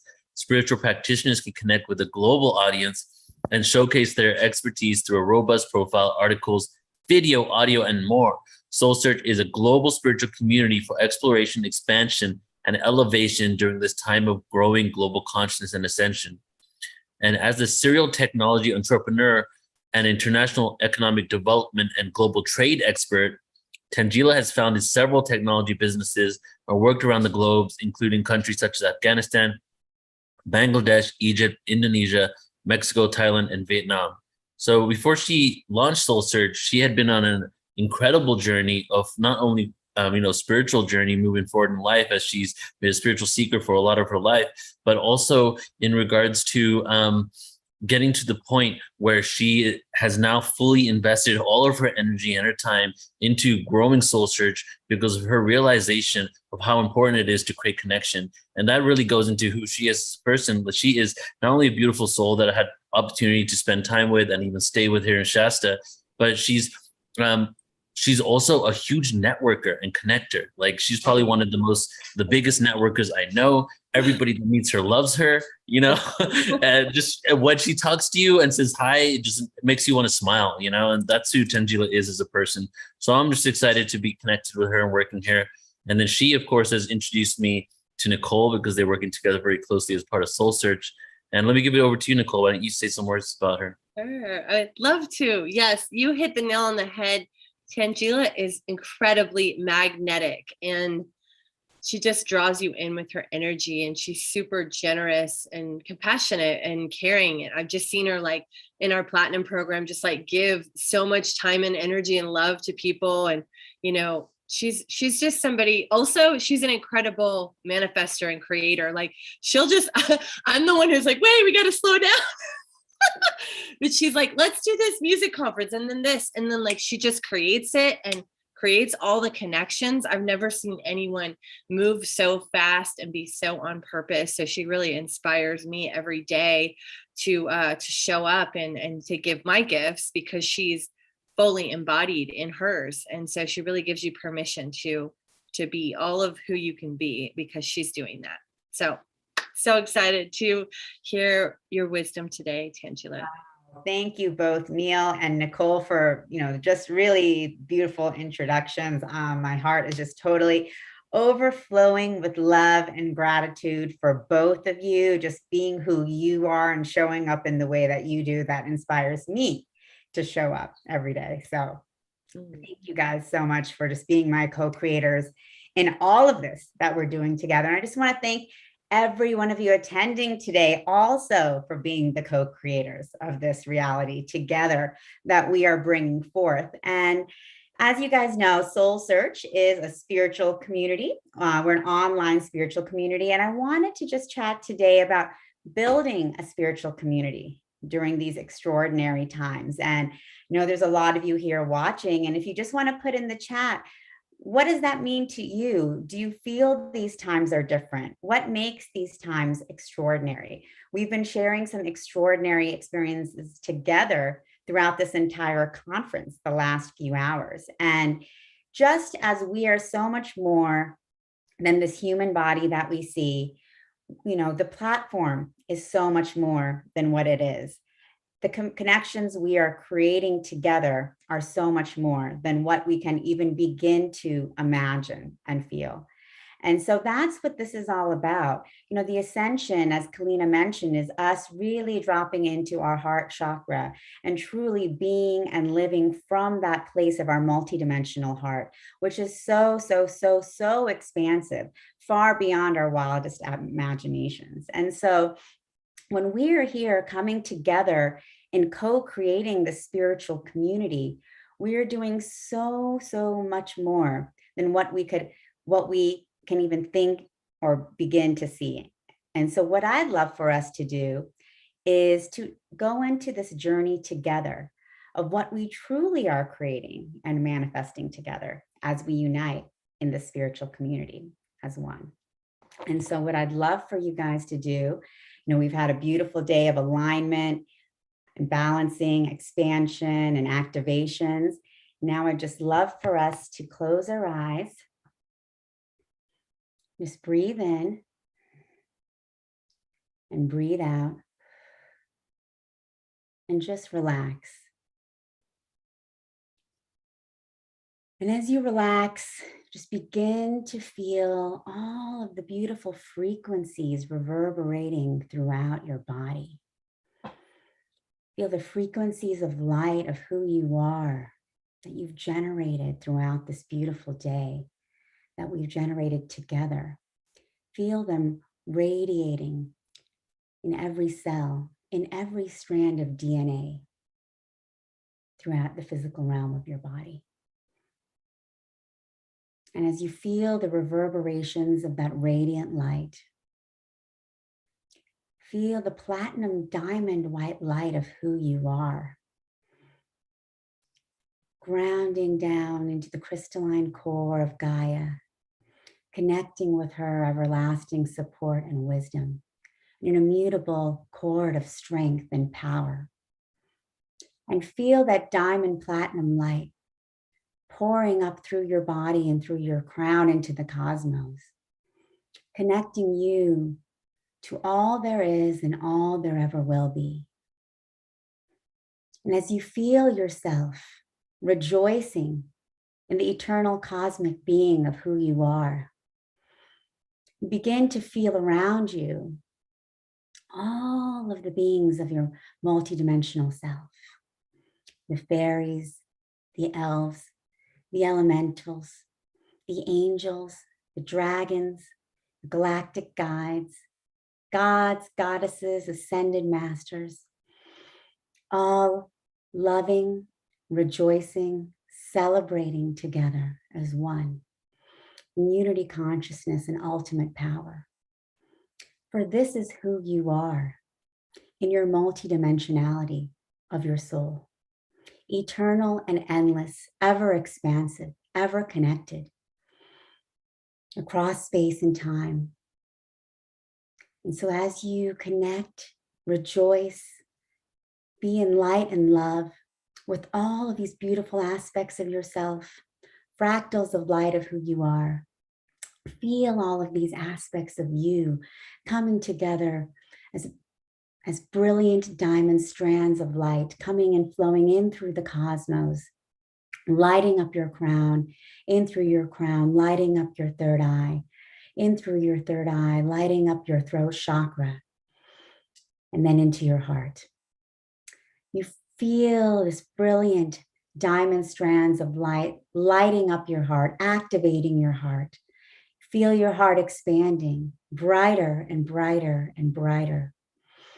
Feel the light pulsating through your solar plexus, your sacral, your root chakra, and feel your entire body pulsating as this diamond white light, feeling your miracle powers coming through, emanating through your cells, through every strand of DNA, activating your supernatural abilities of who you are.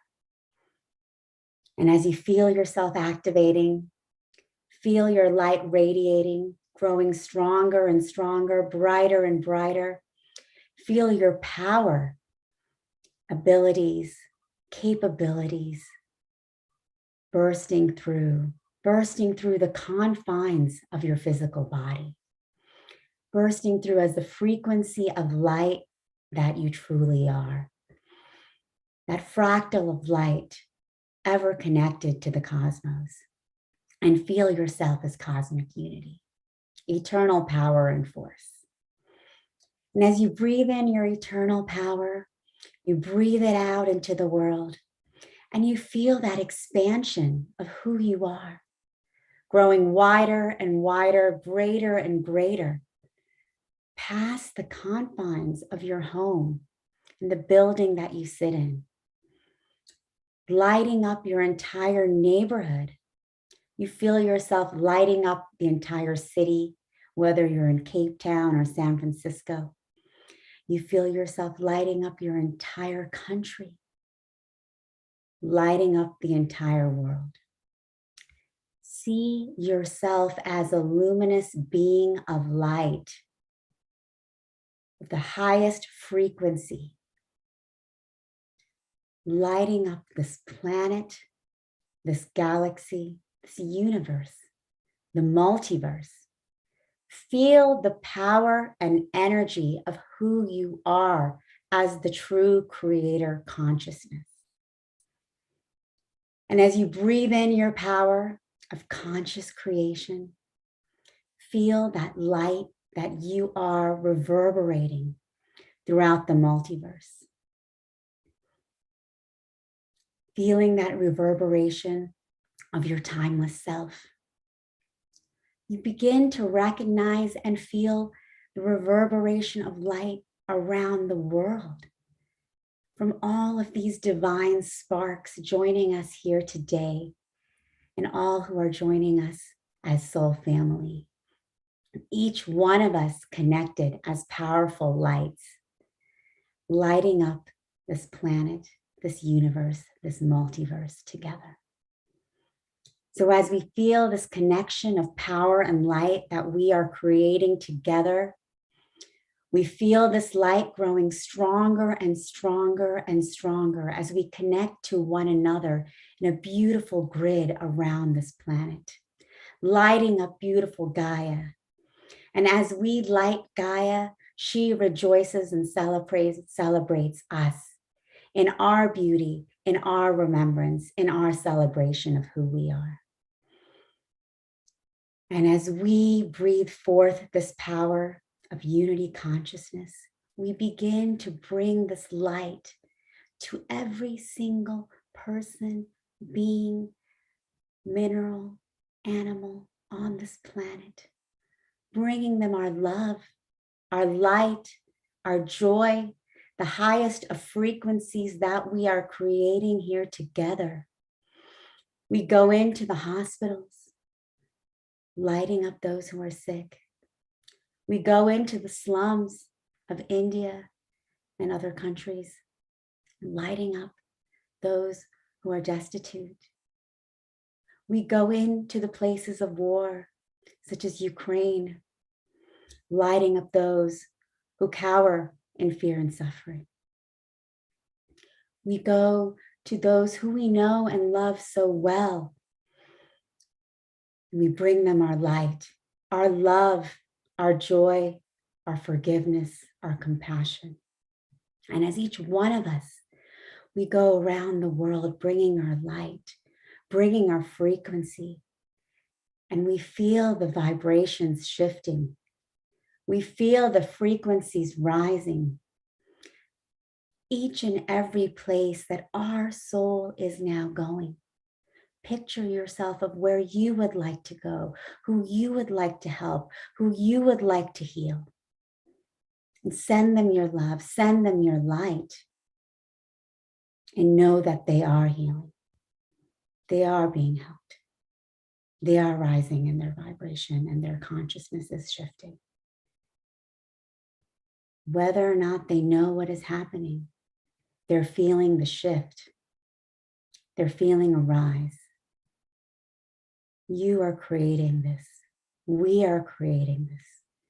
We bring this immense love and light unconditionally to all of humanity together now, with all of our love and compassion for each one of us, for ourselves first and foremost, and for our entire brotherhood and sisterhood of humans, animals, elementals, galactic brothers and sisters, and all beings conscious here on this planet and beyond.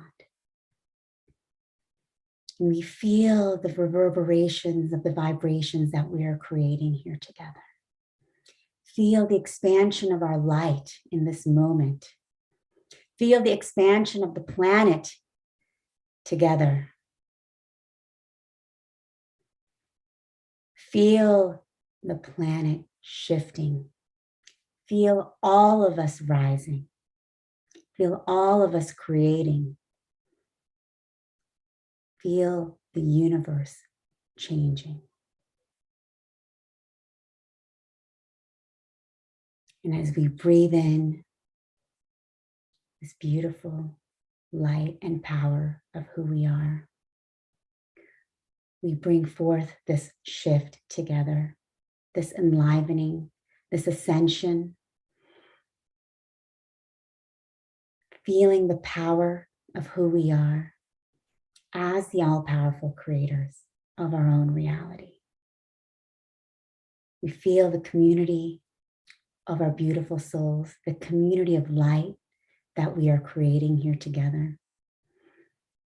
And we feel the expansion of this community of light of who we are across the planet, across the universe, across the multiverse.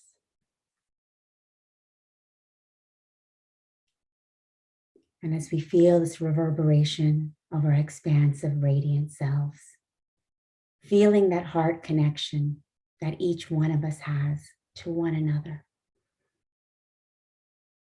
we step into our own unity consciousness together, and we rise and we breathe. And we feel the love,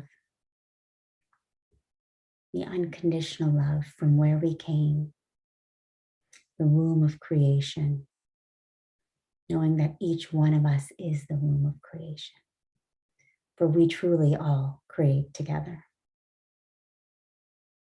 We breathe in the power of who we are, the ultimate beings, cosmic consciousness and unity.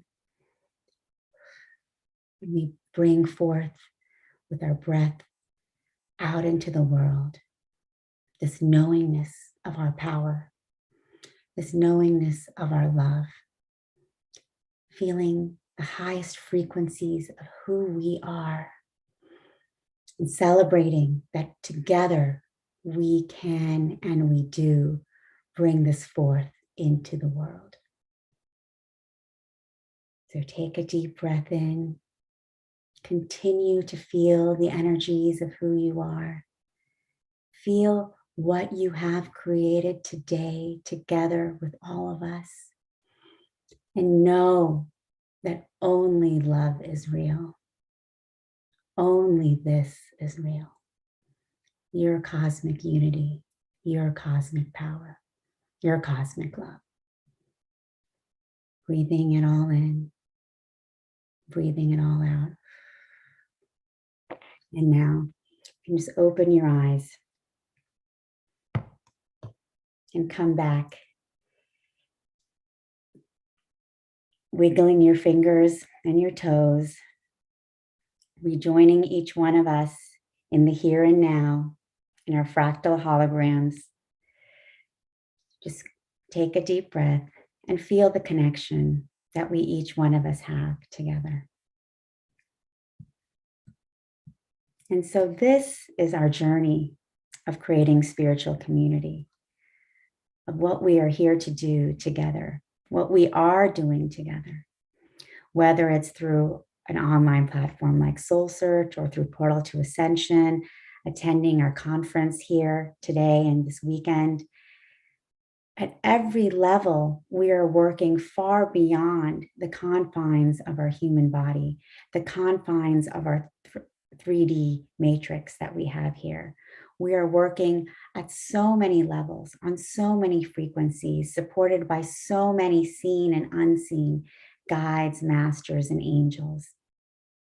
And being able to remember that and experience that together is so beautiful, because that is what we are doing in every moment together. And when we can remember and feel that experience together, that helps us to remember who we truly are. These incredible multidimensional beings here on Earth, raising the vibration together, higher and higher and higher. We no longer have to look outside ourselves, where to go, who to be. We no longer have to live in fear. We can choose love in every moment when we can remember who we truly are, the conscious creators of our own reality. And so this was a journey for us together to take us beyond the 3D matrix of what we feel we're here to do, what we think we're doing together, and just help us to remember that we are doing far more than we could possibly ever comprehend as supreme beings of light and true creator consciousness.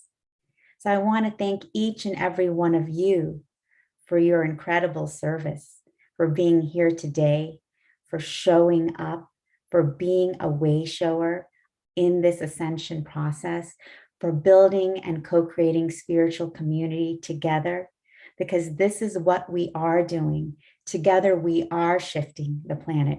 We are raising the vibration. We are bringing forth love, beauty, harmony, connection to every part of the planet in every moment, just by being who we are and showing up in love. And so this is what this is all about. Spiritual community is no longer about a religion, a faith, one way of being, doing, what to wear, what to eat, what to say.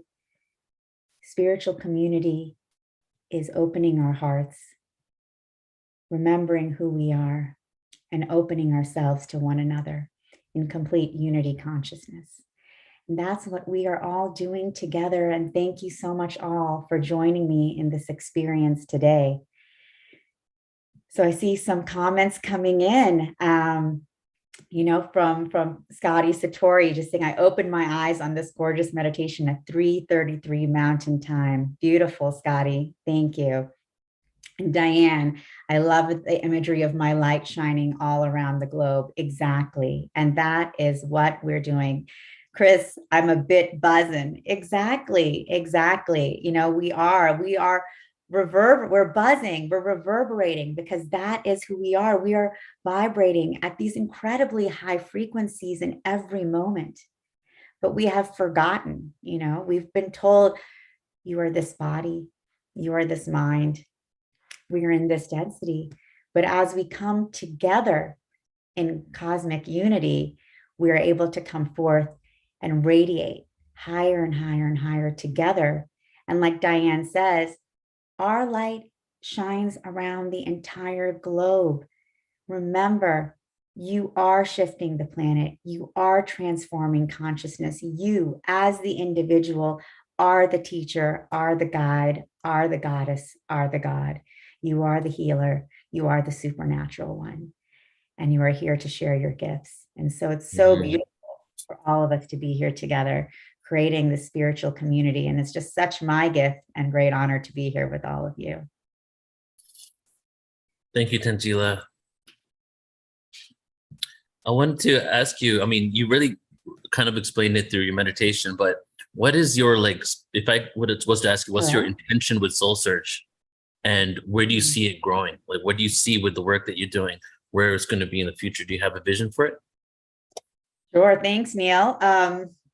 Well, I think the work that we're doing is, like I mentioned, is on so many levels. And, you know, we have this platform for healing, this, what I like to call a multidimensional community for healing and transformation, because that's what we're doing together, connecting, healing, and transforming, tapping into our own superpowers together so that we can really, truly create the new earth together. So that is really what Soul Search is all about. You know, we have created this as a platform where you can, you know, meet all of our, you know, presenters here today are all part of the Soul Search platform, of course, including Neil and Nicole, but everyone you saw today and tomorrow are part of our platform here. We have incredible healers and guides, everything from astrology, breathwork and meditation, counseling, psychology, creative expression. So people can go in. There was someone asking earlier, where do I begin? Where do I start? So you can really start exploring all these different modalities on Soul Search. You can go in, you can go to our blog, our video gallery. You can check out different videos, meditations. You can go into our community and see what events are coming up. So it's really incredible that you can just start diving in, checking out different profiles, seeing who you connect with as a healer. Here we see Krista, who is a gifted medium, psychic healer, who also does epigenetics. So you can go in and explore your these healers' profiles, see if someone resonates with you. You can check out some videos or articles that they've written, their reviews, client testimonials, and then connect with them directly, or see if they have an event that they're hosting that you can be a part of. So we really are just creating this portal for people to start exploring ways to tap into their healing, their transformation, their development, but at a superpower level. You know, every healer here is just like one of you. Every one of you is just like all of the healers on our platform. We each have such incredible gifts that we are here to bring forth onto the planet together. So, you know, that's really what we're doing with Soul Search. And, you know, we just invite all of you to be a part of it as a healer, as a guide, if you were as an explorer, as a seeker, and join us. We are just getting started in bringing forth these gifts to the world, and for, you know, supporting our entire planet in stepping into our supernatural abilities and powers together. So that's it.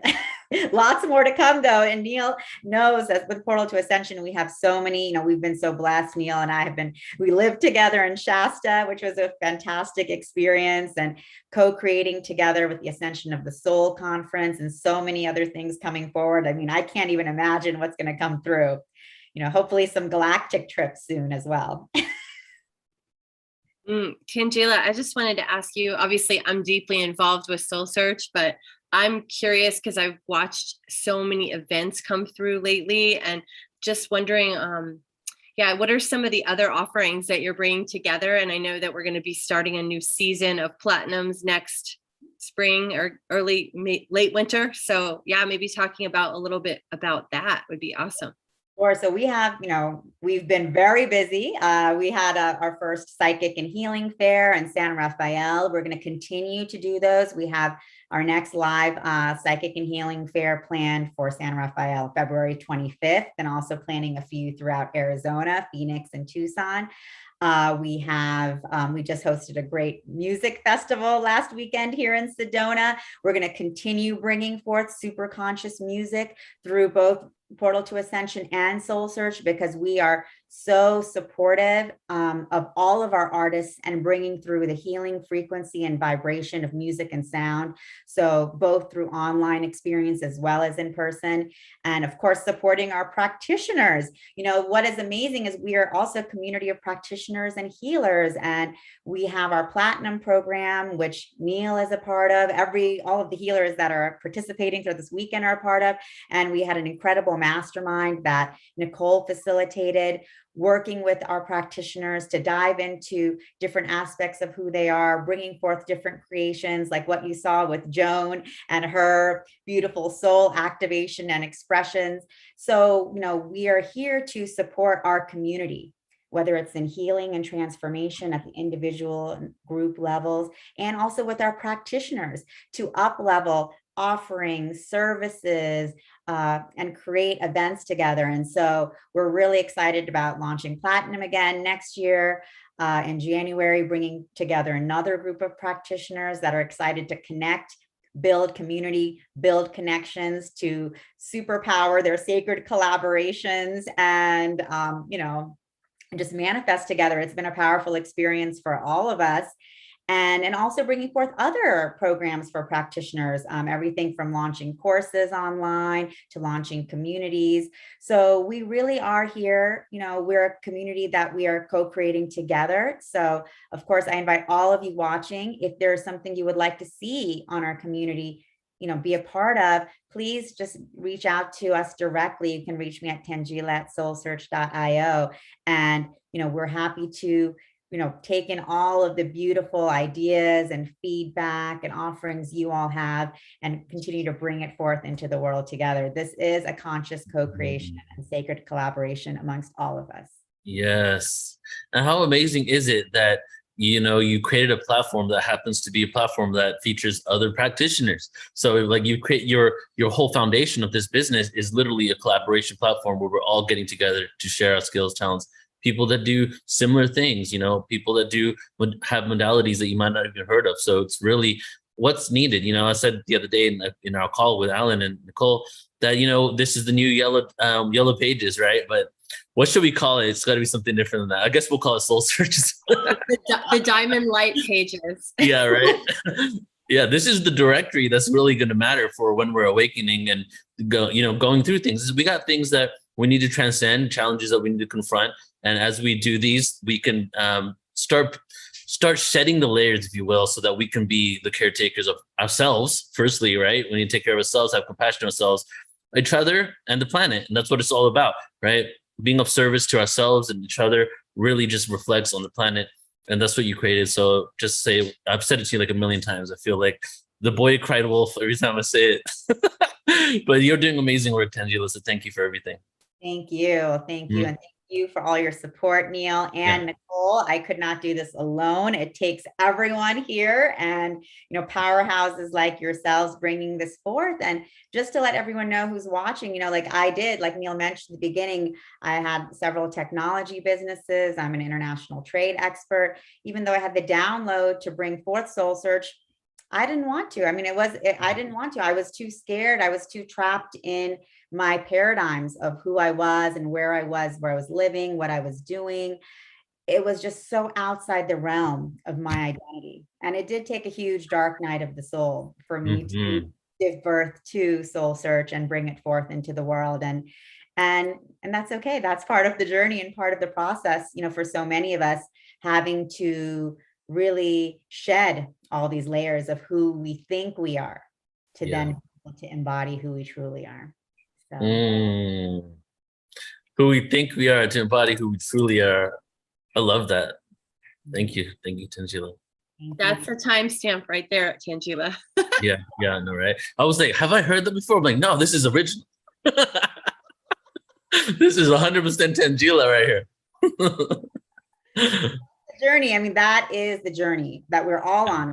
Straight That's up. what Ascension is about, because we have been taught that we have to be in this box of, whatever our profession is, where we went to school, who we're marrying, who, all of these things, like where we're from, like what our religion is, what our culture is. And we're in these boxes that creates who we are. We're like little box people. Yeah. But we're not box people. We're radiant beings of light. So, but for us, for our radiant light to shine through like we did today during that experience together, we have to burst through all those boxes. And that can be scary and it can be difficult. And for me, I was resisting it all the way. So it was very painful, but it doesn't have to be. And that's why we have Soul Search, because we want you to know that you're completely supported in this journey process. And, we all go through it together. Exactly. Thank you. Thank you. And thanks to everyone for joining us today for this Ascension of the Soul conference. And I have my great pleasure now of introducing my dear friend and co-collaborator, sacred collaborator and mentor, I would say as well, Neil Gar, who is really at the forefront of, bringing forth this information of consciousness and transformation to the planet. And he has been doing this for over a decade and really started just ground up, bare bones, just kind of getting the downloads that he has to be doing this work. He has to be bringing this knowledge forth. Again, talk about breaking out of boxes. Neil also came from Indian family, Hindu upbringing, very traditional familial background, where talking about ETs and galactic consciousness and frequency and vibration and Lemuria and ancient civilizations, that was not acceptable. So even to come forth, Neil had to really break a lot of boundaries, his own familial boundaries, his own, social, familial identities that he grew up, religious that you grew up with. And so it was really brave of you, Neil, to take this huge step, but you just really felt the calling that, hey, what people are being told doesn't make sense. And people deserve to know what is going on.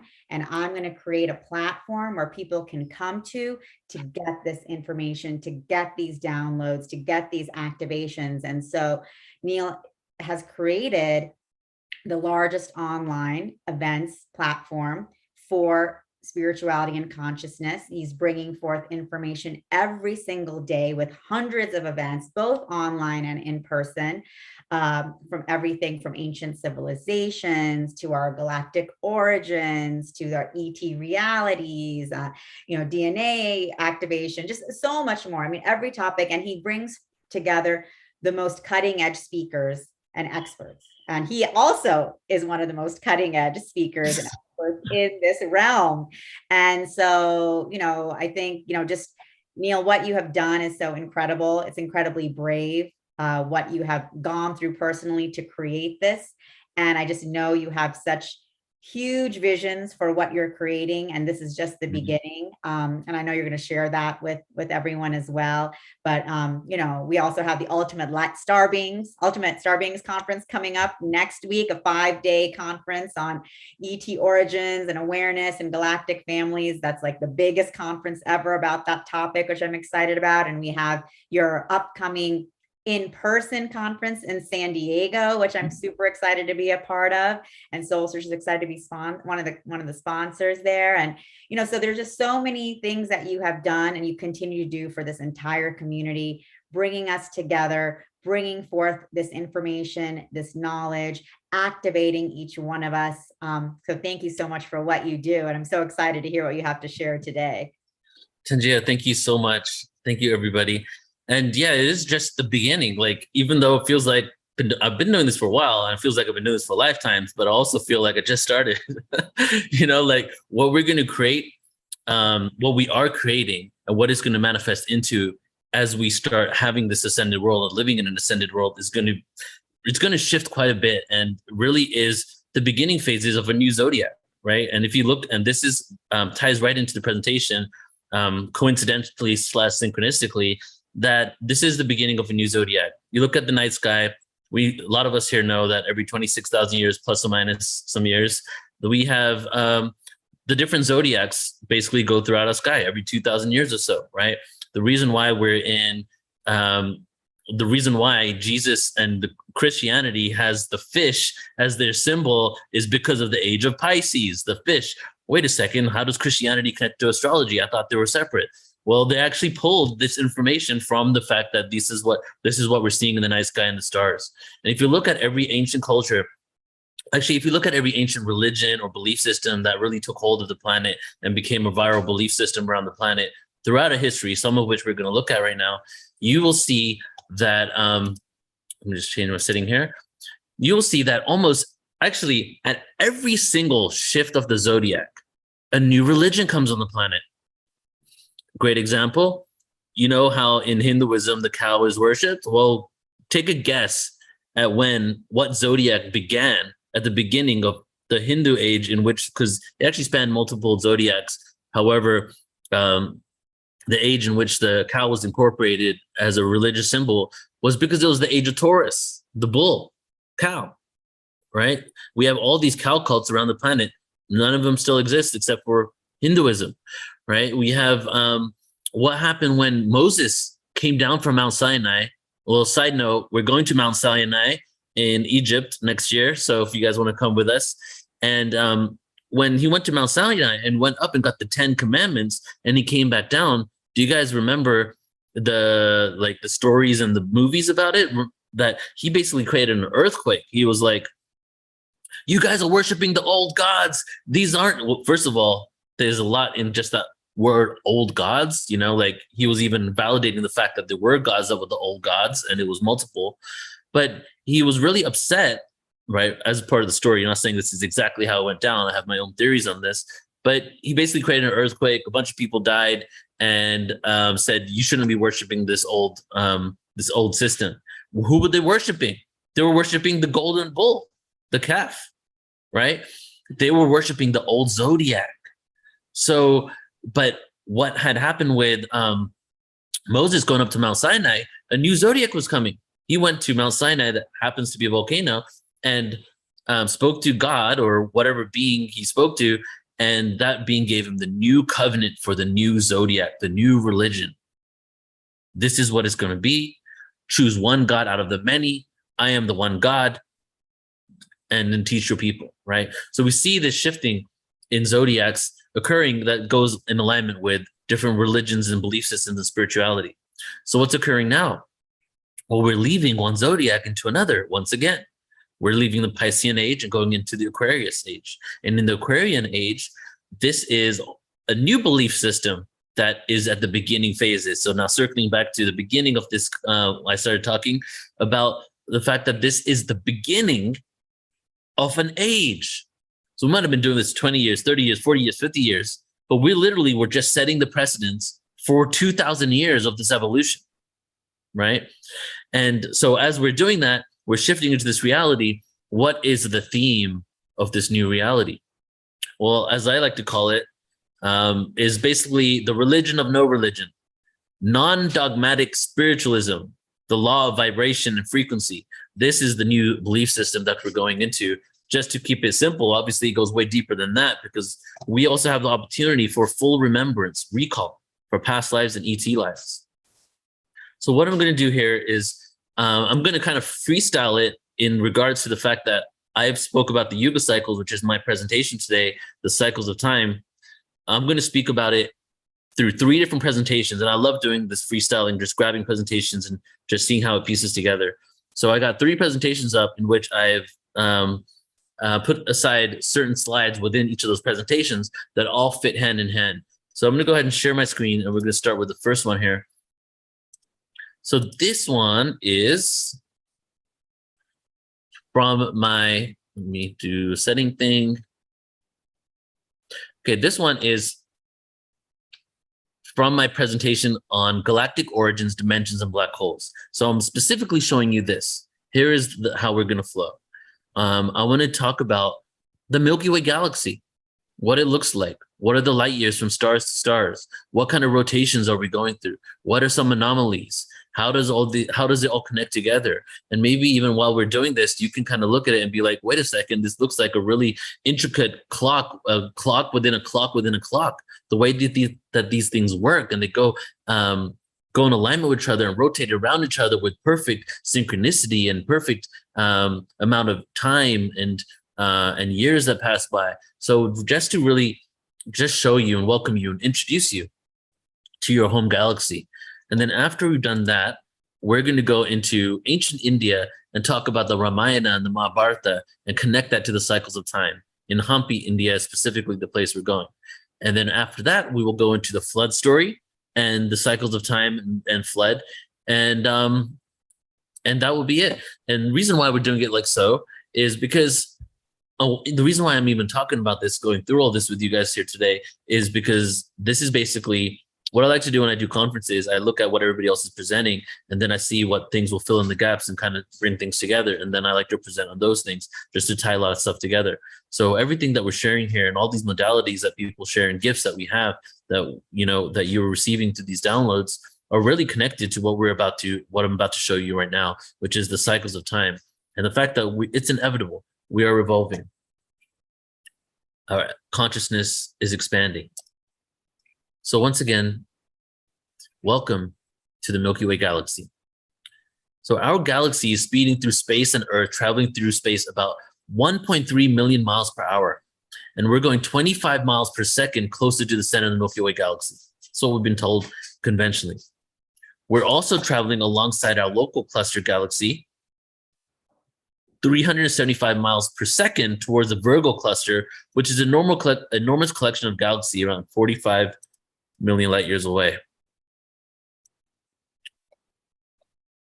And usually I show this image later, but I'll show it to you first, since even Deborah Gusty talked about this, the photon belt and the understanding of the Mayans. And 2012, right? So in 2012, as we all know here probably, that there was a belief that we were shifting. There was a shift of ages occurring, right?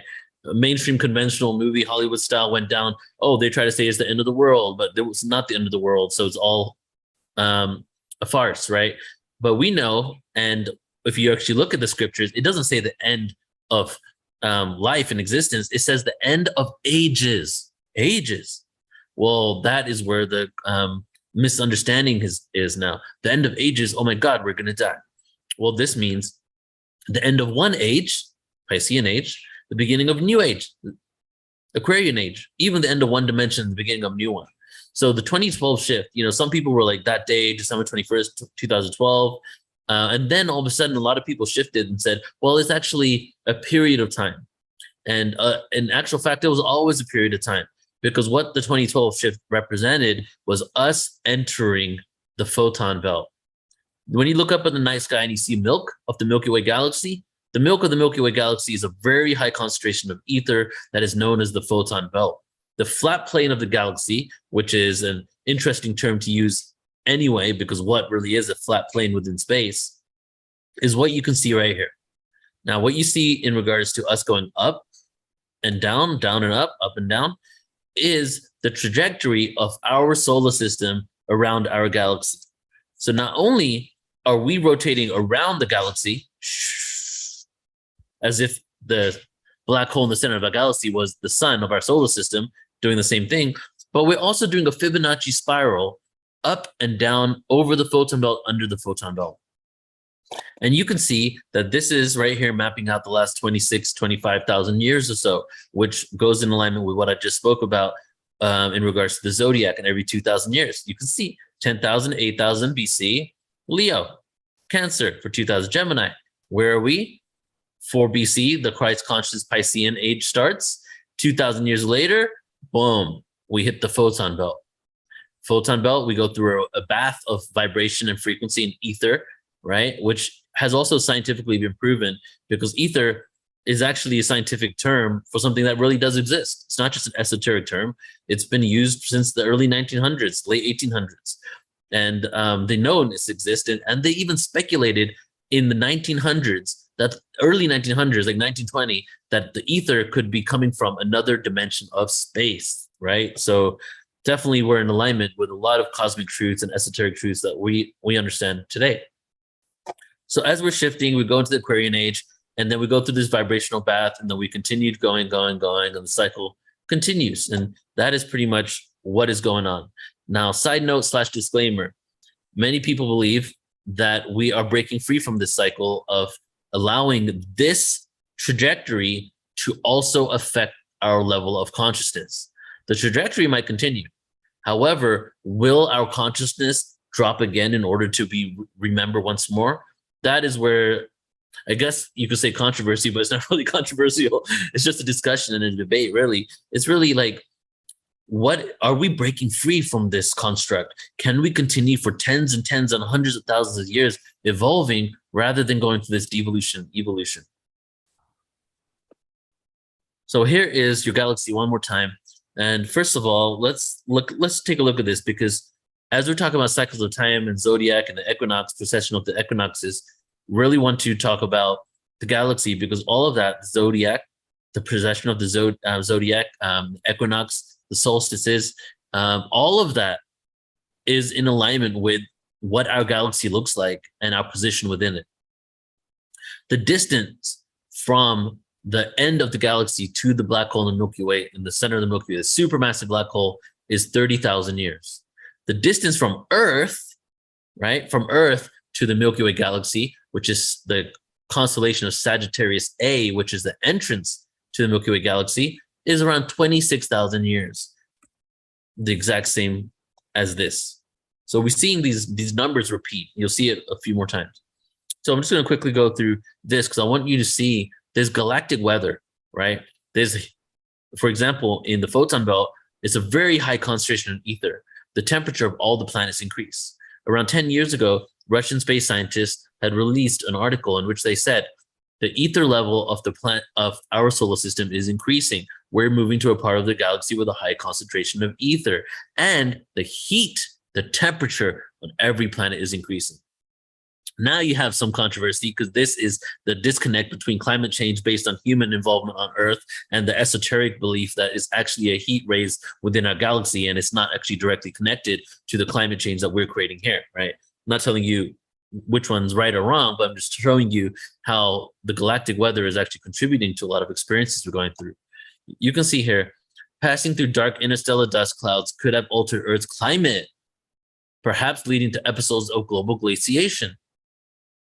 The sun and planets may have originated closer to the galaxy and served outwards towards its spiral arms. Interesting. We'll see something about that in a second. As the entire, here we go. Okay, now this one's important. As the entire galaxy moves through the cosmos, its bow shock sends a deluge of cosmic rays raining down. So there's a vibratory sonic bow shock occurring from the fact that our solar system, our galaxy exists. And there's a frequency, boom, boom, boom, boom. Imagine a drum upside down, you're banging it, and your eyes could see the vibrations coming off it. That is what is happening in our galaxy all the time. Okay, so when we're at certain levels of this, we're being bombarded with the bow shock from our own galaxy.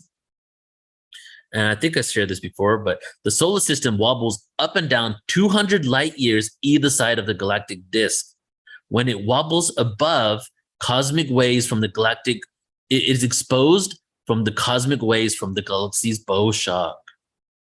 So what's that mean? Well, it means when we go above, we're getting cosmic rays from the bow shock hitting us here.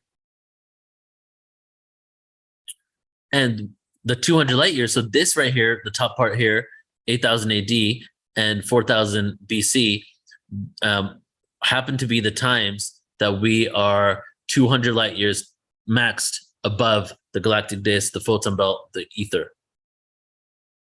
Passing through bright star formation regions may have exposed Earth to hazardous radiation from supernovae, perhaps causing mass extinctions.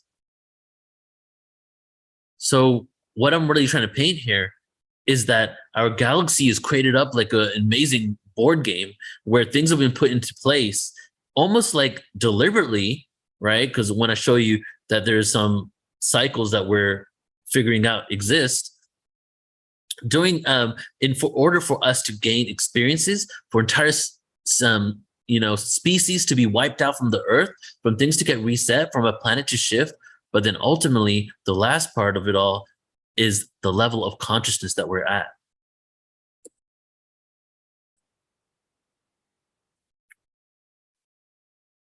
Since we were talking about the Milky Way galaxy's supermassive black hole, we should really talk about, just about that a little bit. So let me just talk to you about the galactic core. Firstly, you might have heard in many ancient cultures, especially the Mayan ancient culture scriptures, saying the central sun, the central sun. It's one of my favorite words in a lot of my poetry, like a lot of it, I use that. And the central sun is actually not the sun in our solar system. The central sun represents the black hole in the center of the galaxy. So in a lot of cultures, when they're talking about God being the central sun, or that's where God's throne is, they're talking about the center of the galaxy, which is the void, which is the exit point from this dualistic experience.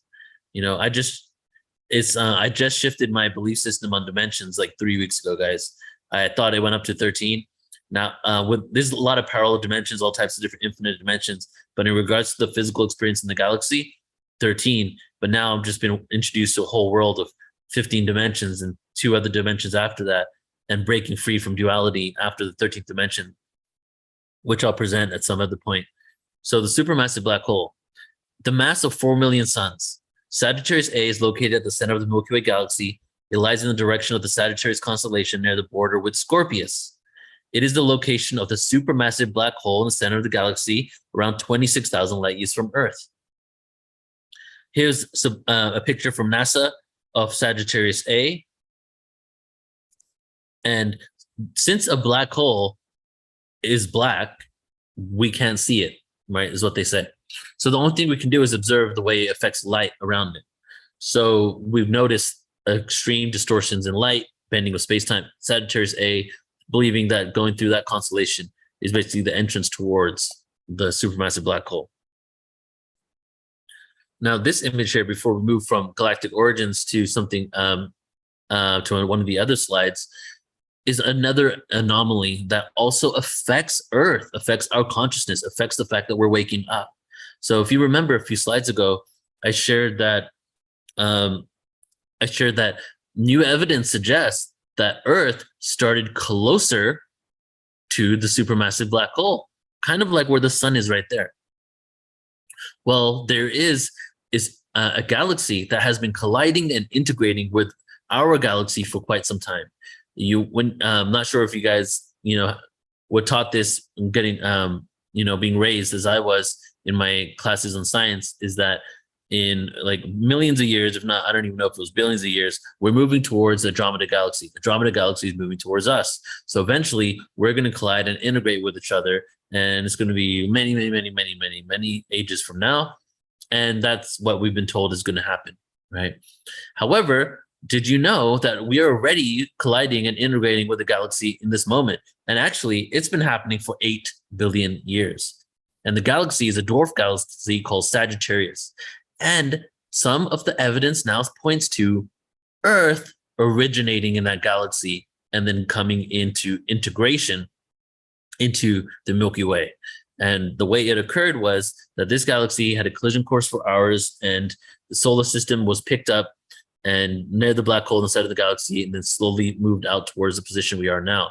One of the main reasons why this belief it exists, and there's evidence for this, is that the way our solar system, let me show you a little visual here with my arms.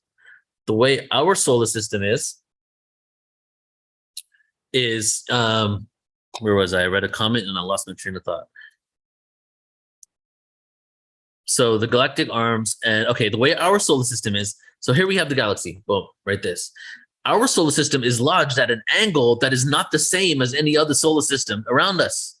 It looks like we came in and the gravitational pull of the Milky Way galaxy, of the supermassive black hole, pulled our system in, but we never balanced out to be completely straight, and we're at an angle compared to the rest of the solar systems. So that is partially the reason why we are believed to have come from Sagittarius A. So the next slide here is going to show you the over 8 billion years, what occurred to this galaxy and how it integrated with Earth. And I'll comment as we see the graphic visual. 8 billion years ago, 5.7 billion years ago, 3 billion years ago, 1.9 billion years ago, 1 billion years ago. One more time. Current situation, boom. 8 billion years ago, first Sagittarius passed, 5.7, 3 billion years ago, passing again second time, 1.9 billion years ago. Third passed 1 billion years ago, boom, infinity spiral being sucked in with the gravitational pull of the Milky Way. So now that we've kind of showed you, the galactic weather really is what that is, that there's so many different elements that are going on, so many different things that are occurring within our galaxy that we're not aware of because we can't see it, right? That is actually affecting our experience on Earth. Now, we are going to go and talk about Shiva. Let me do a time check first. Okay.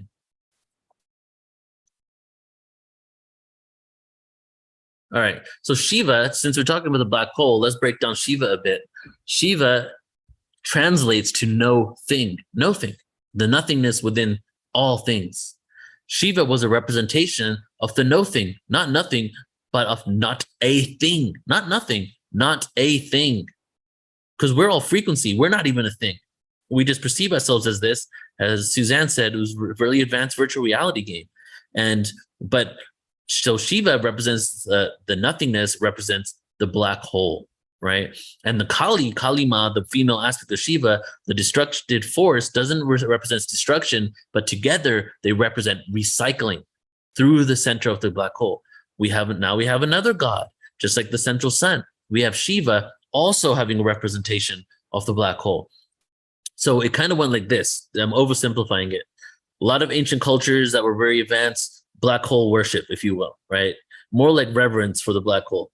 And then it started becoming sun worshiping, and it became very limited with our sun and our trajectory around the sun, which further ingrains us into linear time. When you go into black hole reverence, right, for lack of a better explanation for that, when you go into black hole understanding and spirituality, you start getting secular time, because now you're not talking linearity based on distance from the sun, but you're talking about the cycles that we're taking through our galaxy, through the photon belt over and over again, 26,000 years around the Milky Way galaxy. So a lot of ancient cultures that held these truths speak about the black hole in a metaphor, if you will. Okay, so before Shiva, let's see if I want to skip this. Yes, I do. Okay. So this presentation I'm showing you pieces of right now is a presentation on Hampi, India, which is a place in India that has a lot of history, and also supposedly was the Kishkin kingdom, which was the monkey kingdom of Hanuman in the Ramayana. It was once the richest cities in the world when it was at its peak.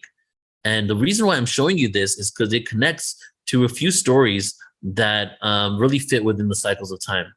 So astronomical, archaeological, historical, scriptures, and more point to the following dates for the Mahabharata and the Ramayana.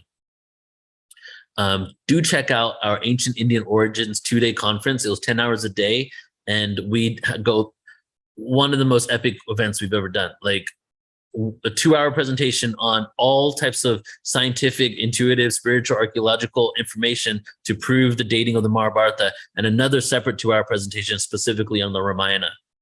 And those, for everybody on youtube.com/portal2ascension, are being released in its entirety next week. All 10 hours, they're going to be streamed 2 days in a row on the YouTube. So check it out there.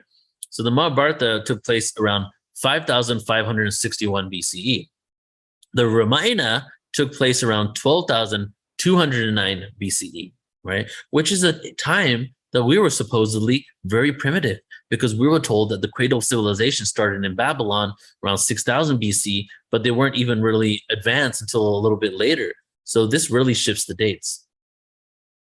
So let's talk about the story of the Ramayana and how this connects to this Yuga cycles. The story of the Ramayana is a joint venture with the reincarnations of Shiva, which is Hanuman, as you see right there, Vishnu, which is Rama, who's sitting right there, Parvati, and which is Vishnu's wife, and the Naga snake. The snakes that Vishnu have are called Nagas. And his brother Lakshman, right? His brother Lakshman was a reincarnation of one of those snakes, reptilian beings. You can see here just some images of Nagas. We have one across the neck of Shiva. We have Vishnu's. You have Medusa, right? Which was just a misunderstood soul, everybody. She was just misunderstood. She was not as evil as they painted her out to be. She was a Nagini. And so, yeah, we have the serpent all over the place. And this is also another presentation in itself, which I'll do one day, which is just serpent, ancient history of the serpent and how it got distorted in the West, and how obviously the Eastern world with the dragon, with the snake, with the Nagas had a different point of view in regards to the serpent. So in the Ramayana, it conventionally believed to happen in the Treta Yuga, right? That's what we've been told, the Treta Yuga, which is, I'm going to show you the Yuga cycles in a minute, but evidence points to it being written down in the Treta, and multiple disciplines of research point to the story occurring in the Satya. So instead of happening in the Treta Yuga, which is the age after the Satya Yuga is the golden age. Probably heard of it because we're talking about that all the time in the consciousness community. It was written down in Treta, but it looks like it probably happened in Satya Yuga. There's 7 kandas or books. The story connected to Hampi happened in the Kishkinda Kand, which is the monkey kingdom, passed down orally for thousands of years before it was even written down. In the story, Lord Rama fought in Hampi, which is in the south. The story is of the rescue of Lord Rama's kidnapped wife, Sita. And the Indian New Year's, which is called Diwali, is the representation of Rama coming back after being banned from the forest, into the forest, and also coming back with Sita after saving her from Ravana, which is the demon god. Hanuman is believed to have brought rocks from all over India to build a bridge from Hampi to Lanka to save her. Lord Shiva, who married goddess Pampa, which is the daughter of Lord Brahma, in Hampi. So there's a lot of connections to this area. And here is the moment we've been waiting for, which is the cycles of time calendar. So now we're going to connect it a little bit. So there have been 2 versions of the cycles of time. This one is the one that's most circulated now. They're only off by a few hundred years. The major difference is that one thinks that we're exiting the Kali Yuga now, but the other one says we exited the Kali Yuga 200 years ago, and there's a 200-year transitory cycle in between every age. So let's go over this. First of all, let's look at the Ramayana taking place in 1209 BC and 5500 BC for the Mahabharata. What ages are those? Okay, so let's go to 12209 BCE, which is right before the tip on the top of the golden age, before we went into the descending ages, ascending ages, descending ages. So right before the end of the last ice age and the end of the Younger Dryas period, and before there was a global flood, which we'll talk about soon, that occurred on the planet, if I have time. And so this is basically based on a lot of different evidence. Look at that conference to really find out and prove to yourself without a reasonable doubt the dating, because that really, really resonated with me. And then we have 5500 BCE, which is around here, the beginning of the Treta age, into the Treta right here, a little bit of the Mahabharata. Okay, so now in each age, you can see that there's this little area that's kind of sectioned off. If you see my cursor, these are 200 years. So in between every age, there's a 200 years where we're basically going out of that age, and 200 years where we're actually, no, this is all together 200 years, 100 and 100. So we're basically transitioning from one age to another age. If you look back at ancient history and you look at some of the most mythical wars, right, Mahabharata, or actual real ancient wars that we can document, like the Trojan War was considered a myth until we found archaeological evidence for it, all took place at the beginning and fall of different ages, right? It fits within this calendar. Okay.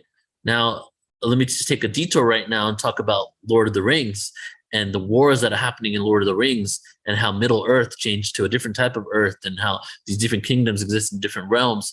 These stories and these wars are representative within those movies of us basically moving from one age to another age. And the ages that they were showing, were actually the ones of us coming out of these darker ages.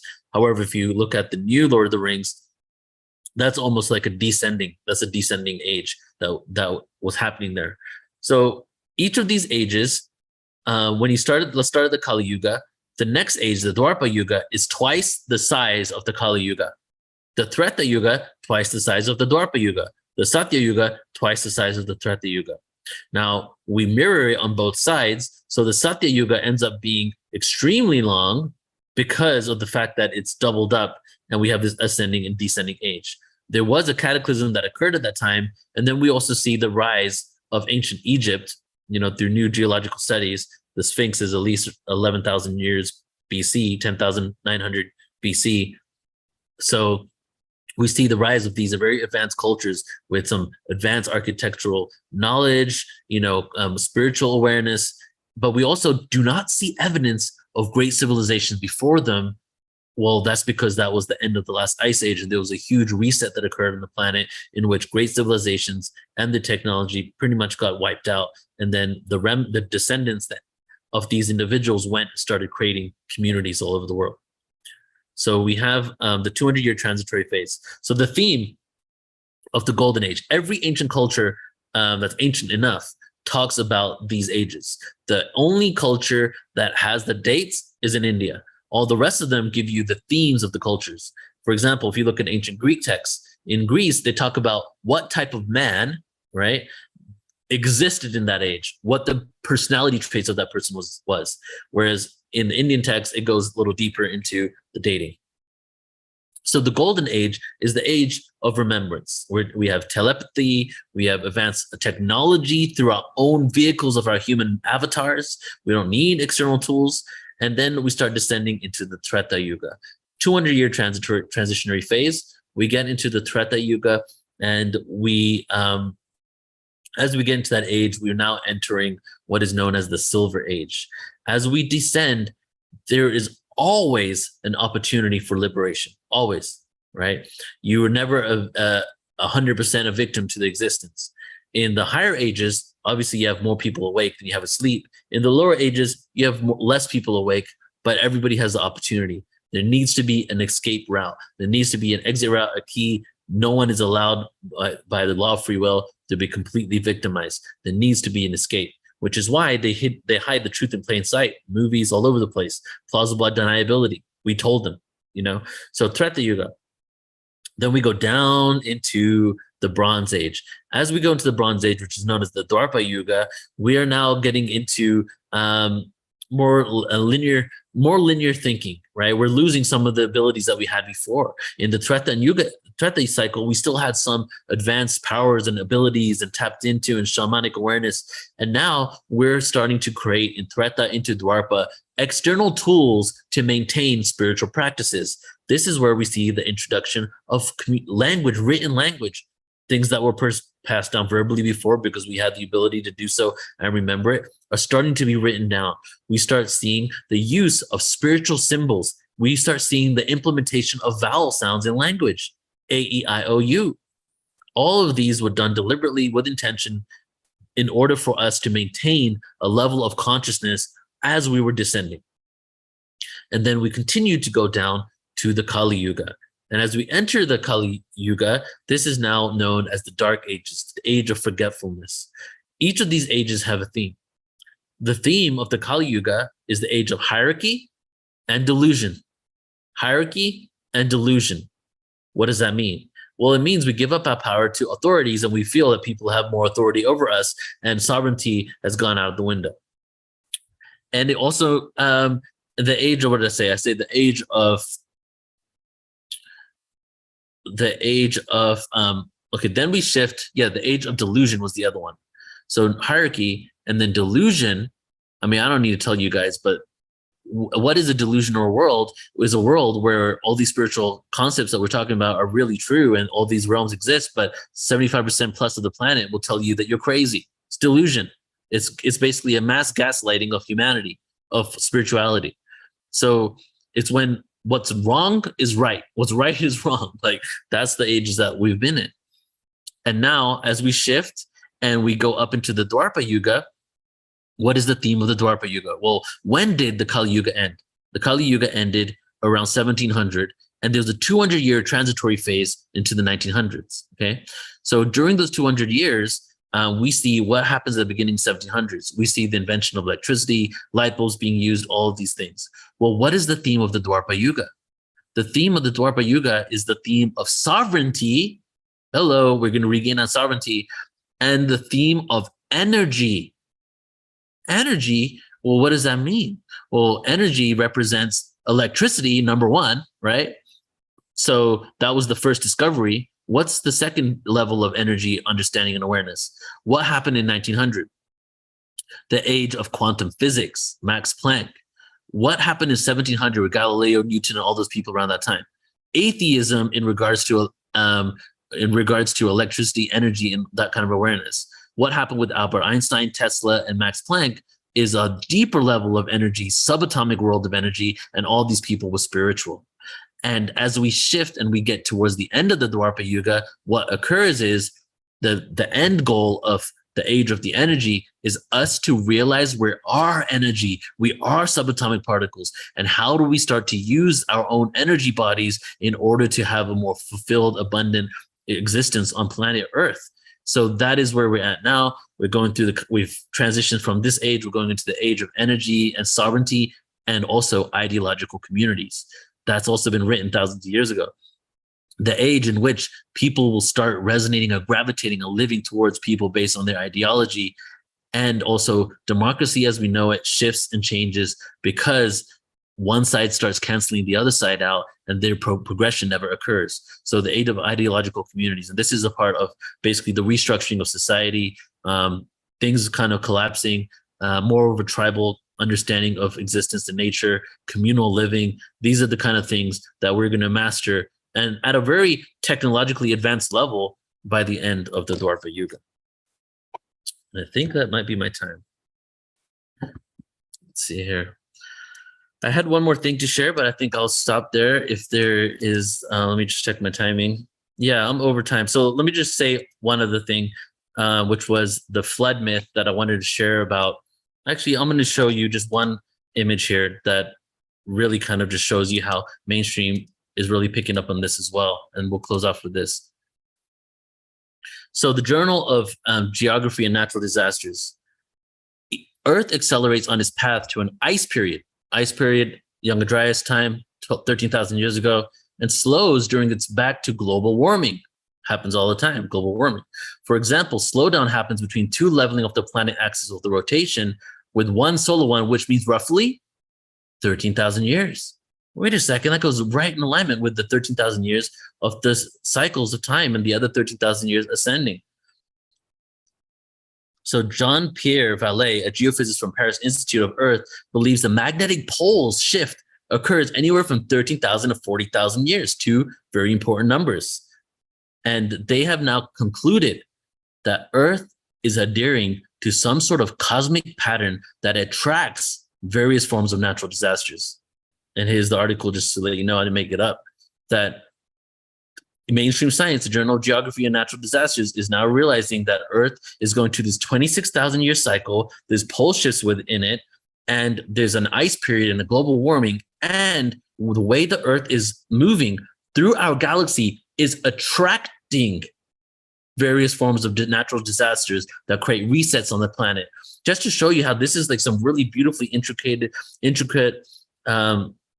I don't even like to use the word board game because it sounds so like non-organic, you know, but basically things have been put into place within this maze in this galaxy in such a way that it is inspiring an evolution, inspiring and devolution, inspiring devolution, because the devolution is also a part of the experience. The devolution isn't better or worse than the evolution. The devolution is what is needed in order for the evolution to even occur. The darkness teaches us the beauty of the light.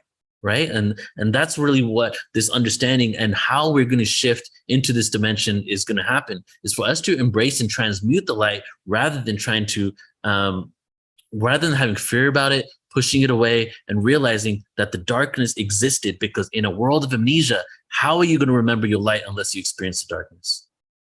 And that's it, guys. Thank you so much. Wow, Neil, thank you so much. That was just so comprehensive, mind blown, incredible. We have a lot of questions coming in, so I think maybe you could take a few of them, and that would be great. So one is, when is the conference with these teachings?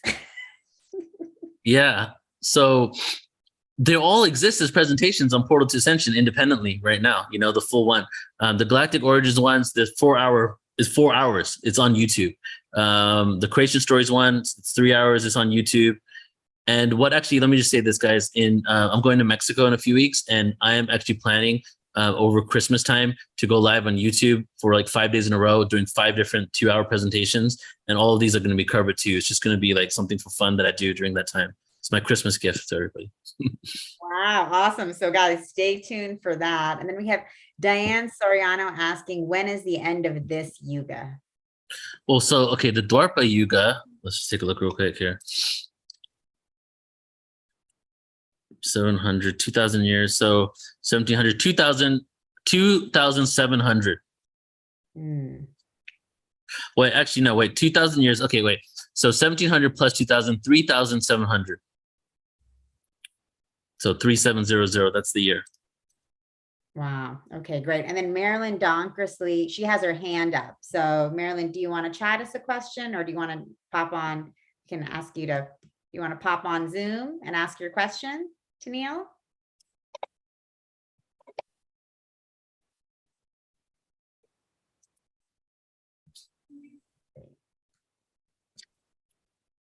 Marilyn, feel free to join us. Pop off mute, Marilyn.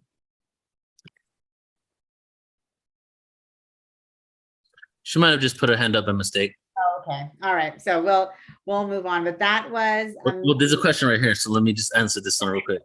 So as I said, when I said that, I'm not saying which one's true or not, but I'm just showing you that even mainstream, well, the question is, global warming is not human induced, right? So we're definitely creating pollution on the planet. However, in regards to what's being pushed, for us to basically blame, you know, certain systems and institutions for it isn't entirely the truth. But we are definitely polluting the planet. We need to shift out of that. Now, however, even mainstream scientists, you know, NASA, Russian scientists, many different ones all around the world have noticed that the increase of temperatures occurred on all the planets in our solar system. And we're going through a global warming phase. We're actually not at the warmest that Earth has been at. And it actually may go even warmer than this right now. That really doesn't have anything to do with what we're doing on the Earth, but also has to do with our position within our galaxy. So if we entered the photon belt in 2012, we fully emerge on the other side of it 200 years later. So for those 200 years, it's a very high concentration of ether. The temperature of where we're at in our galaxy happens to be very high. So I'm not saying it's one or the other. I think it could be a combination of both. Wow. Okay. And one last question here from Judith. Did you see her question? So inner work clearly needed other than staying alive. What do you deem worth doing with regard to social, political, etc.? Oh man, I wasn't ready for that question actually. That's a big one. Yeah. Okay. So much division when it comes to having these conversations about it. You know, I get a little anxiety sometimes talking about it because we're so divided. I just really like to just walk the middle path and just look for what unites us rather than what divides us. Because when it comes to political game, you know, I'm not really like, I have my theories on that. There is an overall, you know, energy controlling all sides of it all. And that we're just like seeing what we need to see in order for us to basically continue being more divided. And, you know, have my own reasons why I believe that. But what really does matter is, you know, the fact that we are vibratory beings and our inner worlds reflect our external reality. So I know somebody earlier shared about this, that when we do the inner work, And if more of us do the inner work, and if over half the planet's doing the inner work, and we really are creating inner peace and harmony within ourselves, the external reality has no choice but to reflect that. So we can have magic occur overnight. If all of us just happened to do it, or if we all just chanted Om 3 times together around the planet, I'm sure that all of a sudden overnight, the next day we can be in another dimension, right? But see, the solutions are easy, but getting 7+ billion people to do it at the same time, that's the challenge, right? So that's why we're just taking it one person at a time, just speaking about this information. But as I shared at the beginning of our presentation, we're just at the beginning of this right now, right? There are more people awake than you might even realize. Ultimately, humanity by default does not have the original sin. They aren't evil and want to hurt people. They just want to love and be loved. And a lot of issues that occur on this planet is from the lack of love, right? So we need to figure out how to truly love ourselves and love others, but not loving ourselves for the fact that, we do what we do. I love myself because I'm a lawyer that makes 6 figures. I love myself because I'm Neil that created Portal to Ascension, which was pretty much the reason why I love myself for like a decade. And now it's like, how do you love yourself for the simple fact that you're a beautiful divine aspect of creation, that you exist? Can you love yourself for just existing without the fact that you got to do all these things? That's the journey I'm on. I'm definitely not there, but I realize that that's like true self-love isn't based on what you do, but just what you are, right? Mm-hmm. And that's what we are moving towards, being those beacons of love and the beacon of frequency, so external reality can be a harmonious one. Yeah. Oh, yes. I just got the term unconditional self-love is the next level. Oh yeah, I like that, Nicole. Right? And Neil, one last question coming in from Grace. So does ascension happen before the next cycle? So ascension is always happening, guys, because technically, if you look at ascension and descension cycles, we started ascending like at the bottom of that cycle when we're still in the Kali Yuga, going through all types of craziness on the planet. And then when we descending, we were just descending so we can gain the experiences for the next ascension. So this, when I first started doing Portal to Ascension, I would have some emails every now and then of people very upset that I use the word ascension. Like, not too many people, but every month or so, 3 or 4 people. And a lot of people would say spiritual bypassing, escapism, all that stuff. But my definition of ascension isn't like leaving somewhere. It's not like waiting for something else.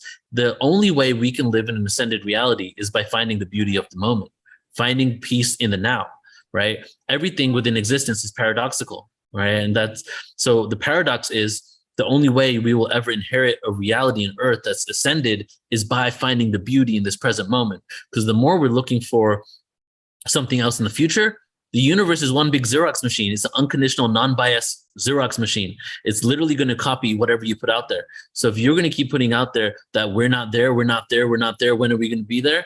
That's what the beautiful universe is going to give to you, child, right? You'll be like, I gift you with that more of we're not there yet, right? So how do you get to a point where you realize you are there, and how do you start enjoying this moment? And, and that's what I feel the true ascension is. Wow. Amazing. Well, thank you, Neil, for this exciting presentation. Mind-blowing. Wow. Yeah. Shauna's saying this is so high, blows my mind, and I love it. So great. So thank you so much for your wisdom, your knowledge, giving us a whole download on these Yuga cycles of time. I mean, I just have to actually go back and re-listen to this presentation. Yeah, it was that good. It was so damn through magic. So interesting, Neil. Thank you. The Yuga cycles was my COVID hobby. I got certified as I took a whole college course on Yuga cycles, and then I became like a certified Yuga cycle practitioner over those 2 years. So, and it fits within everything, you know what I mean? Because if like the reason why we do what we do and where we're going is because we're going through these cycles, and what we could be doing is transcending this cycle and creating a balance rather than going through this dualistic experience. Yeah. So thank you, everyone. Exactly. Thank you. Okay. Without further ado, shall I introduce our next beautiful guest? Awesome.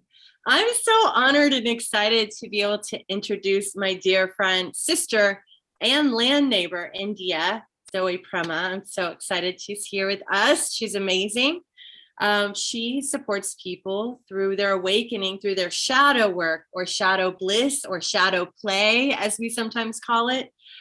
She's really, really gifted as a seer and a behavioral tracker. And I've actually had the pleasure to work with India with my sacred union. And just, she's really amazing at holding a safe, sacred space to help people awaken to their own part in everything, right? And so that part of awareness of awakening up to our shadow is what liberates us into our light side, and actually allows us to expand instead of continuing to expand and contract and expand and contract.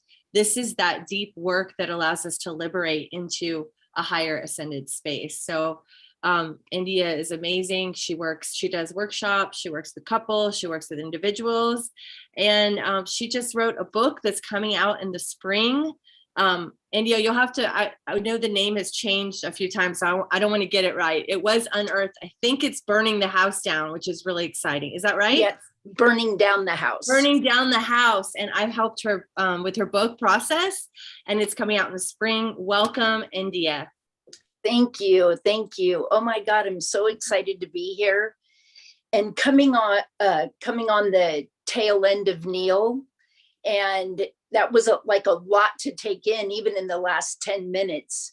But it was really awesome. And the thing that he said, which is going to lead me into what I'm going to share today, he said, how are you going to experience the light without knowing the darkness? And, you know, this is all very multi-layered. And it's not just a flat, we are in a multi-dimensional state. We're in a multi-dimensional galaxy. What's happening out there is happening down here. And so for me, the shadow is the foundational piece for expansion, and to be able to hold the frequency, if you will. And this has been my own experience. I mean, I went higher than a kite a few years ago. Everything was in synchronicity. I couldn't believe everything that was transpiring for me. And I hadn't looked deep into my shadow or that layer of it. And I just came crashing. And I was like, oh. And so, you know, I didn't really realize it at the time. And then as time went by, and then I went more into my shadow again and peeling back the layers of the onion, I started to see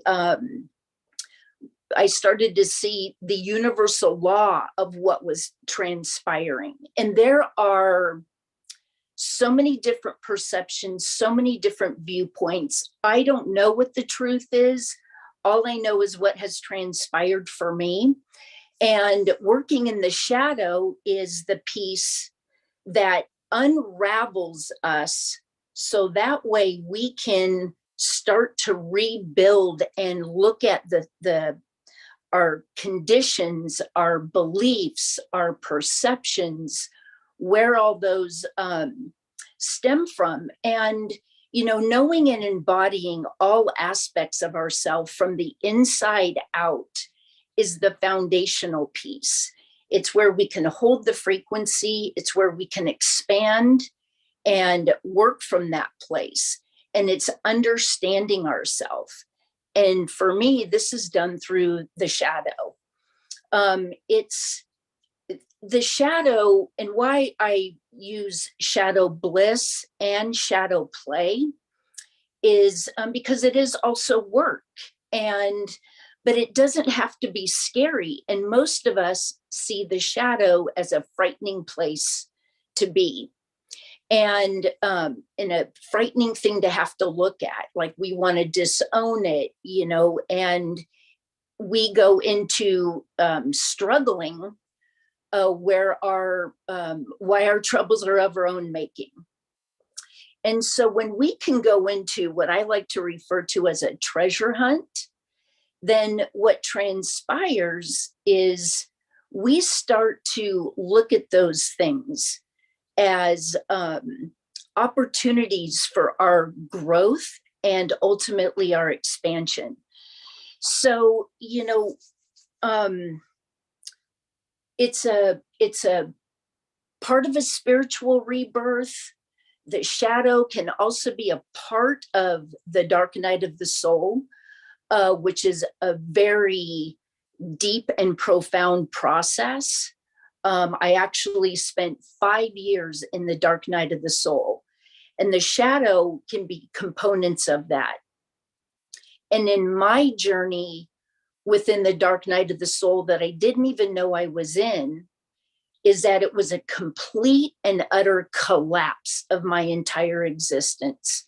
It is a soul rebirthing.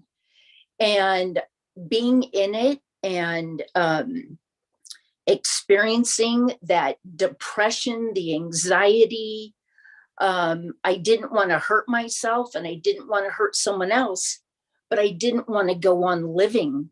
And it was a really scary place to be. I was full of anger. I was full of rage.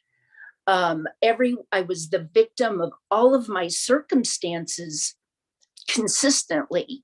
And my theme was like justifying my story. If this happened to you, you would feel this way. If that happened to you, you would feel this way. Even when I had 10 life crises happening in 10 months, I was still the victim of all of it. I mean, I had a nervous breakdown, and the shadow was a part of that, but it was so much of my shadow that my higher self just rattled my world beyond my comprehension. And once I came out of that and started really deepening and deepening and deepening my work, my self-work, I started to see the parts of the shadow and why I ended up in the dark night of the soul. And it's because I wasn't listening. And I didn't know anything about energy. I didn't know anything about vibration. I didn't know anything about frequency. I just was experiencing that life was happening to me. And one day I realized that it was happening for me. And that was when everything shifted. I also started understanding about contracts and agreements when the seed had been planted years before, and things just started to come into alignment for me. And through my process, what I was able to do, which is why I have so much passion with shadow play, is that, I used to live in storytelling. Who did what to me, and who's an asshole, and who's this, and who, and whatever story I was making up. And I just kind of lived there all the time, just my head going. When I started going into my own really deep work and unwinding, over time, what I was able to do is that I would be in a place, and then something would happen, and I would dip into my mind, into my ego, into my judgment, into my arrogance. But I just dip, and then I work myself out of it very quickly, and I come back up, and I'm like, okay, this is mine. This is mine. I don't live in that place anymore. And that is a part of sovereignty as well. We have the physical body, the emotional body, the spiritual body, the ethereal body, and all the bodies have a part. All of the pieces have a part in our existence. The 3D, the shadow, the energy, the ethereal, the ascension, it's all part of the whole pie. And this is where the shadow comes in, and we give it names and we embrace it, and we learn to love those parts of us, because that's what makes us whole. We have both dark and light that we hold all the time, like yin and yang. It's where are we finding our balance? It's when we lean one way or the other, it's where we go off balance. And, you know, what we do, what I do in my work, and I work primarily in groups. And the reason that I work in groups is that the medicine is received by everyone within the group. I work with small groups, and I find it to be more beneficial. I like to get in, help people find the tools that they need to start unwinding. There is a self-awareness process. And the question becomes, how do we come into self-awareness? How do we come into self-awareness? And that's what I teach. I teach, how do we come into self-awareness? What does that really mean?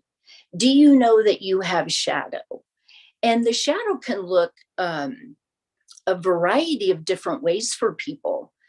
And I'm going to give you an example of something that transpired, because the shadow isn't necessarily just you triggered me and there's my shadow, right?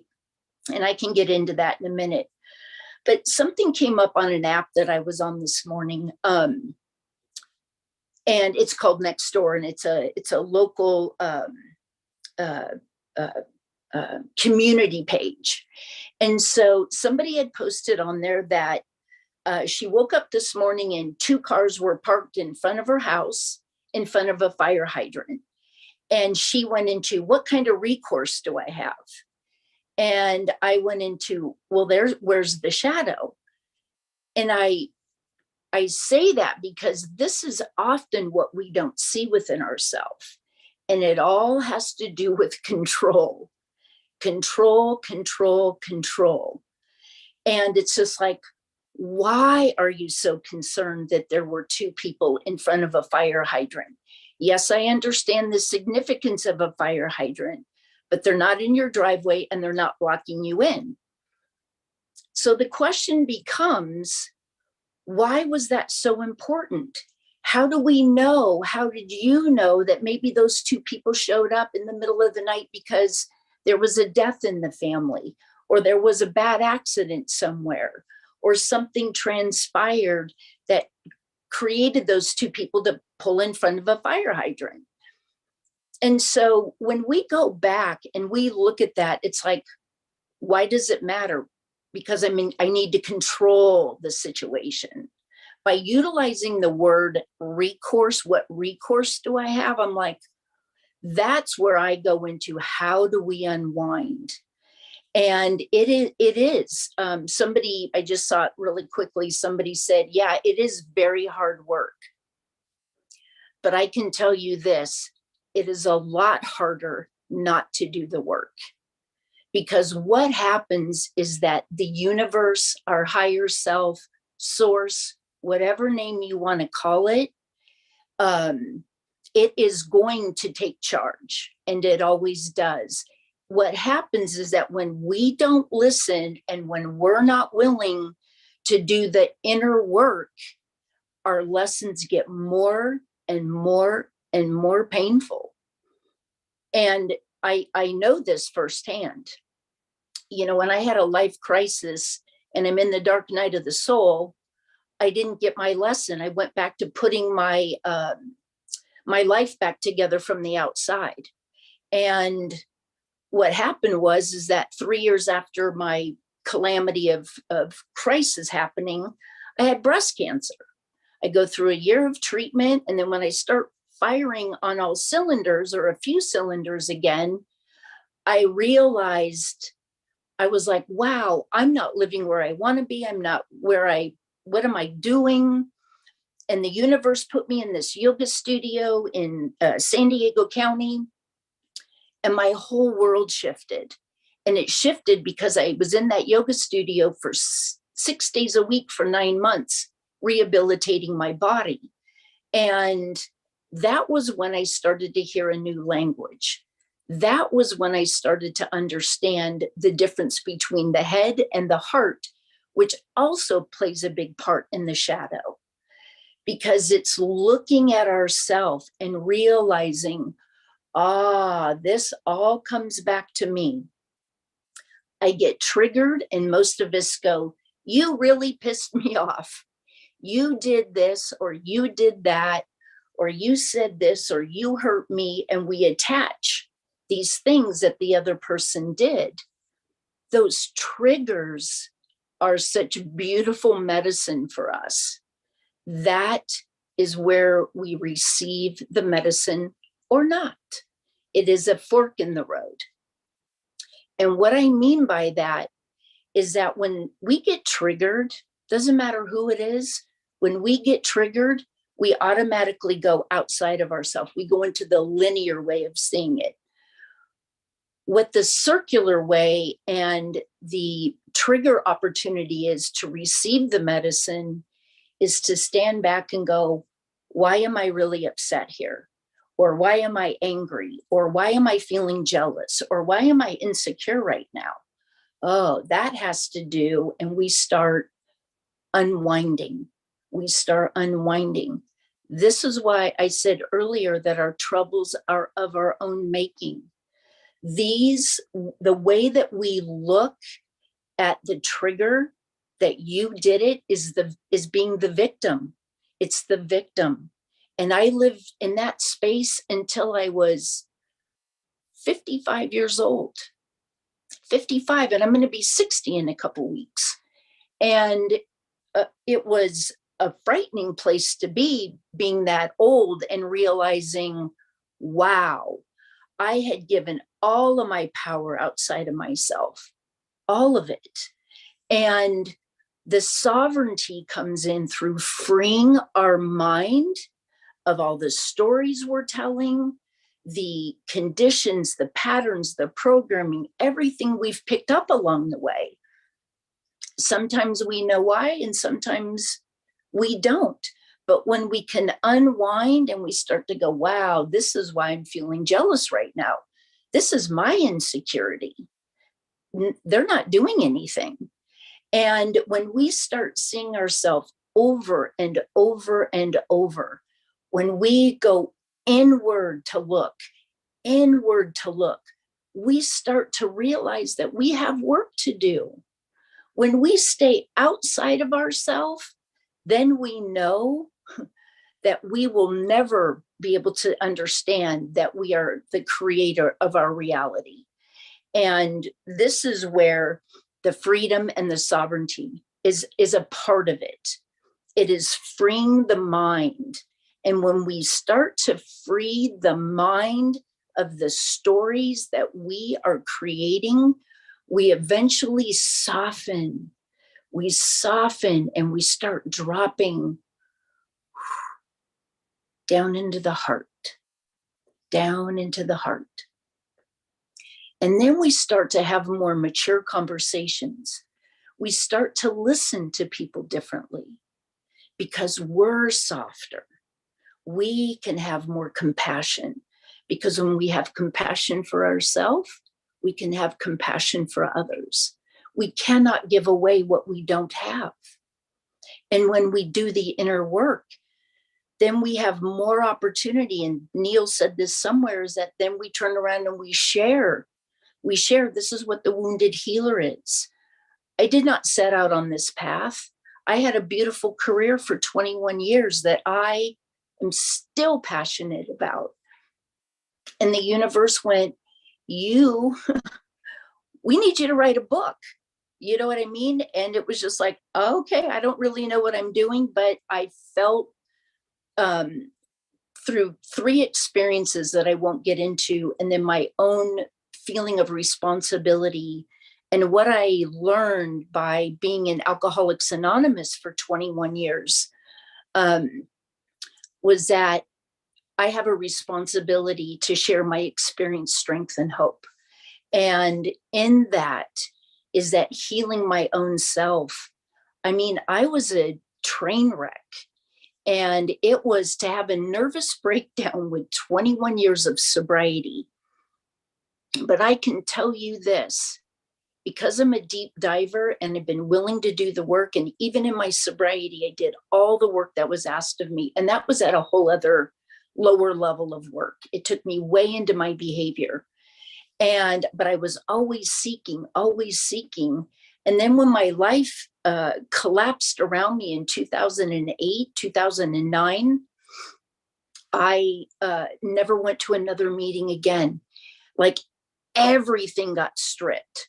People, places, things, money, stuff, my 17-year relationship, my mom died. I mean, everything was wiped out. And I was 47 years old, standing looking in the ocean and saying to myself, I don't know who I am without all of my labels. Like that scared the shit out of me more than anything else that was transpiring. And what transpired for me is that I knew I was on a spiritual journey. Even though I was so into 3D, I had this sense of knowing that I was on a spiritual journey. And fortunately for me, I will be 35 years sober in February of 2023. And I say that because it was so important that when we do the inner work to the best of our ability, when things get crazy all on the outside, the roots of our tree is in. We are in alignment with who we are, and we don't get, we're not getting blown all over the place. And this is part of freedom. It's part of sovereignty. It's part of being in the heart. It's part of ascension. But we have to do the work if we want to do the work. If you don't want to do the work, you can choose to stay where you are. That is okay. That is okay. The place that I arrived to in all these different layers of things that were transpiring that came to me through some really deep shadow work. I mean, it was brutally painful. And I don't have to go down so far anymore all the time. I'm like, oh, I recognize this. And so the beautiful thing that happens is that I no longer live in storytelling. And even as recently as a year ago, in September of 2021, that was when my book was originally going to be launched. I had just moved to Sedona. A week later, it was supposed to be launched. And two really big things happened 4 days before and 2 days before, in which the book didn't get released.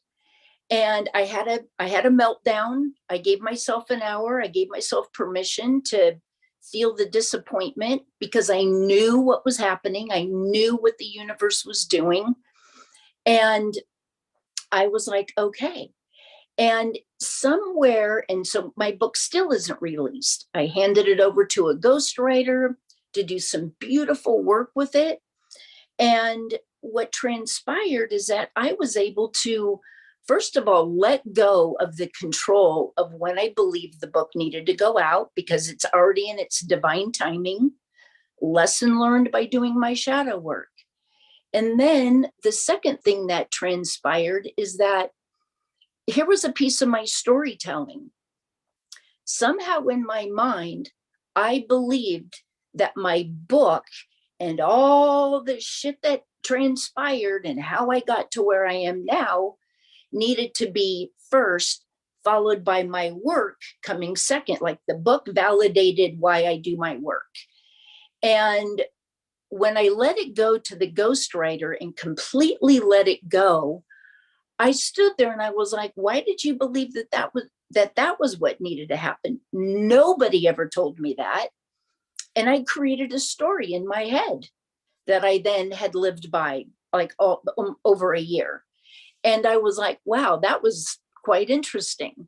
It didn't do any harm, but one more time, I was like able to observe my own behavior. Where did that come from? Why did I believe that? Why did I make that up? Why was that in my head? And these are the things that we do. And we make all of our decisions are based from our deepest wounds.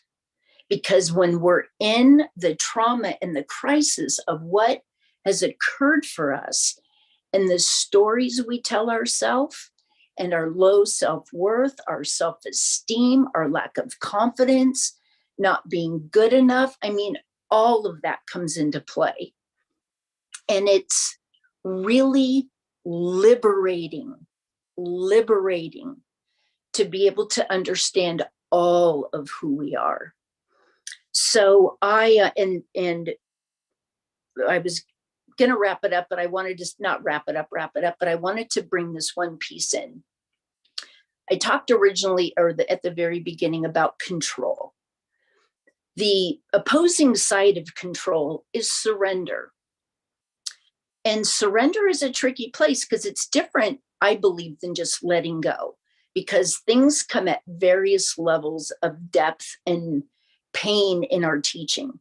Some things we can let go really easy, and other things we are like holding on to.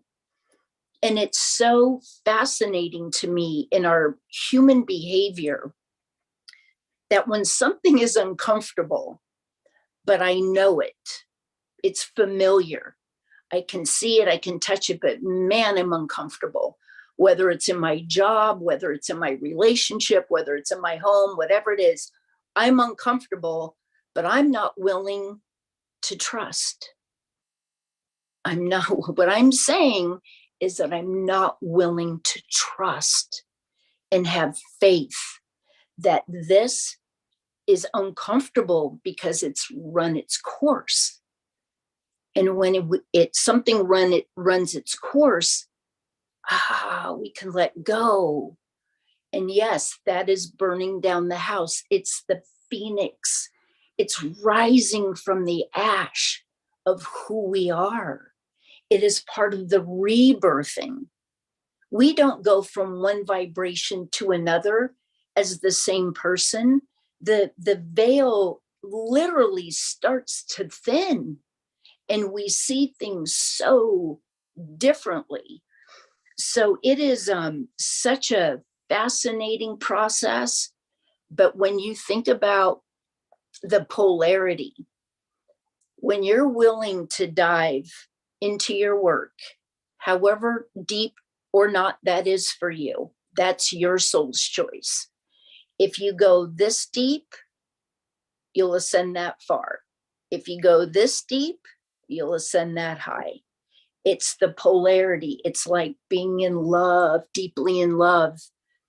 If it's a beautiful love and something happens, the grief will be in its polarity. And so it really is true. You want to sow a field of mediocre seeds, you will have a mediocre harvest. And so I would love to encourage you to get in there, to do some digging. I love this work. I have been so deep in that process, and spending 5 years in the dark night of the soul was no joke, but it was where I have gained the insurmountable amount of wisdom that no longer holds me hostage. Instead, I get to think about my dreams. I get to create. I get to support people in their journey, and watching the light bulb come on. So that way you're receiving your own medicine. You're receiving your own medicine. And surrendering is the most beautiful and the most powerful gift you can give yourself that I can give myself. And for me, the surrendering, the deep surrendering is something that is very sacred. It's between you and your creator, you and your higher self, you and God, whatever that is for you. It is a very deep process. And when that transpires, that's where the ascension comes in. It's energy. We don't move ourselves into a higher ascension. The energy moves us into a higher ascension. And it is such a beautiful place to be, knowing that I did not want to be on the planet. Up until 2017, 2018, I did not want to be on the planet. No one in my world, which was so 3D, even could comprehend what was happening to me. And so I wasn't supported by anyone, but that was so necessary for me to just go on a complete and utter redirect. And it has been an ungraceful journey, a very ungraceful journey when I didn't have the tools. And I used to sit in session with my own coach for several years, just so enraged with the system and with this and with that and the institution and the medical and the boom and the bang and the D. And I can tell you now that, you know what, I can have a conversation about the IRS or about the government or about this or about that. And I can just stay in my alignment. I don't get impacted one way or another about anything. Soul contracts and agreements was something that was a beautiful part of my journey, which aided in my shadow work as well. Because when I came to that full understanding that my soul has a contract here, when I got triggered, I started to realize, and in fact, the biggest epiphany I had was around an old boss I had that was really mean. And I worked, and I was living in the South, and working under her for 1 year, I put on 60 pounds. I blew up to 209 pounds, never weighed that much in my whole life. And I was just eating at my emotions. And I was too fearful to leave my job because I didn't have another one. And I recruit for a living.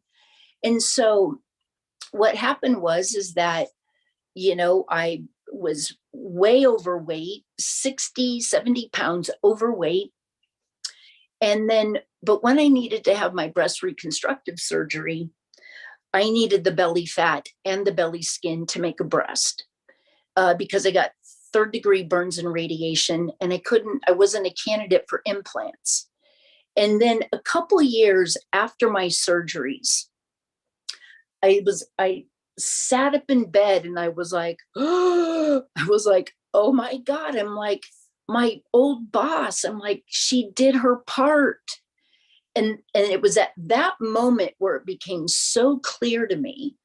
I was like, had she not been so hard on me and so mean, and I just couldn't relate to her, I wouldn't have eaten at my emotions. Had I not eaten at my emotions, I wouldn't have put the 60 pounds on. If I didn't put the 60 pounds on, I wouldn't have never been able to have a breast, because that's what it was made from, my fat and my skin. And at that moment, I set that woman free and I set myself free. And ever since then, and that happened in late 2017 or early 2018. And I had so much gratitude for coming into the awareness of that. And then I could start to see soul contracts and agreements everywhere. And that's what the trigger is. When we get triggered, when I get triggered, I'm like, thank you, because that's my teacher. That person, that situation, that place, that's my teacher in that moment. Because if it's a deep lesson we're not getting, it will show up somewhere else, by someone else, in another place, in another time. It will keep rearing its ugly head. So the trigger comes, and that is where we have the opportunity to receive the medicine.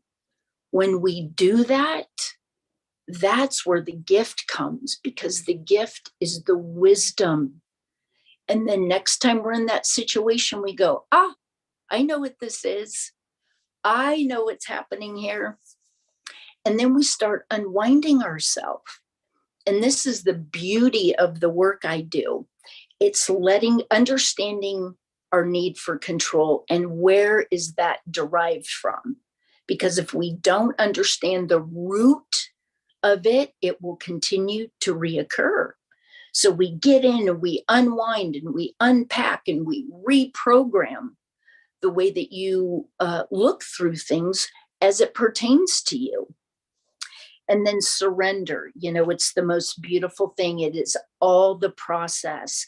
It's all the process to freedom, to sovereignty, and to ultimately to our ascension.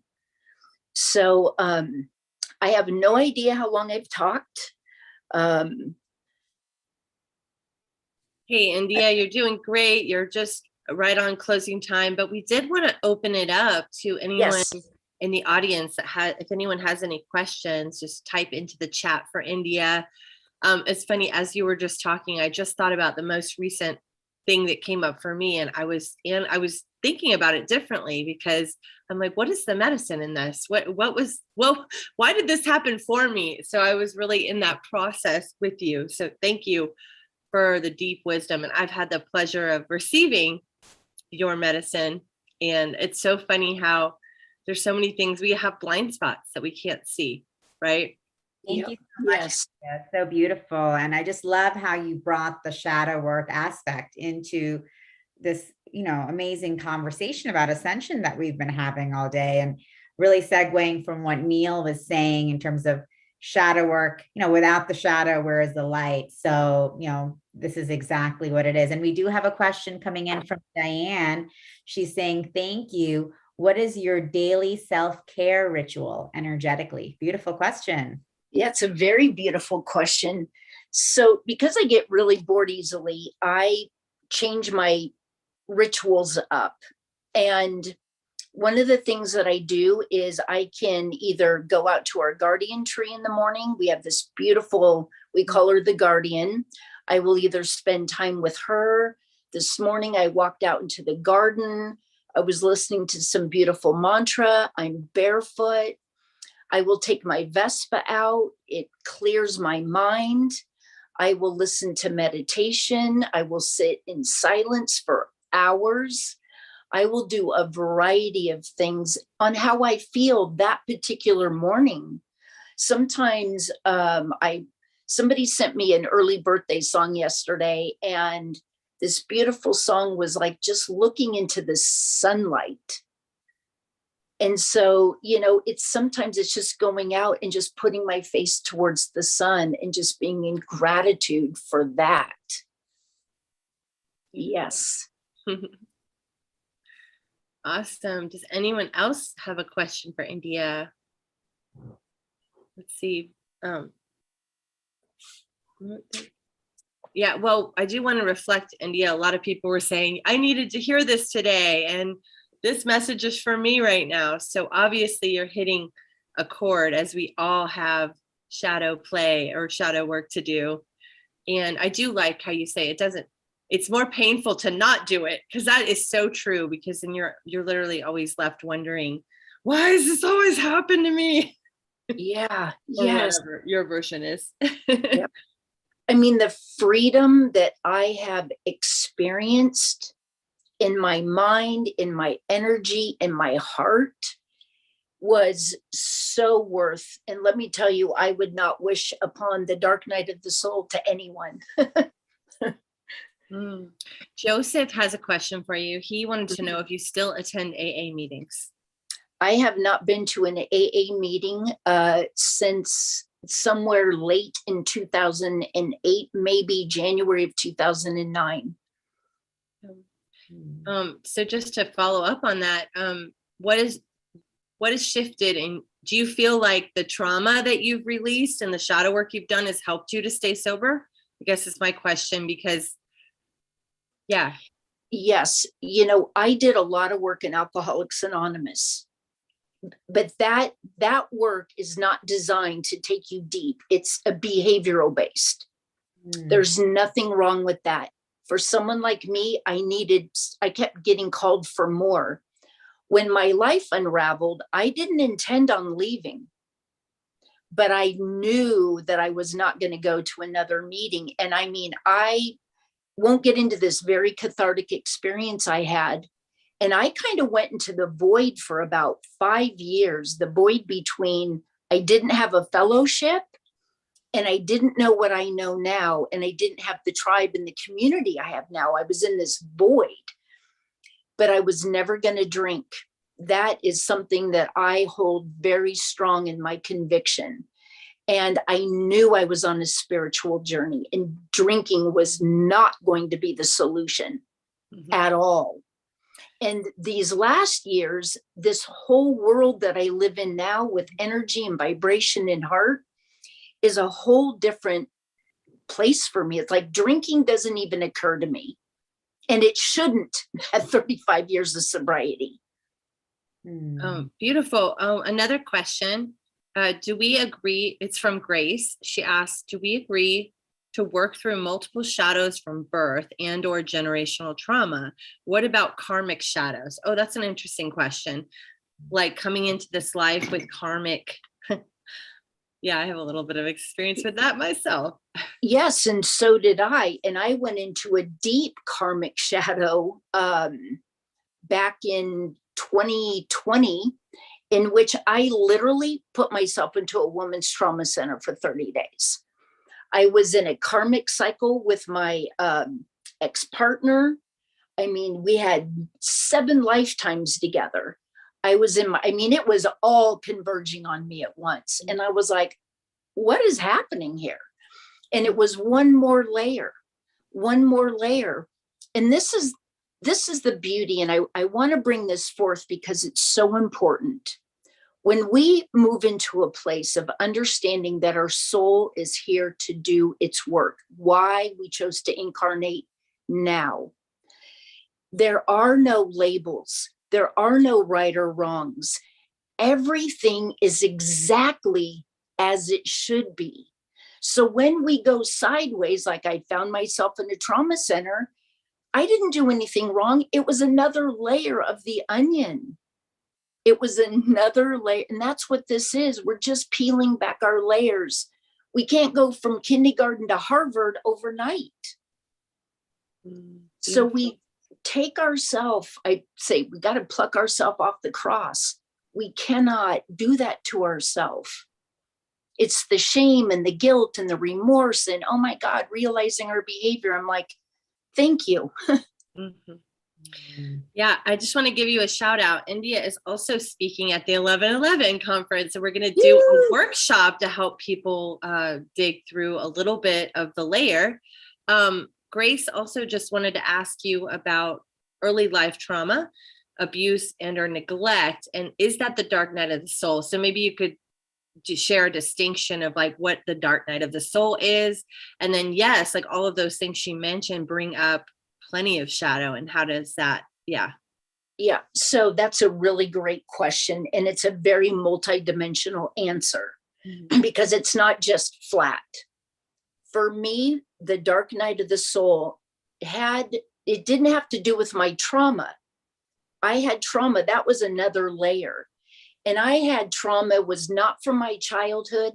My trauma was all around my life collapsing and so much happening that I could never process because the next thing was coming at me.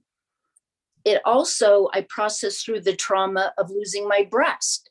That was a long 10-year process I was in with that. That was one part of it, but that did not have to do with my dark night of the soul. My dark night of the soul experience everything was gone. I had 10 life crises in 10 months, death, divorce, job loss, Wall Street collapsing, financial calamity, and money embezzlement. It was, wow. I couldn't even get my head wrapped around. What I came to understand a few years ago, after many years of just like getting annihilated and I couldn't make any sense of it, I did what we are taught to do. And that is I put my life back together, tried to put my retirement plan back together, bought a home, got 2 dogs, and then all of a sudden I was like, oh my God, I'm doing it from the outside in again. And I didn't know why that dropped in. I didn't even know what that meant. And then that's when I ended up at a yoga institute and things started to shift. My dark night of the soul was a total collapse of my existence. it wasn't just that, oh, my marriage of 17 years fell apart. That's a component. It was when my relationship fell apart, my entire financial self came into almost ruin when Wall Street collapsed. You know, it was like losing my job. It was my mom dying. It was all these things happening at the same time, that it literally created an opportunity for a soul rebirthing. Beautiful. Thank you, India. Well, Diane says this is so beautiful and inspirational, and I think we can agree. And just we're so grateful for you, and you're amazing. One more thing, India, just to go back to Grace's question, what about the early life trauma and abuse or neglect? How would you put that in with the dark night of the soul or with shadow work? How does this play in? Just because I think it is an important question. It is. And I will tell you this, I am not a trauma therapist. I can take people very deep in their shadow, very deep in their programming. But when there is trauma involved, it's why where I do my work, I have a trauma therapist that I work with, because that is a place that I am not trained, and it can do some damage to people. So I am not a trauma therapist, but that is a beautiful question. So thank you, Grace.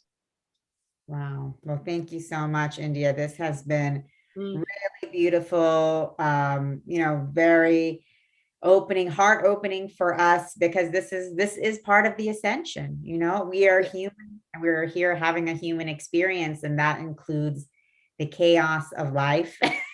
Yes. Mm-hmm. But it's so interesting, because when we talk about, like dropping into the heart, it's just like, well, how do we do that? We don't just wish our way in there, not with baggage, not with all this stuff we're bringing forth. So let's open the bag and let's start taking, What's in that bag? Lightening the load. What's in that suitcase? I love the part where you said, if you go up this high, like it basically, because that was the experience I had when my boyfriend passed away 12 years ago, was like all of a sudden it was the deepest grief I had ever been through, but it actually really expanded my capacity for expansion and love and really appreciating life in a whole different level. So that's totally been my experience of like, when we go through these things, if we are able to move through the shadow and really receive all the gifts, then we're able to go deeper, and we're able to go higher and wider and lighter and all of it. So, India, this is so beautiful. We have Dana next, but we have about 10 minutes, right, Tangela? We thought we would just ask the audience to share what is something from the whole day that you're taking with you that you received. It could be from India, or it could be from any of the other speakers. And we'd be happy to bring you on camera to ask it if anybody feels called to share their voice or show their face, or you can just ask in the chat. But we would just love your takeaways, like what has been super valuable that you're going to walk away with and remember. That's what we'd love to hear. And if there's anything that you want to share.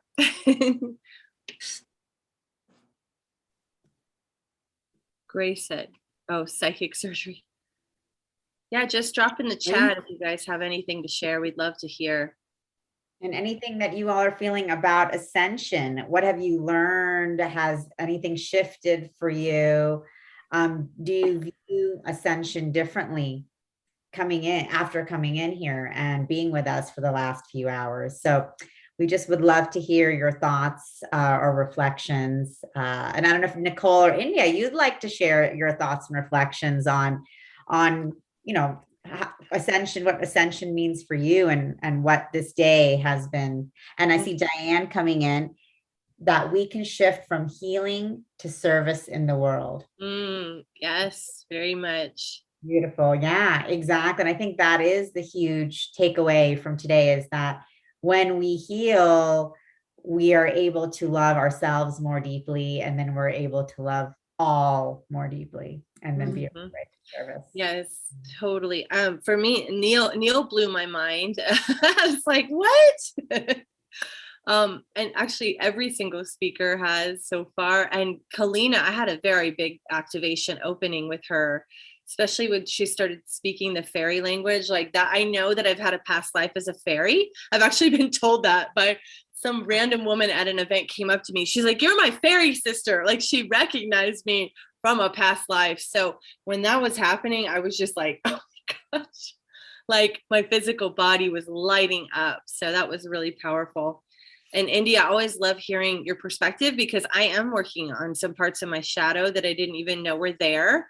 And that's the funny part. There, you know, sometimes a new relationship will come in, or a new job or whatever, and then that will bring up another aspect to work on that you didn't see. And I've certainly been releasing, you know, being able to work with Tangela has opened me up, just let go of other pieces of control in my life, and you know, stop maybe being, I mean, I'd say I was sort of an artist. Perfection, that side is definitely there.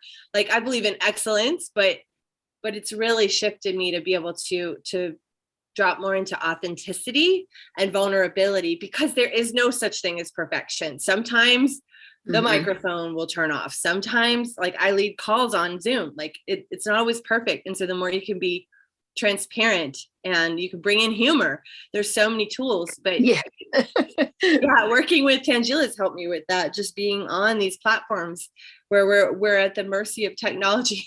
Happens. Yeah. I want to say Juan here says, very reaffirming with your knowledge. Says all the knowledge and the love you share is what the world needs. Looking forward for the day this conferences are in the mainstream media. Exactly. Oh yes. Yeah. Calling that in, brother. New earth we are creating together for sure. And Joseph, processing a lot. Beautiful fellowship. Thank you, everyone. Yes, definitely. Grace, I am surrendering and agreeing to let go, study, reflect, and find out for myself what I need to lovingly accept. The universe divine is waiting for me to return.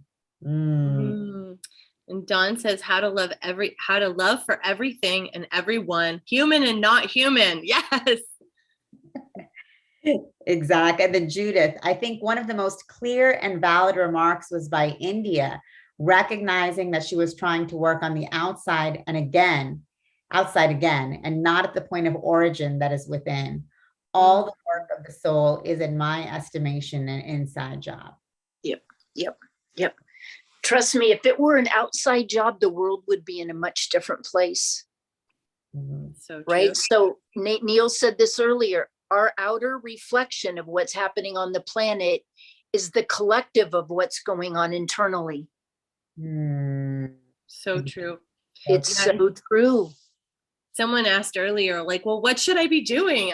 I do think that doing our shadow work is something that we can all be doing to contribute to this global harmony that we want to create. It's very true. Exactly. And then we have Lawrence saying, when India said responsibility to share experience, strength, and hope.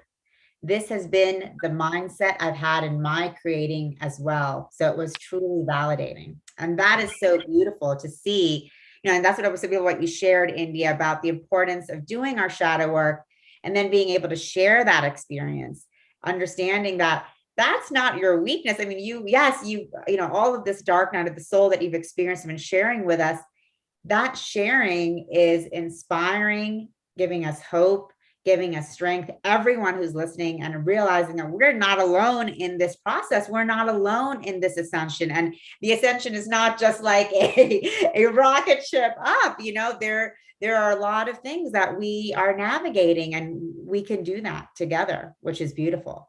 So yes. And that's why I said earlier that we cannot give away what we don't have. Right. So when we learn and we embody what it is that we are sharing with others, then we have something to give away. We've experienced it. We don't know what we don't know until we've experienced it. Beautiful. Yes. And Stacy sharing lots of wisdom, letting go of control and surrendering. Yes, exactly. Yeah. Bringing that divine feminine, allowing. Yes. Judith says, yes, healing is first, service. Oh, healing is first and service comes next. Yeah, that's right. Yeah. And sometimes when we're in a really dark place, just a simple act of service can be healing. It can go both ways sometimes. Mm-hmm. Yep. It's a really beautiful process because we become vulnerable. We become vulnerable in our truth and in our pain and in our shadow. We become vulnerable, and yet we can also, through our work, we hold the power. So we hold the beautiful balance of the yin and the yang, the male and the female energy, not one or the other. Beautiful. Yes. And that's so true. And this is such an important part of the ascension, because in this paradigm that we have, we have been taught that vulnerability is a weakness. Yeah. And showing constant, unwavering strength is what we should be doing, even if it's not authentic to who we are, where we are, and what we're going through. And so as we're shifting into who we truly are, we're now able to say, yes, this is me. And in my authenticity, I have good days, I have bad days, I have my crises, I've lost everything. So, and that's okay. And I love myself because of that, not I'm finding to love myself despite of that. So this is a huge part of the ascension, because it is like, like Judith, like Stacy was saying, letting go and surrendering to who we truly are and loving ourselves for it and through it. Yep. And when we look at the shadow, we start to realize, like in my work, I ask a lot of thought-provoking questions. Just, are you current with who you are? Because most of us are not. Like, are you current? Have you done an inventory recently of like, oh yeah, I thought I was this, and gosh, I haven't done that for 25 years. You know what I mean? We don't really see who we are today. And that tells us, because I live this way, that we're outside of ourselves if we don't know who we are, if we're not current. Beautiful. Does that make sense? Yeah, for sure. Totally. We're always evolving, and yet there's an essential nature that's always there. That like the essence. It's kind of that uncovering and discovering that essence of who you are. But yeah, there can be a lot of layers that you have to shed first. Well, we have beautiful Dana here. Is there anyone else? I think we're gonna bring Dana on. Just said, sharing these wisdoms allows spirit comfort on each of our paths. Ever grateful. Wow. Thank you, Ginger, and thank you, India. So beautiful. Thanks to you all for helping us to relax into who we are. It's beautiful today. And welcome, Dana. Yes. Thank you, India. Thank you. All right. So I'm going to introduce beautiful Dana to the tribe.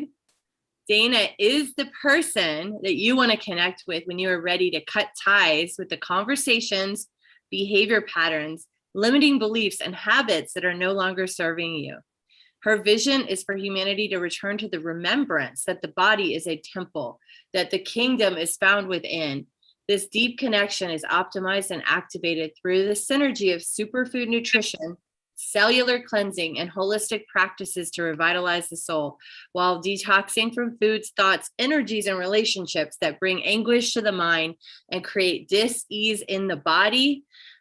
She works with all kinds of amazing clients, Fortune 500 CEOs, executives, professional athletes, their children, celebrities, and many well-known influencers. She mentors other coaches, facilitators, and spiritual practitioners who are fine-tuning their craft.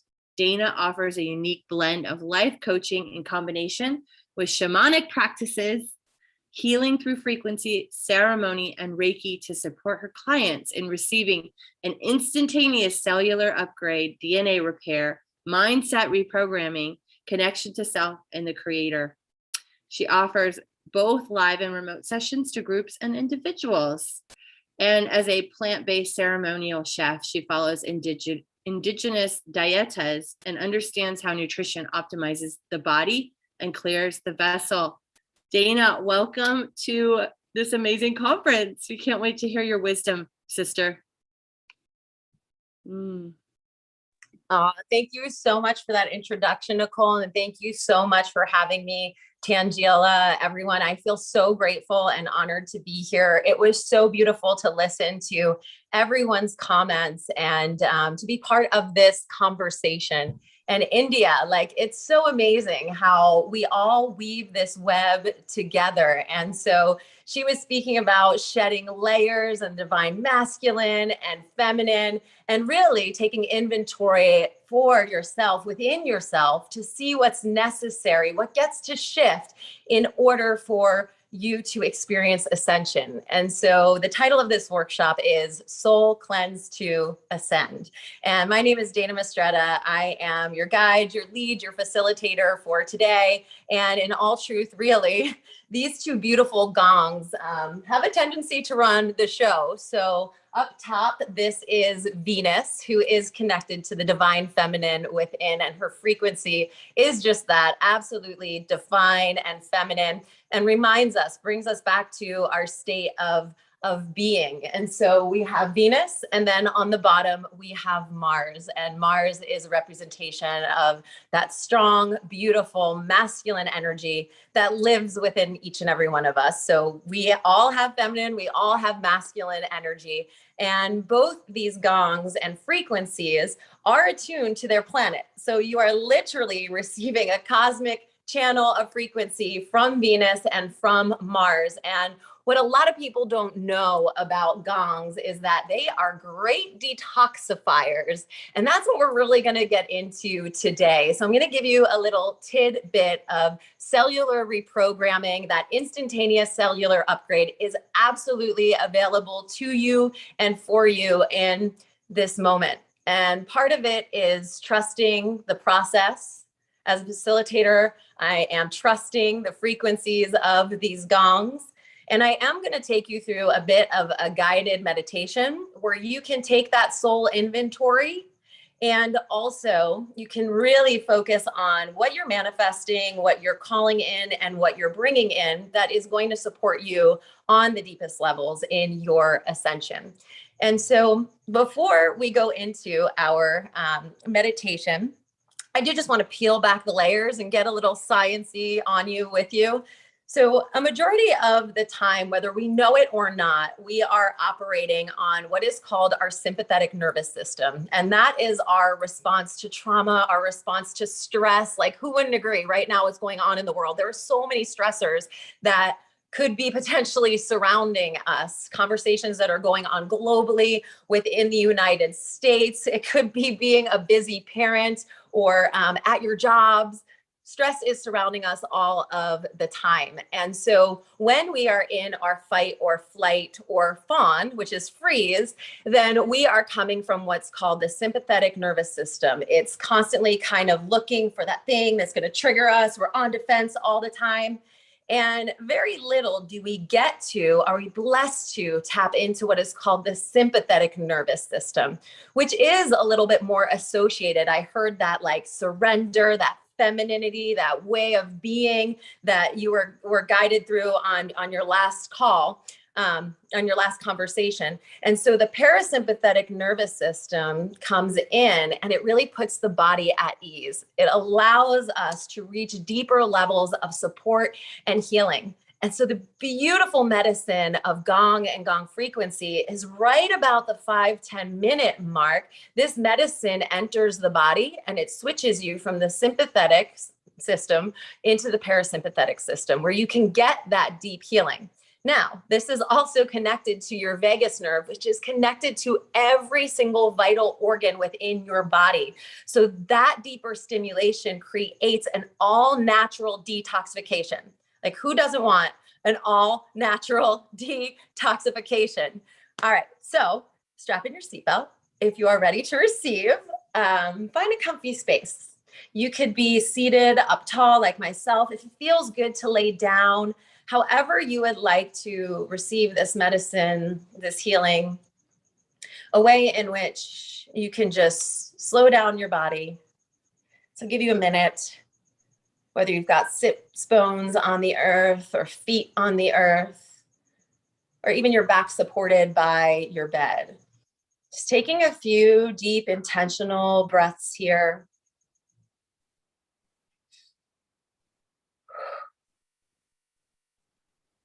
And bringing your focus, bringing your attention, bringing your awareness to the exact place where your body touches the ground or the surface below you. And really feeling into this space as a reminder that you are always grounded, you are always guided, you are always supportive. No matter what goes on in this world around you, Mama Earth, Pachamama, Mother Gaia has your back. And so just feeling that place of deep connection, if it's your tailbone that's on the earth, imagine a grounding cord going down, down, down, down, down, down, deep, deep, deep, deep, deep, deep, deep, deep down into the center, into the core of the earth. If it's your back, the same thing. Imagine maybe from your hip bones, maybe from where your shoulder blades are, that you are growing roots. That we are all tall, strong, and rooted. So imagine your root going down, down, past all the different layers of Mama Earth. There's crystalline layers, there's water, until you get to the center or the core. And wrap your roots around her. Feel her body, feel her breath, feel her heartbeat and her nourishment. And take a moment to breathe it all in. Soak it all in. And imagine her nutrients, her love coming up through your root, all the way up, up, up, up, back through all of her beautiful layers until they reach your physical body. If it's starting at the tailbone, imagine that energy coming all the way up your legs, coating your knees, your hips, all the way up to your solar plexus, to your heart, to your shoulders, up through your crown chakra. And when you get to the top of your crown, imagine it opening like a lotus flower all the way up to Father Sky, open and ready to receive the divinity, the wisdom of the cosmos. And maybe you see that divinity, that wisdom shining down, showering down upon you in beautiful light. Maybe your light is white or iridescent or opalescent. Just imagine being bathed in that white, beautiful light coming down through the top of that lotus flower, each and every petal, absorbing every drip, every drop, bringing it into your crown. Imagine that white light going down your eyes, your nose, coating your throat chakra, your shoulders, coming into the heart, all the way down to your hips, and to your feet. So you are equally bathed in the masculine, in the feminine, Mother Sky, Father Sky, and Mother Earth. And from this space of guidance, of love and support, and of knowing who you are, take a moment to tap into your inner truth, your inner wisdom. This is a moment to take inventory. Start asking yourself some questions. Questions about ways you've been interacting with the world, interacting with your body, and trust. Trust the response that you receive. It could be an image, it could be a thought. You could actually feel different movement or energies within your body. Just giving yourself permission to tap into your own truth, your own inner knowing.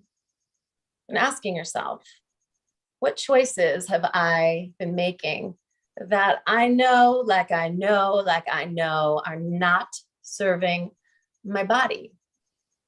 What foods am I eating that create inflammation, are more dense in nature, Maybe those sugars that really elevate and spike my heart rate. Where am I making choices that are not supportive to my soul physically? Lack of movement, stagnation, really just tapping in and asking and listening. And now asking to be shown, what would a healthy, more supportive choice look like when it comes to my movement, when it comes to my physical body, when it comes to the nutritional choices that I get to make, that I'm blessed to make, because there is so much abundance on this earth. Can I make a choice today, tomorrow, and the next day that will support my highest self? She knows, he knows what's necessary to ascend. Where have I been listening to him or her, and where have I not been? Just asking those questions, see what you receive. And maybe nothing comes up right now in the moment, but maybe the gongs might help to move it along a little bit. So it's all okay. All information is perfect. Just keeping that heart open, keeping your mind open.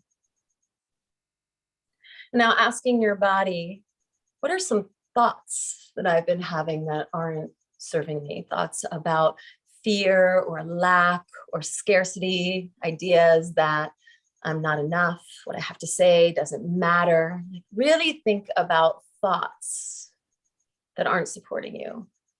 Places where I worry versus trust, where there's fear versus love. And then again, asking yourself, how can I shift that?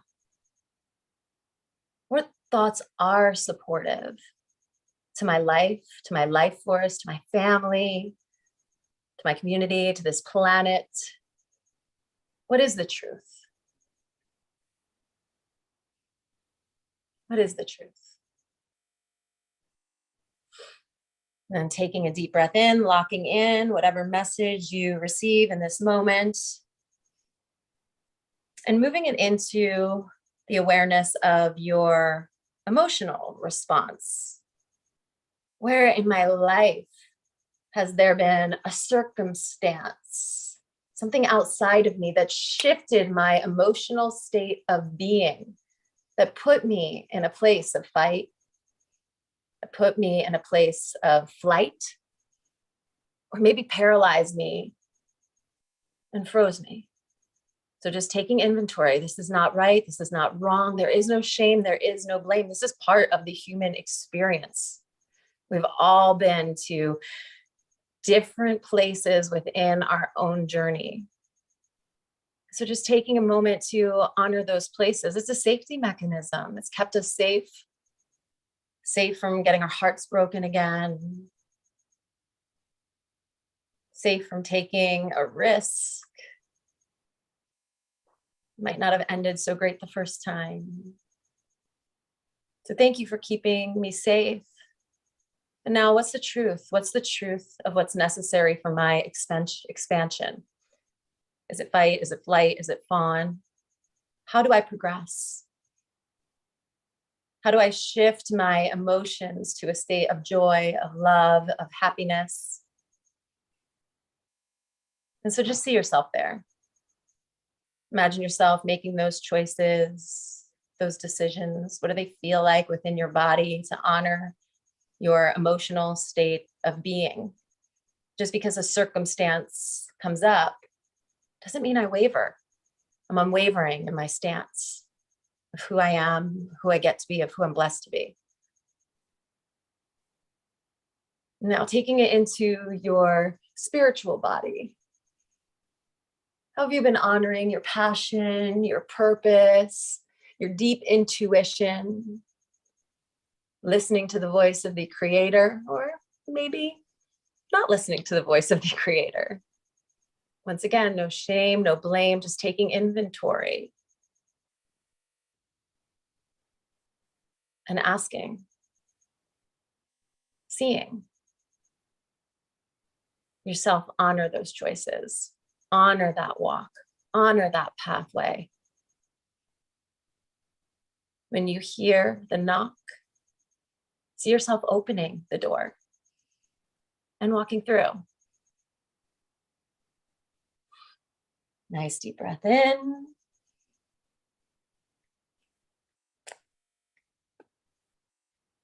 And when you're ready, release.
Dana, can you hear me?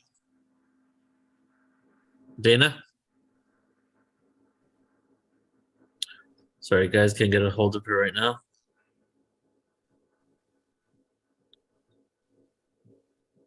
There we go. Dana, can you hear me? I can hear you. Yeah, we couldn't hear the gongs, but we just started hearing them like 5 seconds ago. So something happened. I think maybe when you moved, like we just, as soon as you turned around and came back, we started hearing the gongs. Yeah. Oh, weird. Yeah.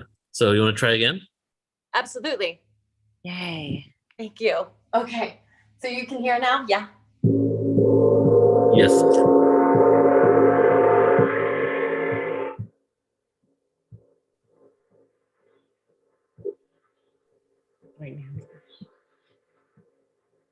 It just went out again. Yeah, it just went out again, Dana. We heard it in the beginning and then it went out when you stood up. Huh. Yeah, Mark is saying you have the Zoom audio settings set to compression external sounds. So maybe just adjust the volume settings to accept background. Yeah, try changing your settings. But I think when the sound gets too loud, it's maxing out on the microphone. Oh. Yeah. So let's try that, see if it works. Otherwise, it might need a better microphone for it. Okay. I've done it before and I've never had this problem because I do my remote sessions this way. So it's interesting. Would it be under webinar settings? Thank you for your support. Go to the microphone on the left where it says mute. Click that arrow, click audio settings. Arrow. See that? I don't have an arrow. Right next to the microphone button at the bottom left, there's like an upward arrow. Oh. Okay. All right, let's see if we can do something here.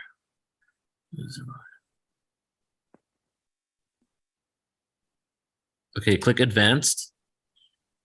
All right, I don't even know if that's it. It says screen, photos, iCloud Drive, Dropbox,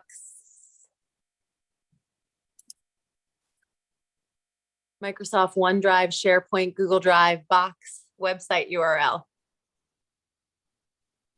I think maybe try putting the suppressed background noise on low. I don't have that as an option.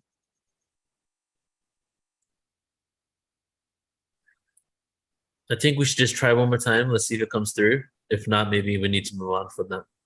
Okay, I can also let's play try it them a little bit more gently. If the sound is coming through, then I'll just make sure that they don't go up too high.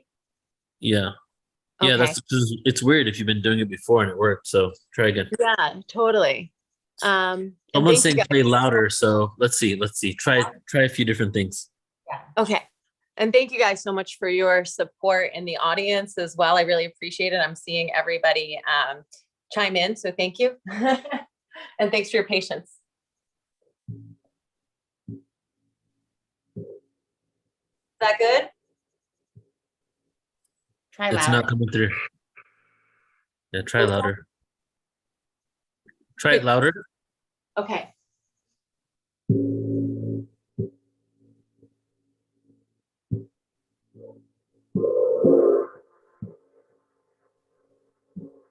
No, we hear it like for a second and then we don't hear it anymore. Yeah, and I doubt she has to move out the way because sound should just be going around.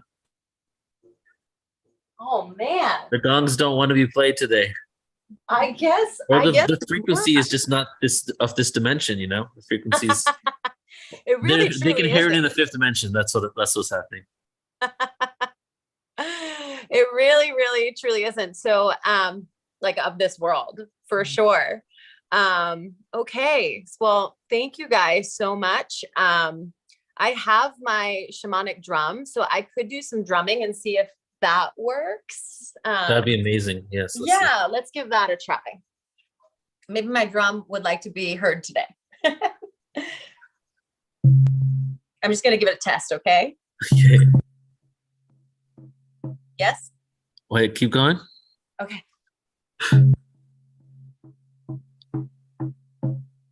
It's not coming through.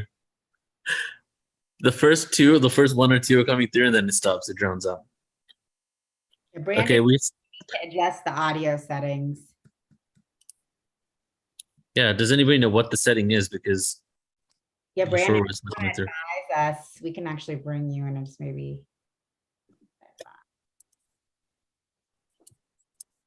Yeah, let's bring on a Brandon here. Man, this is crazy. This has never happened before. Hey, these things happen and we keep moving forward. I feel like Nicole set us up perfectly for that. She was talking about letting go of perfectionism and excellence. So it's really a beautiful, teachable moment for me right now as well. Exactly. Doing great, Dana. Hey, Brandon. Thank you.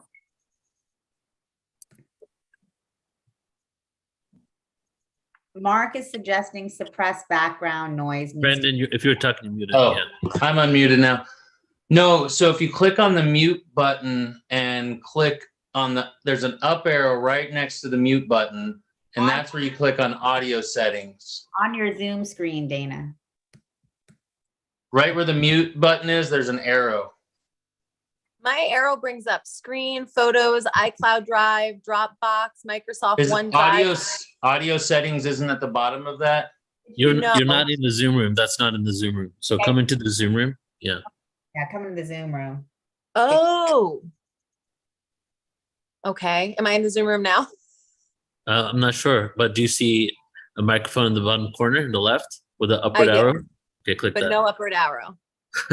If you click on the mute button, it should bring up the arrow. Well, yeah, let's give this another 2 minutes, and if we don't get it working, let's move on to something else. So let's try it out. Because it definitely says there's a suppressed background noise feature going on. Huh. But if you're in the Zoom room, it should be right next to the mute button, or I don't know where the audio settings button would be. I'm pressing everything in terms of like the settings, more background effects, webinar settings. Like I'm going through everything that I see here. It's just one area with a microphone that has an upward arrow, and that's all the audio settings. So the audio settings are by themselves, in one area. It talks about the microphone, speaker, and all that. So Yeah. if you see the actual Zoom room and you see a microphone in the corner, on the left, I do. I totally see the and there's microphone, no and arrow, and that's it. I have no that's other it. option there. Okay. I did just turn on, I went into webinar settings and I noticed that it said always show webinar controls, and that was off. So I just put that on, but I don't know if it's going to update the bar at the bottom until I like log back in. It might not update it, but it looked like there's a control feature that was off for the settings. So Dana, don't worry about it. Let's just continue. So we Okay. Yeah. Okay, beautiful. Well, thank you. Thank you all so much for once again your song and drum in spirit, and we have received the medicine. So yes. So thank you. Not to worry about that at all. Thank you, Tangela. I so appreciate that.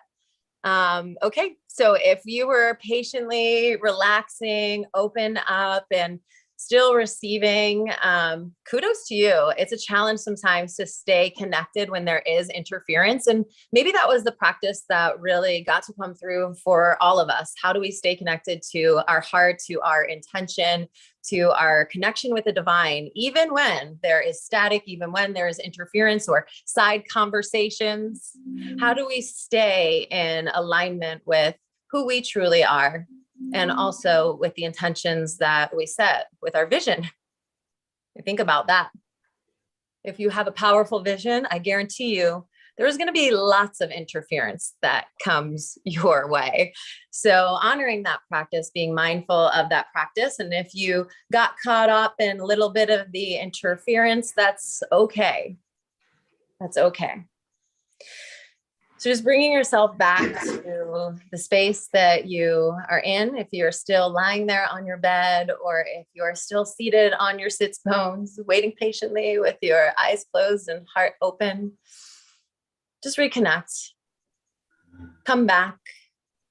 If you're able to journey a little bit, come into your physical body, into the presence of yourself, the presence of the space, the presence of this room. And what I love about Zoom is that it's a beautiful, beautiful connection point. We can gather like-minded beings from all around the world. We can come together in community and in union and dissolve the barriers of perceived separation. And so as you're coming back, maybe connect by placing your hand over your heart and opening up your eyes and connecting with the beautiful beings on this screen. Every single person here today, you've manifested. You chose this time for yourself. You've chose this time to come to learn or to serve, to receive, to allow. So honor yourself in that way, and honor your neighbor, your new friend in that way. And that honoring doesn't have to be with words. It can be completely nonverbal, through eye contact, through the electromagnetic frequency of your heart. And so taking time to be intimate with each other. Maybe making eye contact with someone new you've never seen before, gracing them with your smile, with your presence, with your existence. And just taking a deep breath in, releasing the shoulders, relaxing your body. Aho, namaste. Aho. Thank you so much, Anna. Thank you. That was beautiful. And yes, thank you. What a beautiful practice for all of us.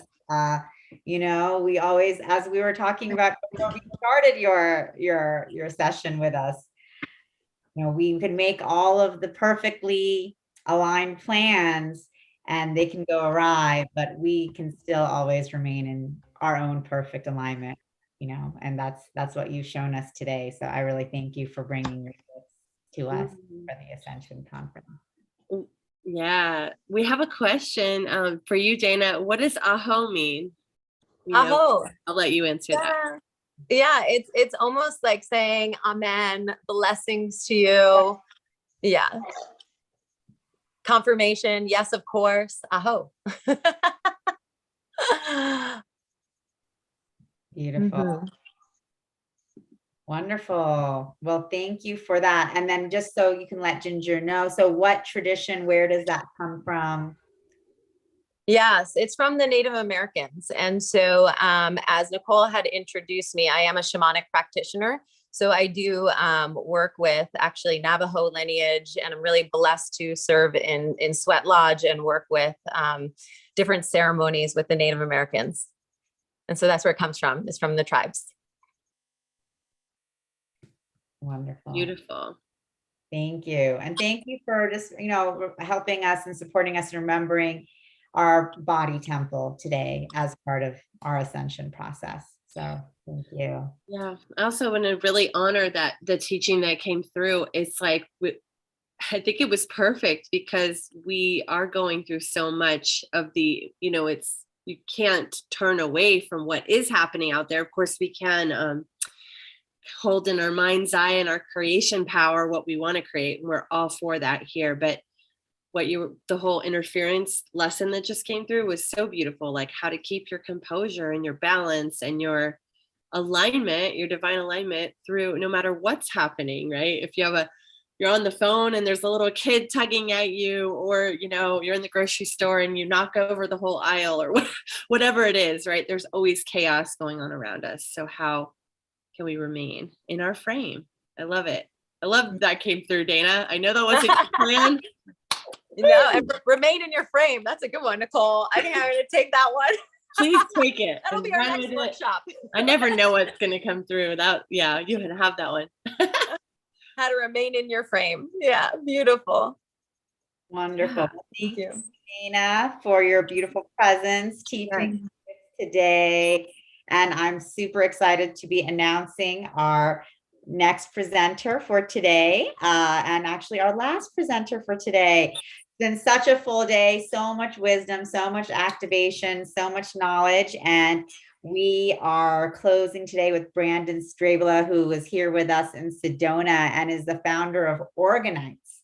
And he has been creating powerful Organite healing and transformation tools for over a decade. He brings the gift of being able to share EMF and 5G protection with the world. The magic of each device is in the mixture of over 50 different crystals. The crystals add beneficial frequencies to the mix of metal, shavings, and resin. The benefits are numerous and incredible as Organite taps into this ever-present energy all around us that we've been speaking about, and that we can tune into this energy and utilize it for the betterment of humanity, whether you call it chi, ki, prana, organ, ether, the universal life force. We all know underlying energy beyond some confining definition exists and empowers and flows through everything. And we really welcome Brandon here today with us to talk to us about frequency and ascension. Thank you, Brandon. Thank you guys so much for having me. I'm so excited to be here and to be sharing and just to be talking today. It was it's such an honor. Wonderful. Well, welcome. And we're here to share your gifts. I just want to say that Mark Danisovsky is commenting, I just bought a beautiful 5-pointed Organite pyramid from him last Sunday. Organites for the win. Yay. Oh, yay. Oh. Beautiful. Thanks, Mark, for sharing that. And Brandon, we're so excited to hear from you. Oh, no, thank you. I'm excited to share. I'm like, this has been one of the talks I've been looking forward to most, is really about how frequency changes our lives. And that's something that personally, I know it for a fact, really frequency has a big part of our lives right now. And I think Tesla said it best, if you understand the world and you can unlock the world if you understand frequency. And the whole world is made of frequencies, and everything's frequency. So it's been something for me with Organite. Frequency is a very big part of what makes Organite work. And since I've been doing it for 10 years, I've gotten so much feedback, so much information. And I'd say it's kind of hard right now to test without having really, really expensive equipment how Orgonite works. But when I test it on 10,000 people and I get the same results back every time, that's how I know that that frequency is making a difference in people's lives. And I mean, I've had people tell me their headaches go away, they sleep better. Duct taping it under their coworker's desk, telling me their coworkers chill out. So bringing frequencies into the mix really changes, I think, the way we live our lives. And frequency is so much bigger than just Orgonite or crystals or anything like that. And that's kind of what I'm excited to talk more about. I mean, I found using my Orgonite, it's like, I put 50 different crystals in all of them. And each crystal is going to have a unique frequency to it. It's based upon the structure of the crystalline structure within the crystals. But on top of that, the color helps vibrate different frequencies. So you're getting different frequencies off of different crystals. And that's where I find putting them inside of Orgonite, which you get a piezoelectric effect, kind of like your quartz crystal watch, where you're tuning the frequency of the crystal is actually tuning the watch. And so that's how a quartz crystal watch works. They tune it to the very precise frequency of a quartz crystal. And those good frequencies seem to have beneficial effects in our lives. And that's been one of the things with me that I found putting all those 50 crystals in. I've never had anyone tell me they don't work. Never had anyone tell me they don't, or to come and take me up on my money back guarantee. I mean, I'm 10 years in and it's still 10 years of 100% satisfaction. And that's one of those things where I definitely know something's going on. And the science now is, I think, actually catching up, but it's still not quite proving Orgonite, but it is proving frequency makes a difference. And I think music and sound are kind of the biggest things that I've noticed recently. Is the science behind it is cymatics. And it's basically taking sound and applying a visual device to it. So a lot of people are playing sound on speakers and you're actually getting these patterns out of the speakers. And that's been one of the things that I've been studying, is like 432 hertz versus 440 hertz. So these are two different frequencies. 432 is a very pretty frequency, 440 is not. Now, if you can see closer, I have other frequencies as well. And those frequencies are like, you have A2, the piano notes. So they played these piano notes and they actually started getting these symbols out of water, out of sand, and they're getting them out of all these different materials, but it's showing that at certain frequencies, you get these harmonic patterns. And at other frequencies, you get disharmonic patterns. So we're, in essence, these musical tones can bring us more harmony into our life, or actually create more disharmony in our life. And if you really study the music or how music has been cultivated over the past 300 years, they basically started retuning all the instruments in the institutions of music and started adding this 440 hertz in, so that people that were playing 432 hertz couldn't really play with 440 hertz tuned music, otherwise it would sound off. So to play with the institutions, you had to retune your instruments to 440 hertz, till eventually that became the industry standard. So now we're constantly exposed to 440 hertz music, to the point where people are now retuning their instruments, the music, and everything back to 432, and they're seeing profound results. Or even playing the same song in 440 versus 432. I've heard quite a few people perform it on YouTube, and it's like, wow, that 432, you feel it through your body. And that's because it's bringing harmony. It's like, we love that frequency. We want to listen to it. It's medicine for us. And if we're listening to medicine that's kind of disharmonic, creating these distortions, even if it's the most positive music, it's not helping us to the degree that it could. And that was kind of one of those things that I learned doing testing music, testing sound. Now you can sing apparently the worst song in the world in 432 and it can still cause disharmony. So it's not just, oh, we're using 432, so it's all good. It's like, no, it's also intention. And that's the other aspect of frequency that I think is one of the most important, because I think we're the most powerful radiators of frequency on the entire planet as people, short of the planet itself being a resonator of frequencies. So that was kind of something that I had to look into. And that was actually my first understandings of frequency, was actually looking into Dr. Emoto's Messages to Water. So with that, he was actually, and this, I got another symbol of all of this stuff. And I think a lot of people have seen this. A lot of people are familiar with this work, but it only shows you different frequencies create different patterns. And you have basically Mozart creates a beautiful pattern. I wonder if Mozart played in 432 looks better than Mozart played in 440. We have peace. We have thank you. I can't read that backwards. Imagine John Lennon, love. And then there's Fujiwara before prayer and Fujiwara after prayer. So the same water taken a picture of creates ugly symbols when it's dirty, but if you pray over it, you create beautiful water. I'm like, and that's one of those things where you can say like love to water or I will kill you to water. And the I kill you, I think, is the most ugly of all the pictures. It's just like, it's disgusting.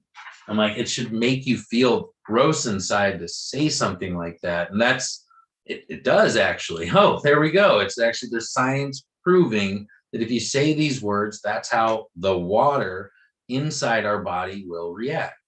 And so when we start filling our bodies and our minds with higher vibrational thoughts, frequencies, ideas, it really changes our lives. And that's been something I've applied into my life. And one of the next things that I learned was language, because language is a frequency, how we talk. I mean, Hebrew was something that changed my life more than anything. And I won't get into it too much, but I was trying to manifest using English prosperity.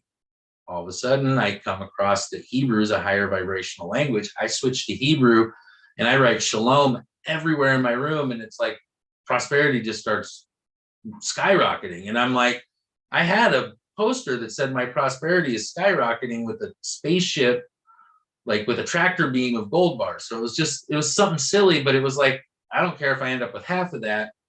A spaceship or a pile of gold bars is great. So it was like my prosperity wasn't skyrocketing using English though. I end up with $100 to my name, but then I switched to Hebrew and it's everything changed. And I just started reprogramming my subconscious thoughts of poverty mindset. And those poverty thoughts are a frequency too. And they create that frequency. You embody that frequency. So it's our mind and what we subconsciously think, I think, are some of the most powerful frequencies in our lives. And that's why I find like organite and crystals and things that promote new frequencies into our lives to retrain our bodies to more higher vibrational frequencies. It changes the way our lives work. We don't work under the same principles because we're living in an ascension world, a world that I think if we look at quantum physics, it's like the way we look at the world defines it. But if we stop looking at it, an infinite amount of possibilities appears when you look at quantum physics, even just the double slit experiment. But we start watching it and it goes straight. But I bet you there's somebody that could watch that and make it go up because they believe it can, or they can make it do it, or it's the power of our intention, the power of what we believe. And that's a vibration that carries, I think, through the world so powerful because we're these divine beings that are channeling this divine energy. And when we know how to channel it, in the highest vibration that's not making us fight an uphill battle. It's like using English was an uphill battle for me to create prosperity. Switching to Hebrew flows effortlessly. And all I have to do is remember to surround myself with prosperity, surround myself with Hebrew words of prosperity. And that's, I mean, I have them all over my computer. So when I'm in my computer, I'm subconsciously getting programmed just like ads do. And all of these ads that people are creating are putting bad frequencies. That's why I can't even watch ads. I mean, I'll sit there and cover my eyes and plug my ears and be like, nah. I don't want to hear it. I don't want to see it. I don't want that subconscious programming triggering something within me or reinforcing a trigger. And it's like you start watching these ads and that you find that they're more triggering fears and things like that. That's a frequency too. It's like everything is frequency. Like 99% of my body here is empty space. The thing holding it together is the frequency that our consciousness is literally holding all of this together. The collective consciousness, it's all frequency. And when we decide that we have the power to change the frequency of the things around us, that power just keeps growing. And that's what this ascension is we're moving into higher frequencies where things aren't so dense, where our consciousness can interact with it more easily.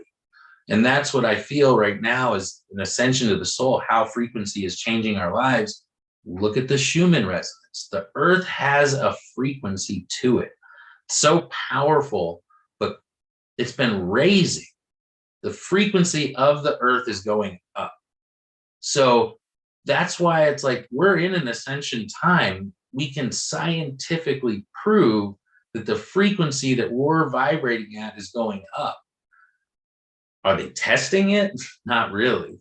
Can we see the results of it though? And that's where it's like, absolutely. There's no doubt in my mind that people are raising in vibration. Synchronicities are increasing. Flow of the world is increasing. And that's being in the vibration of everything. You start to flow with it. You're not fighting it. You're assisting this creation of this new world that we're coming into. It's going to be a higher vibration. It's going to be a higher frequency. I mean, I think always one of the things that resonated really big with me when I came across it was there was a teacher and he was talking about working at an ashram with families that had moved to the ashram. So the parents had come from our world, the real world, but they had brought their kids to this ashram to start training them in the ways of spirituality and training under monks that have dedicated their lives to this practice. And so these kids just absorbed it up to the point where they had raised their frequency so high that they were vibrating so high that the parents weren't even able to see them anymore. They had literally, because they're at such a high vibration, you're able to see through that energy. It's like an angelic being. It can choose to be there, it can choose not to, but the kids had to then learn how to say, oh, hey, here we are, mom and dad. And the parents had to open up their perception to say, hey, we can see more with our eyes than we're even being led to believe. We can see frequencies outside of ourselves. And that's like, I mean, I've been having a big one with imaginary friends that people grow up with. It's like if kids can perceive these dimensions, these other frequencies, who's to say they're not real?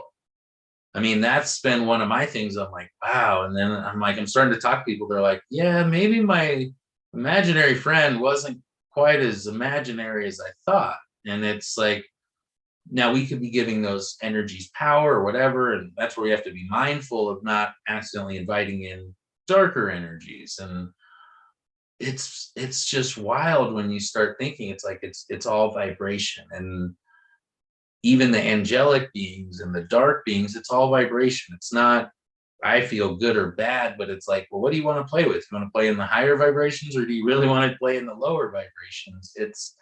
It's our choice. And these vibrations actually have to respect our choice to the point where if we say no, those energies don't bother us anymore. We have a vibration, a frequency of power that I still can't explain fully. I think there's other spiritual teachers this weekend that'll actually put that into words far better than I ever could.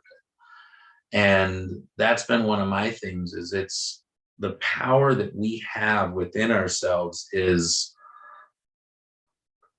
magnificent, and it's life-changing. It's an incredible power that I think that we can all possess. We can all raise our vibration, raise our frequency, but the real power comes in integrating everything. So it's not just saying, oh, I'm going to flow all vibrationally good, because then it leaves polarity. It's like the real power comes in bringing that together and understanding I'm going to raise the vibration of everything. The darkness, the light, it's all coming up, and we're going to bring it all up. We're not going to ignore it. We're not going to run from it. We're not going to spiritual bypass it. We're bringing this vibration up. So we have to raise the vibration of even this dark stuff. We have to pull it up. We have to look at it. We have to say, hey, what's going on here? What can we do in a higher vibrational way? So we're not like stringing people up in the streets. It's like, this is higher vibrational thinking. And that's the frequencies that we're operating on. And when we have those higher vibrations, those answers flow through us and it feels good. You use discernment, you check your gut. It's like, that's a vibration too. When it feels bad in your gut, that's like the universe saying, I should look at this a little bit more. And I even got that lesson this past week, is like, listen to your gut. If your gut's saying something, listen to it. And by the end of the day, I knew exactly what my gut was trying to say, but it took the whole day for me to figure it out. And that's one of those things where it's thoughts. Everything is so much important on frequency that if we understand it more and understand how to utilize it and surround ourselves. I mean, we just had a gong bath and drum that was just, would have been incredible to listen to, but you could feel the energy of it no matter what happened. It's like the frequency is still there. And for those that are really dialed in, they could probably pop out of their body and go sit in the room and just be like, yeah, I was there. It was fine. It was great. I don't need this technology stuff, because we're more technologically advanced than anything else out there. And we have the power in that vibration. And we've been told we can't do these things. And that's a vibration too, saying, hey, you can't do this. If your vibration says you can't, you're never going to vibrate above that level until you say, psh. Just like the vibration of you couldn't run faster than a 4-minute mile, and then somebody did it, and then hundreds of people did it. It's like our perceptions create a vibration. Our expectations create vibrations, barriers that once we break those barriers, and all of our, I mean, that's what you look at the creative people in this planet, and it's like, they're like, it just came in. It's just information out there. I mean, the Michael Jacksons, the Princes, all these people, they openly talk about the song just came to them. I mean, Michael Jackson said if he didn't write it down, somebody else would, or Prince would actually steal his songs. So you start thinking, it's like, it's all vibration. It's all out there. And the visionaries, the luminaries are able to go out and grab that vibration that we start vibrating at. And as we keep going higher and higher, all of these new ideas are popping into possibilities. And a bunch of people are grabbing them all at once and saying, we're going to run with it. And so you're seeing all these people doing the same things, but that's what needs to happen. We all need to be doing these things. We need lots more people doing these things. And that's going to raise the vibration too. And we have a lot of people working together. And that's one of the most powerful frequencies. And that was something that I learned with like the shalom is, yeah, I can say it to myself all day long, but when I say it to someone else, now I'm wishing peace, prosperity, abundance, kindness on that person in a higher vibrational language, giving them one of the best gifts they can. I mean, somebody told me, they're like, aren't Jewish people all wealthy? I'm like, I bet you the ones that have shalom on their walls and say it to each other are the wealthiest families out there. And it's like, I'm seeing that more as my family of Shalom supporters is growing. All of our abundance is growing, and we're wishing that Shalom onto each other. And it's very powerful when you get together in a collective effort, and that vibration just grows, expands, and now it's an unstoppable force that nothing on this planet can stop because we're united. And it's like, once we've all come together and we're doing that together, it's like, that's what Ascension's going to be, is a collective vibration that's so high that it just creates this new world almost effortlessly, because we have that capacity within ourselves. But we need to vibrate at those levels to get to those steps. So until we bring everyone else up, we're the high ones up here holding up the people. Now everyone else is rising right now, but we're all higher vibration pushing up, and there's a lot still just holding us down. So that's falling away, that's dissolving, and that's creating fear amongst all these people. But that's what has to fall away, and we have to look at that from a higher vibration, say, well, what about that can we do to prevent it from happening again, to make sure this doesn't ever occur again? How do we stop these things from happening again? And we have to look at it to say, well, we can't stop it if we don't even know what to stop. But if we look at these things, then we really raise our vibration, not as saying, oh, I'm just all light. It's like, no, I'm everything. And nothing can keep us down, because we're all in a vibration of saying we choose to be this way. Why? Because we know better now. And that's the thing. It's thoughts, everything, feeling good, happiness, joy. It's a vibration. You share it with people. You can feel when people are happy. You can feel when people are sad. Why? Because we can feel vibrations. And when we understand those vibrations, it changes our lives, because then we can navigate this world, I think, more easily. And people are putting together those maps of how to navigate those energies, how to deal with them, how to get in and out. And that flow is different for each person. It's like, this, I like to go this way and this way. I'm a more extreme person. Guess what? That doesn't work for everybody, but it works for me. And there's nothing wrong with that. And that's what we also have to understand, is each person's on their own path. We can't say, oh, this frequency works for me, it's going to work for you. It's like, no, this thing works for me.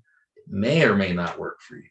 But here, if you want to try it, I'd like to offer it, and not feel bad if they say, no, I don't care. And I'm like, cool, that's fine.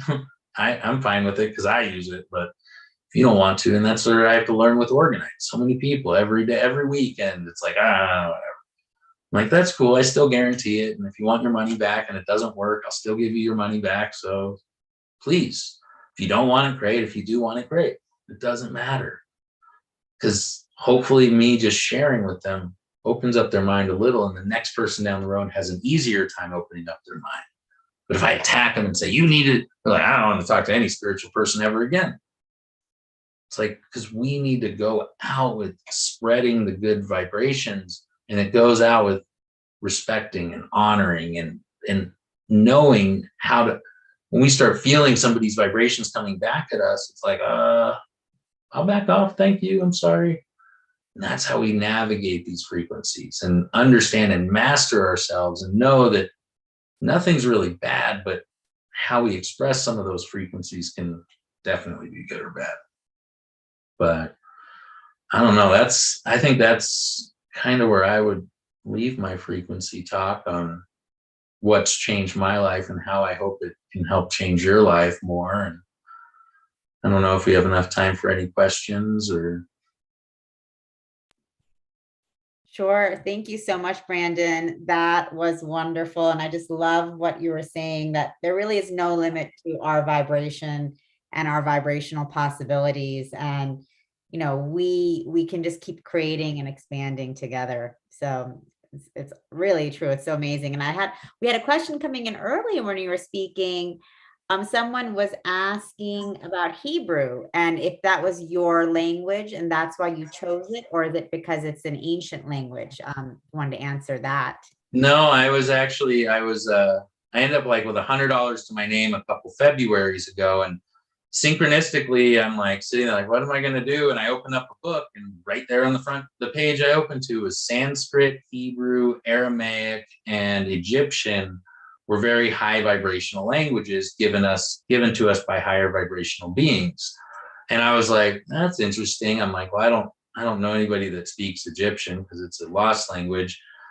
And I know a bunch of Jewish people, so I'm going to go with Hebrew. So that was kind of what ended up sending me down that path. And it's changed my life, like I said, more than anything, more than Organite. It's like language. It's like how we use language. Like, are we really going to free ourselves, or are we going to keep weakening ourselves? And that was, I mean, something with language. It's like we say we go to work week. We go to our work week, W-E-A-K. It's the same sound. Our subconscious mind does not discern it. We work week every day. We look forward to our weekend. We're weekend. We're weakened during our weekend. It's like your subconscious mind does not discern these things. It's a vibration, and our language is so sabotaging and so hurting us. It's like that was something with language that I felt was very powerful with frequency, because yeah, it was like, I mean, you start looking at it. I awake in the morning. It's like, no, I only mourn at wakes. I grand rise and it's like, why does everyone hate mornings? Because you're awake, you only mourn at wakes. Your subconscious mind does not discern this. You're literally waking up to a funeral every day on your subconscious mind.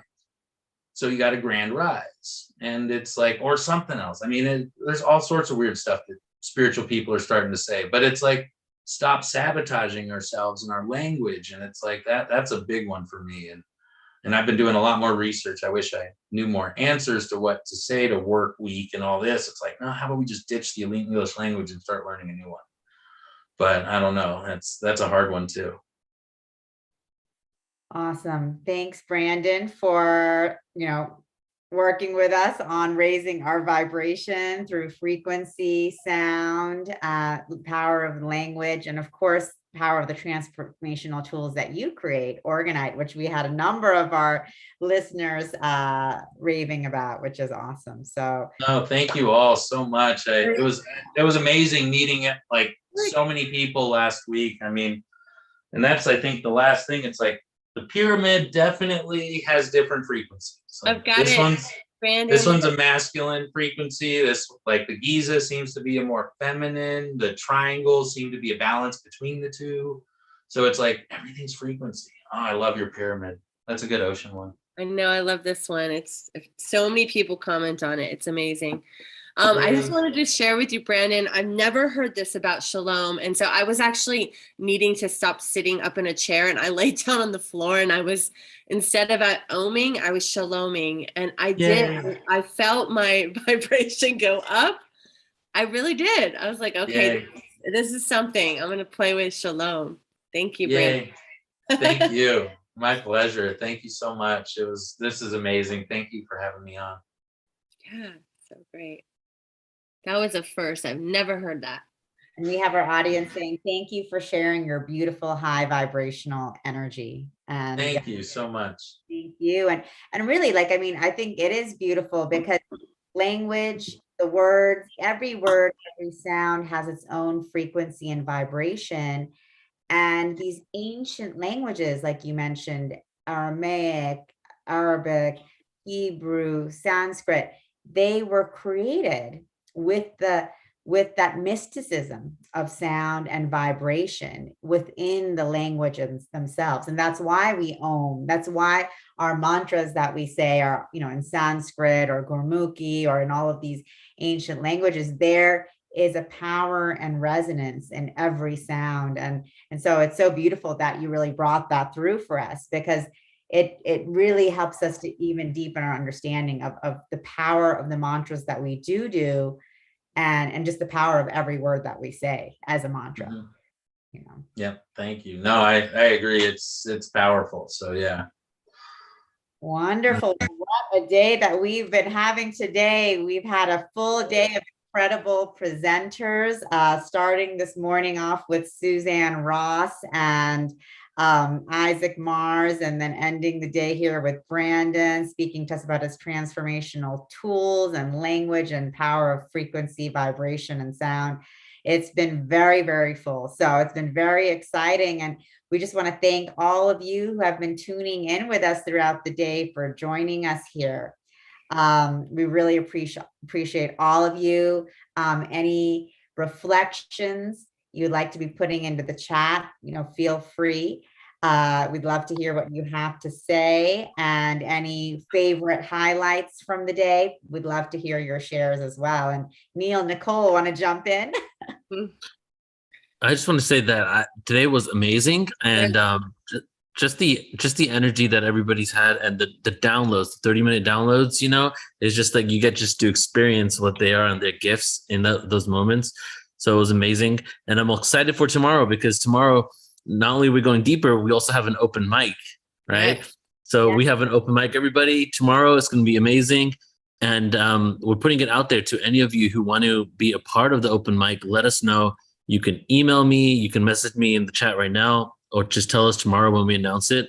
But it'll be a great opportunity for, if you have poetry, or if you have maybe a simple song with like a guitar where it won't really like mess with the audio settings, something like that. Or if you just want to share something from the heart. So, definitely want to get more of an interactive kind of community feel for this. So tomorrow we'll have that opportunity.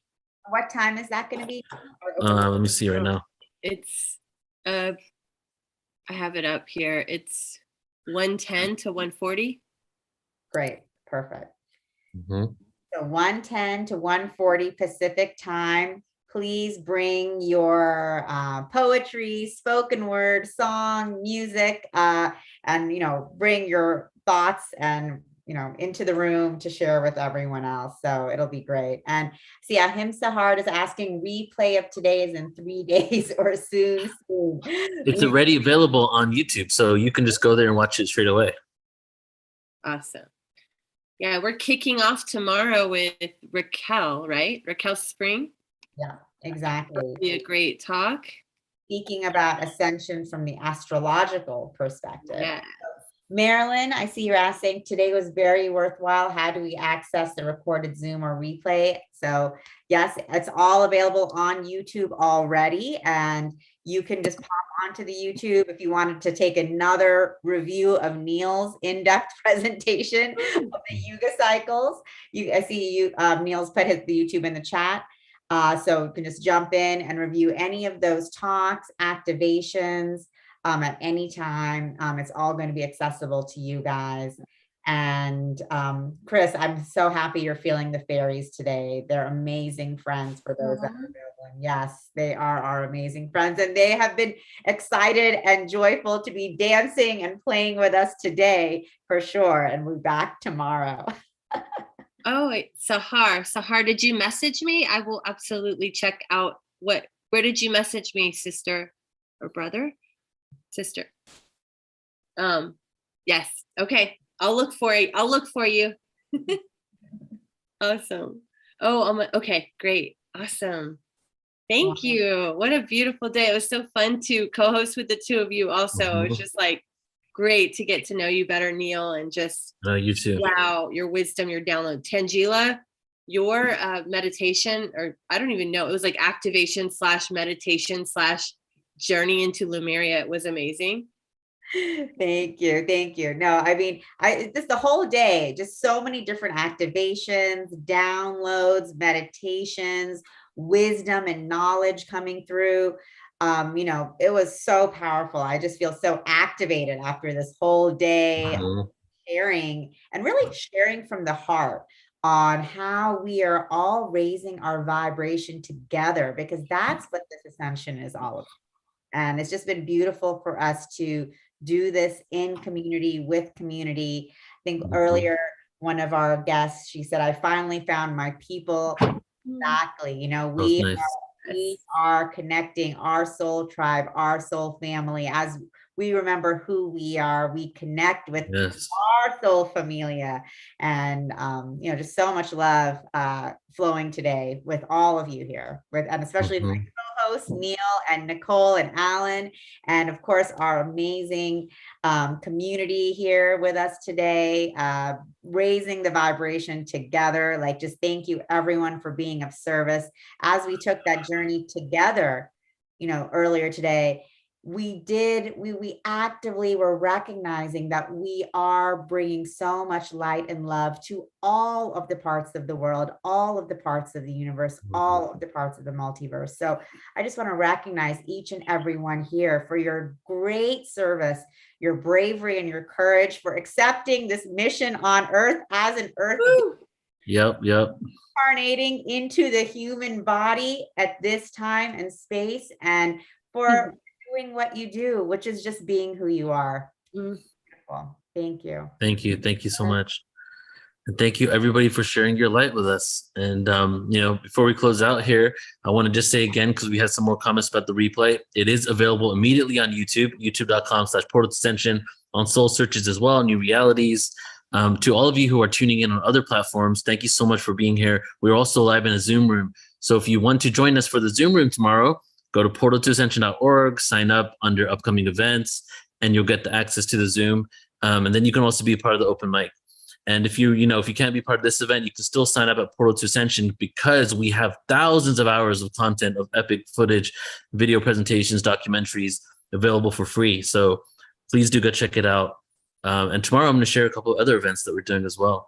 And before we close out, I thought I'd share a poem, and then we can close out for today. And just one more thing. Yeah, go ahead. Remind everyone that every single presenter you saw on here today is a part of Soul Search, and you can find them on Soul Search. We had put their links throughout the whole day.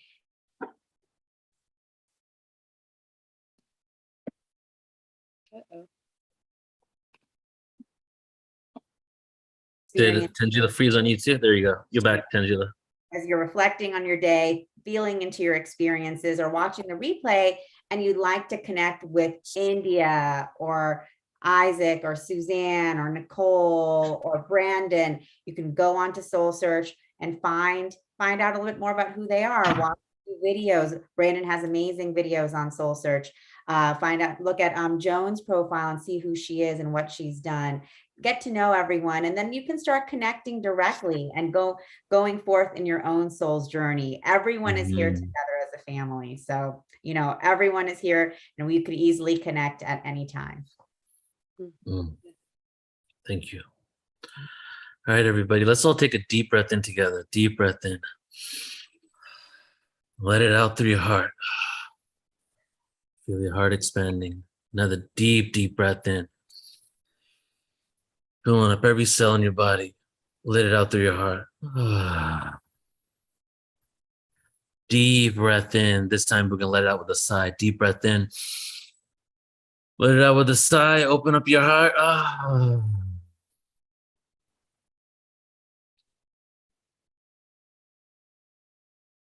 And just continue to breathe normally.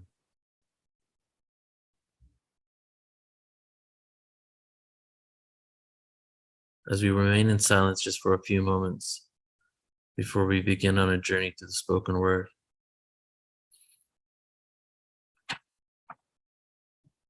Enjoying the silence.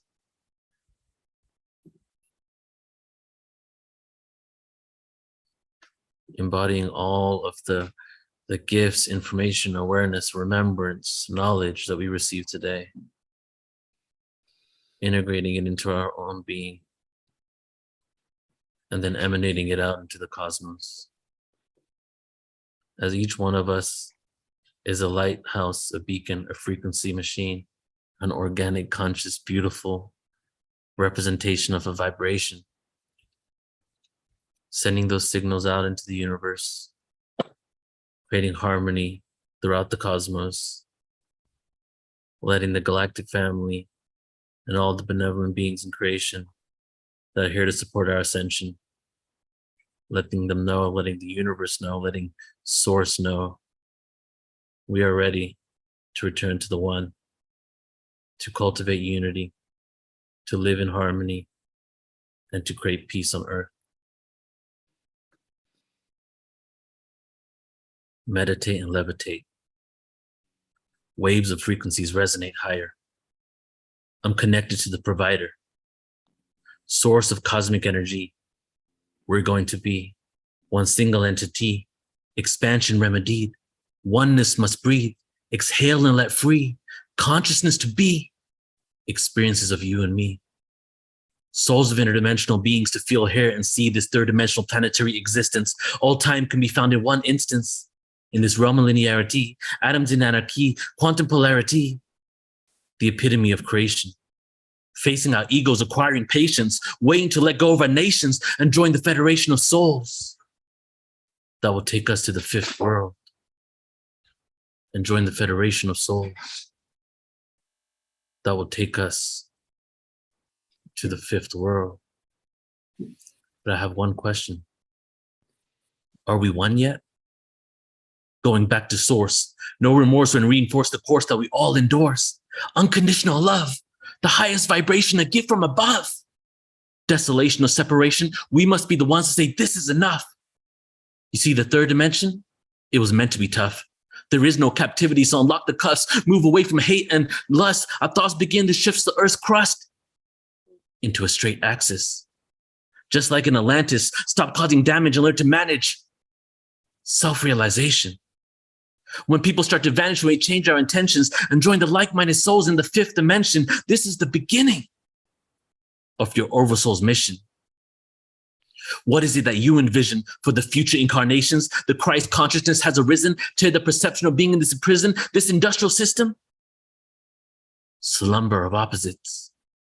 Duality where we get lost and forget how to circumvent and achieve liberation.